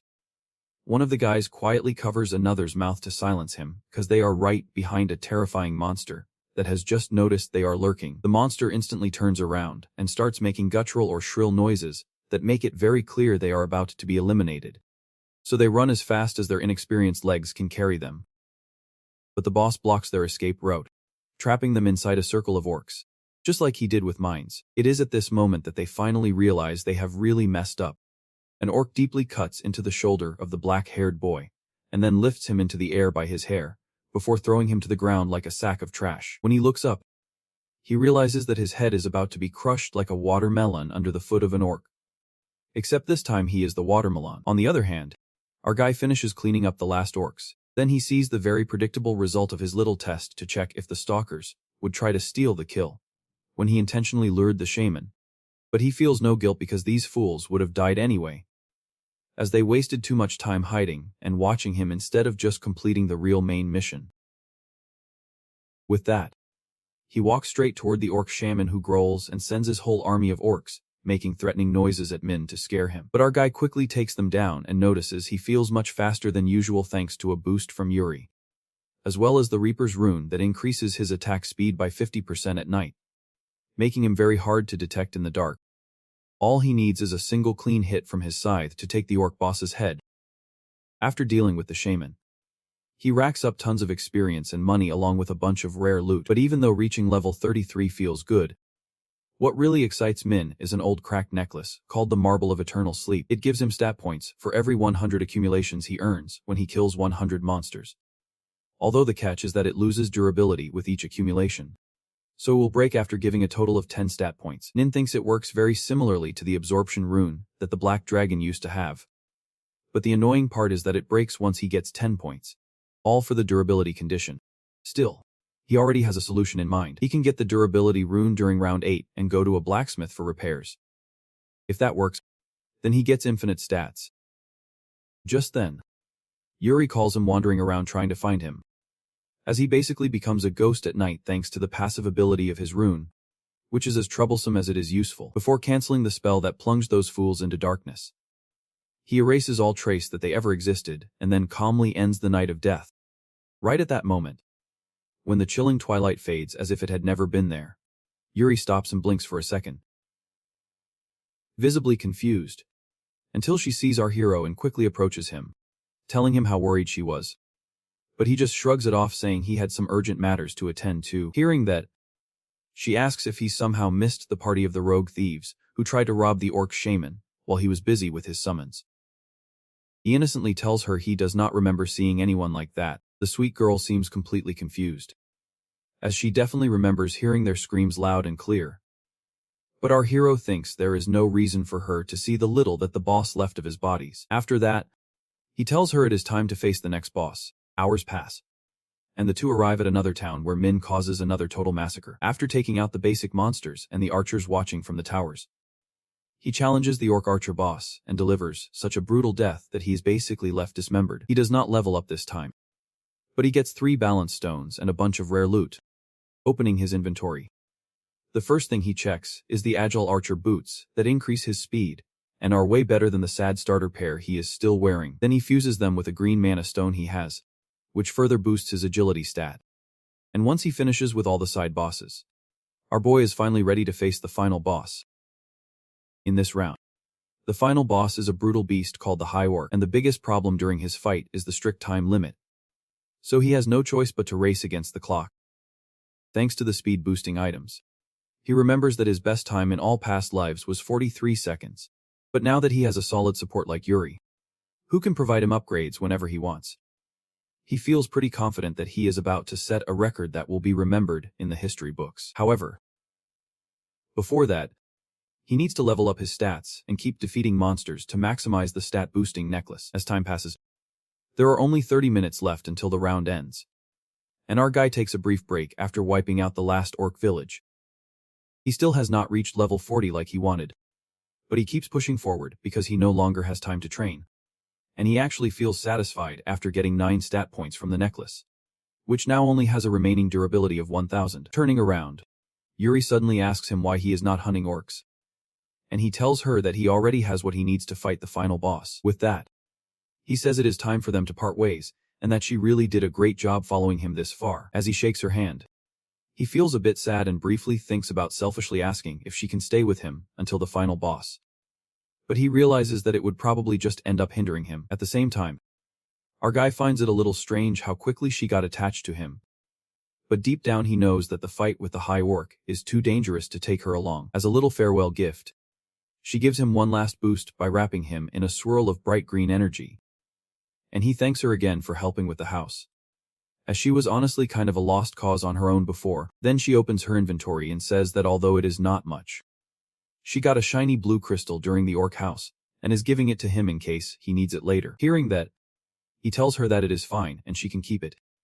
But she insists and says that the experience she already gained is more than enough, while thinking to herself that she can only give him one, since she is saving the other for mine. Knowing that she still does not realize that he is actually mine, he figures she must feel like she owes him something. So he accepts her gift while saying that she helped him too, and now they are even. After that, she turns around and walks away with a small, satisfied smile on her face. On her way to the boss, she activates her tracking ability to locate the ogre, and notes that no one has managed to defeat him yet, since she can still clearly feel his presence, even though no one in any of her past lives managed to kill him either, because the high ogre is one of the round 5 bosses. But he is so incredibly strong that the other 3 honestly feel like minor bosses in comparison. Normally, it would take 100 level 20 players working together in a coordinated raid to take down the beast, and a solo death is practically unheard of. For example, Min failed in the first 4 attempts he made to beat it alone, but with several tries he became powerful enough to complete the whole fight in just 43 seconds. Jumping from tree to tree like a forest ninja, he launches himself at the boss as fast as he can, fully ready to set another unbeatable time record, almost 100 meters from the boss. He finally catches a glimpse of its huge body emerging from behind the trees, but his eyes widen in surprise when he hears the scream of a blonde player being crushed by the boss's fists. The tall orc has an unpleasant expression as he holds the crushed player, and the rest of the group begins to panic, wondering how they ended up like this. Back then, this group of players started looking for others to join their team. The sword guy introduces himself as Jun Seo and says he is a level 12 warrior. Then, a blonde guy chimes in and says he is Bratty the archer, while the hooded figure throws out a name that sounds like he hit his keyboard with his head. They all join for their own reasons, but somehow they ended up getting along much better than expected. The blonde guy tells the warrior to start provoking the orcs, and he dives right in while the spear girl takes out another one in the backline. With the unstoppable power of male friendship, they head to an orc house that lasts a full 6 hours. Each of them reaches a count of 300 orcs. But Junok still feels bad about being separated. He offers to keep hunting and the group goes back to their routine, because they want to reach level 20. They unlock a new ability after that, making it as easy to defeat orcs as taking candy from kids. The hooded boy suggests they should aim for something bigger next time. But before they can decide, the warrior suddenly points to something in the distance. The blonde boy looks up and sees a gigantic monster, saying it looks like an orc, while the warrior thinks it might be a boss. The girl with the spear asks if they feel brave enough to face it, and another player agrees, thinking the reward will be worth the risk. He offers to split the loot evenly, and the others nod without a second thought as they head to hunt the monster. Suddenly, the two-headed beast lets out a loud roar that freezes everyone in place, charges at them, and leaps into the air, while the rest of the group can only stand there like statues. It crashes down with a loud thud that sends shockwaves in all directions, but the girl with the spear barely manages to dodge in time. The tall orc wastes no time as it swings its monstrous clawed arm and turns the girl with the spear into ancient history. It turns its head and sees the other girl who stumbled and fell just from sensing the monster's presence. The tall orc brings its hand down like a hammer and crushes her like a pancake, and it is then that the blonde boy realizes this monster was never the prey in the first place. The tall orc grabs the archer and squeezes tightly to take his life, while the warrior can only stand frozen in horror. The hooded one tries to play the hero, but the tall orc lifts him with his tail and slams him to the ground like a rag doll, sending him straight to the other world. Junsuk starts sweating like crazy while screaming in his head that he does not want to die and yells at the monster to get away from him. He trembles from head to toe out of pure intimidation, but the tall orc shows no mercy and raises his arm to crush him. Just then, a black scythe appears in the air above the floor boss and swoops down with its scythe ready. It cleanly cuts off one of the heads, causing the other to scream in rage. But our boy also sends that one to the shadow realm. The huge body of the monster crashes to the ground, while the warrior tries to figure out what just happened. He looks at his hero in surprise as our boy lands in front of him looking like a Dark Souls boss. Black is a bit disappointed, because he did not expect the tall orc to fall with just one hit. And just then the system notifies him that he has reached level 40 and unlocked a bunch of new features. The damage and range of his death seal ability get a boost, and he also gains access to powerful new skills. He finally manages to unlock the Moonlight Destruction ability, which turns out to be the only real attack skill his class has. Having only one attack skill is pretty risky, since missing could mean disaster. But Moonlight Destruction covers a wide area, which makes up for the risk.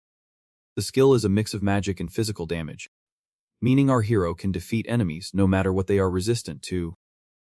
He thinks this will be crucial against the powerful bosses still waiting out there, and moves on to the next rewards. Just then, the side mission is also completed and unlocks the Rune of Balance, which is what he has been looking for all along. Our guy absorbs the rune into his body and knows it will only work properly if he keeps his 4 stats balanced. That is why he always made sure not to let any of his stats fall too far behind the others. Once he finishes everything, he takes a look at his updated stats and almost loses it. After seeing that each one is now above 300, he is amazed because the only thing higher than his stats now is Snoop Dogg, even though he knows Yuri's blessing skill and the 5th round bonus are in effect. Our guy realizes that using the Rune of Balance is still the fastest way to get stronger right now. And then he goes to claim the time attack reward for defeating the round 5 boss in literally 1 second. His bonus for a quick attack also applies to the boss, so he ends up getting 100,000 gold, which is the highest possible reward, and 4 times the amount he earned with his old record of 43 seconds. Just then, the system informs him that he has set a new world record, and as a bonus for having registered his name in the Akashic records, he can choose a unique item of his choice. Our guy is stunned reading that pop-up because he has never seen it happen before and honestly can't believe that the ticket will actually let him choose any unique item he wants. After opening his inventory, he taps on the reward and is allowed to choose one of the 8 equipment categories, realizing that the options are practically unlimited. Min understands that he should not choose a weapon since he plans to craft one when he gets back, so he decides to go for a helmet instead. Meanwhile, the guy he saved just stands there watching him, browsing through the menu, still unable to believe that a single man came in and obliterated the Colossus in one hit. Realizing that even a team of 5 level 20 players had no chance against that boss, he starts to wonder what Blackside's true power level is. Still, he tells himself it is not the time to overthink, and that he should be grateful to his savior. But by then, our boy gives him a cold look and walks away in silence without saying a word. Later, at the starting point, the angel descends and asks if everyone has finished their missions. She seems quite interested in seeing how badly the large number of players fared in this round. She laughs with amusement, knowing that the players were too strong to be defeated by orcs. So it is clear that most of them were busy fighting each other. With that, she moves on to the results of the 5th round, where Blackhide is in the lead by a massive margin, 15 levels above the number 2 player in the world. Everyone is completely amazed after seeing his level and that incredible time record, listening to the players around him spreading rumors about how it should be impossible to hunt so many orcs so quickly. He sighs because he just wants to claim his rewards and leave in peace. Suddenly, a bunch of system notifications start popping up to congratulate him for being the first in pretty much everything, which ends up earning him an epic collar choice pack and a special reward loot box. Then, it congratulates him again for the absurd achievement of staying first for 5 consecutive rounds, and grants him the cool title of the one who goes ahead of everyone else, which Min has wanted for a long time, as it boosts his experience gain by 50%. After that, he opens his inventory to choose one of the 3 epic collars, which are not much of a surprise to him at this point since he has used all of them in past lives. He selects the Java collar, which boosts all his stats. But the biggest advantage of the artifact is that it gives him a 35% resistance to all status effects. Also, items with resistance are extremely rare in this game, so he can always sell the collar for a good amount of money later if he does not need it. Next, he opens the special reward box and finds a choice between tripling his experience in the 6th round, getting 6,000 gold coins, or gaining hidden information in round 6. While Min makes the obvious choice of triple experience for the next round, the angel suddenly starts clapping, confusing the players, and then asks if anyone has checked the rankings because 16 people completed the mission.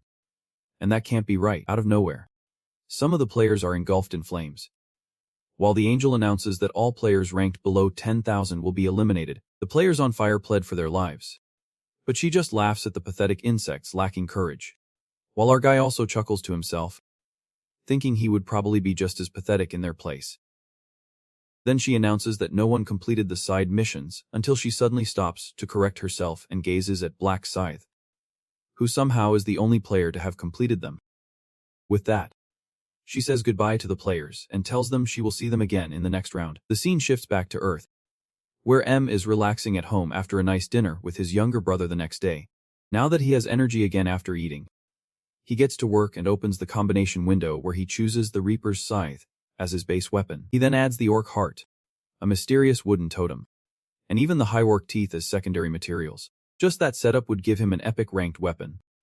But adding the black diamond he received from Jung Min will elevate it to unique status. Once the combination is set, a unique and cool-looking weapon called the Scythe of Death appears before him, making our guy burst out laughing with joy because he is finally upgraded from his Reaper's scythe, which honestly sounded way cooler. So he decides to use all his leftover money to buy general skills, starting with environmental scanning, which allows him to see every player and monster in the area like a mini-map. Secondly, he buys dynamic vision enhancement that improves his sight in real time. And finally, he takes basic resistance. This increases resistance to all status effects by 15% passively, along with another passive skill that reduces the chance of his attacks missing. Even after buying all that, he still has 14,000 gold left and thinks there is nothing else he really needs aside from the epic item that will appear in a few days. With that done, he ends the day and opens his status window again to check his stats, still impressed by how much the balance rune has increased. And the massacre rune is going to double all that power. Now that he is as strong as he can be, he decides it is time to check in on his business with Kun Grokma and then go after Jung. However, he realizes he has no idea where Jaemin is or if the guy is still alive. He uses tracking on him and manages to pick up a signal, confirming that the guy is still alive somewhere, which means Min can still be of good use to him. However, she swears this will be the last time she bothers to use scum like that for her personal gain before finally tossing him out like the trash he is. The next day, Yuri finds herself sitting in a fancy-looking cafe and wonders why the rich guy wants to see her again. In her mind, she starts drooling over all kinds of spicy scenarios, making her shake her head hard to clear those naughty thoughts. Just then, Minra walks into the cafe like he owns the place and asks if she has been waiting long for him. Yuri still feels a bit nervous, but she nervously offers to invite him, and our guy accepts the offer without hesitation. He gives her an innocent smile, and while she starts sipping her drink, she wonders where all these strange thoughts are coming from. Min interrupts and asks how she did in round 5, and she replies that she joined Blackside, so it was surprisingly easy. She admits she thought she would not be much help, but Blackeye turned out to be really nice. Min reassures her by saying her improvements are very useful, and she reveals that this was the first time she placed second. That catches his attention, and he asks what reward she received, which she proudly reveals is a mid-tier necklace that boosts agility, and then asks what he thinks of it. He tells her it seems like a good item, and the shy girl then offers it to him without thinking twice. Min tries to reject it since she won it on her own, but she disagrees and says that Blackside guided her the whole time. He suggests giving it to Blackside in exchange, but she thinks the item is too low level to be useful to her. Min tries to downplay it by saying she does not even have a regular rank yet, which immediately catches Yuri's interest. He lies to her, saying he is still stuck at level 19 and just barely passed the last round. Yuri thinks that makes sense since the seer is not really a combat class, and it clicks in her head when she asks how a seer fights, to which Min replies that they have some decent magical abilities. She puts her thinking cap on and realizes that the necklace really does not fit her class, and then suggests boosting her intelligence stat if she plans to use magic seriously. After that, she summons a red crystal and offers it as thanks for all the help, which Min accepts just so she does not feel bad. Yuri blushes and murmurs that he is always looking out for her, so he wants to return the favor. Then Min says she has something to give him too, which brightens her up. Then he shares that he can give her some information about the 6th round. Upon hearing that, her interest picks, and they both dive into the information. After they finish, Yuri asks if he wants to team up with Blackside again. Min confidently assures her that the guy won't reject her now, since she has proven herself with her powerful benefits. Yuri starts to think deeply about it, and Min teases her, saying that she really seems to enjoy working with Blackside. Yuri does not even deny it and says that he is a really amazing guy. Then she lists all the bad traits about the mysterious player number 1 while Min just sits there silently enduring it. She ends up saying that he is incredibly good at reading people and feels like he always knows what others are thinking, which is thanks to the thought rune that Min has in her mind. She knows he is not a perfect guy either, and that so far he has failed and died 99 times. The last time still makes her angry, because of that confusing condition of needing a 5-player team to enter the boss room. She looks down and thinks that this really is her last chance, and she has to make it count with everyone this time. Yuri pulls him out of that state by asking him who he is thinking about, and if he is nervous about the next round. And Min admits that she is because she is a weak player. Yuri says she wants to help, but feels sad because they are not in the same zone. So Min playfully asks if she would help for free if they were. Hearing that, the shy girl gets uncomfortable, and says she does not feel good always being the one receiving help, and that she wants to do something for him too. Min silently thanks her, as her improvements are the reason he took down the tall orc in less than a second. He tells her not to worry, and that he is sure they will meet again in the afterlife. She smiles and tells him to wait until she finds him, while he awkwardly raises a fist in the air. He silently wonders how she will react when she finds out he is Blackside. Later, Min approaches Kung Rock, who instantly stands up to greet him. The boy puts an arm around him as if they were close friends and personally leads him to the sofa before telling Si Chol to prepare some tea. They start talking sweetly like crazy, and he says he will handle anything that bothers Mither, which makes Min laugh a little seeing someone so important trying so hard to get close to him that a grok offers dinner. But Min gets straight to the point, which immediately catches his attention when he asks if this is about the next round. Mind that he will share that too, which makes the CO smile from ear to ear. But then our guy says he wants him to organize a shareholders meeting in return, and then explains that they need to change both the type of business and the name of the company, which makes Kung Grok wonder what he is supposed to do. Our hero tells the man that he's just to support the proposals presented during the meeting and warns that there should not be any resistance from the others. After all, Min did not excite the other shareholders with this idea when she saw it in the future. Now that Min has Kung Grok completely focused on what he has to say when the man asks what kind of proposal he is planning, Min reveals the master plan to create an open social market specifically for gamers. Upon hearing that, Kung Grok seems a bit puzzled by the unique idea and confirms if Min means they should build a website. Min explains that it would be a platform made just for gamers and used as a trading shop for items.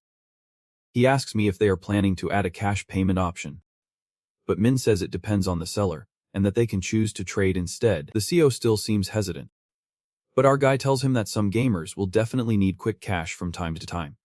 Just then, Min makes a mistake and mentions that there will be future opportunities, to which Kung Rock reacts quickly. Min assures him that he has already seen the future where players above level 40 start trading items for gold. At that moment, they unlock a negotiation skill that allows them to trade gold directly between players, so all they really need is a proper and safe site for trading. Kung Grok gets lost in his thoughts and realizes that this might not be a bad idea. After all, if it works, they will have total control over it. He asks if the players would even use a site like that, and Min tells him they already have tons of unused items from previous rounds. Since players can't sell monster drops at regular shops, they are probably struggling to figure out how to get rid of all their junk. Most players have already reached level 20, which means they have probably unlocked the combine ability, but having a site that allows them to trade materials would make things much easier.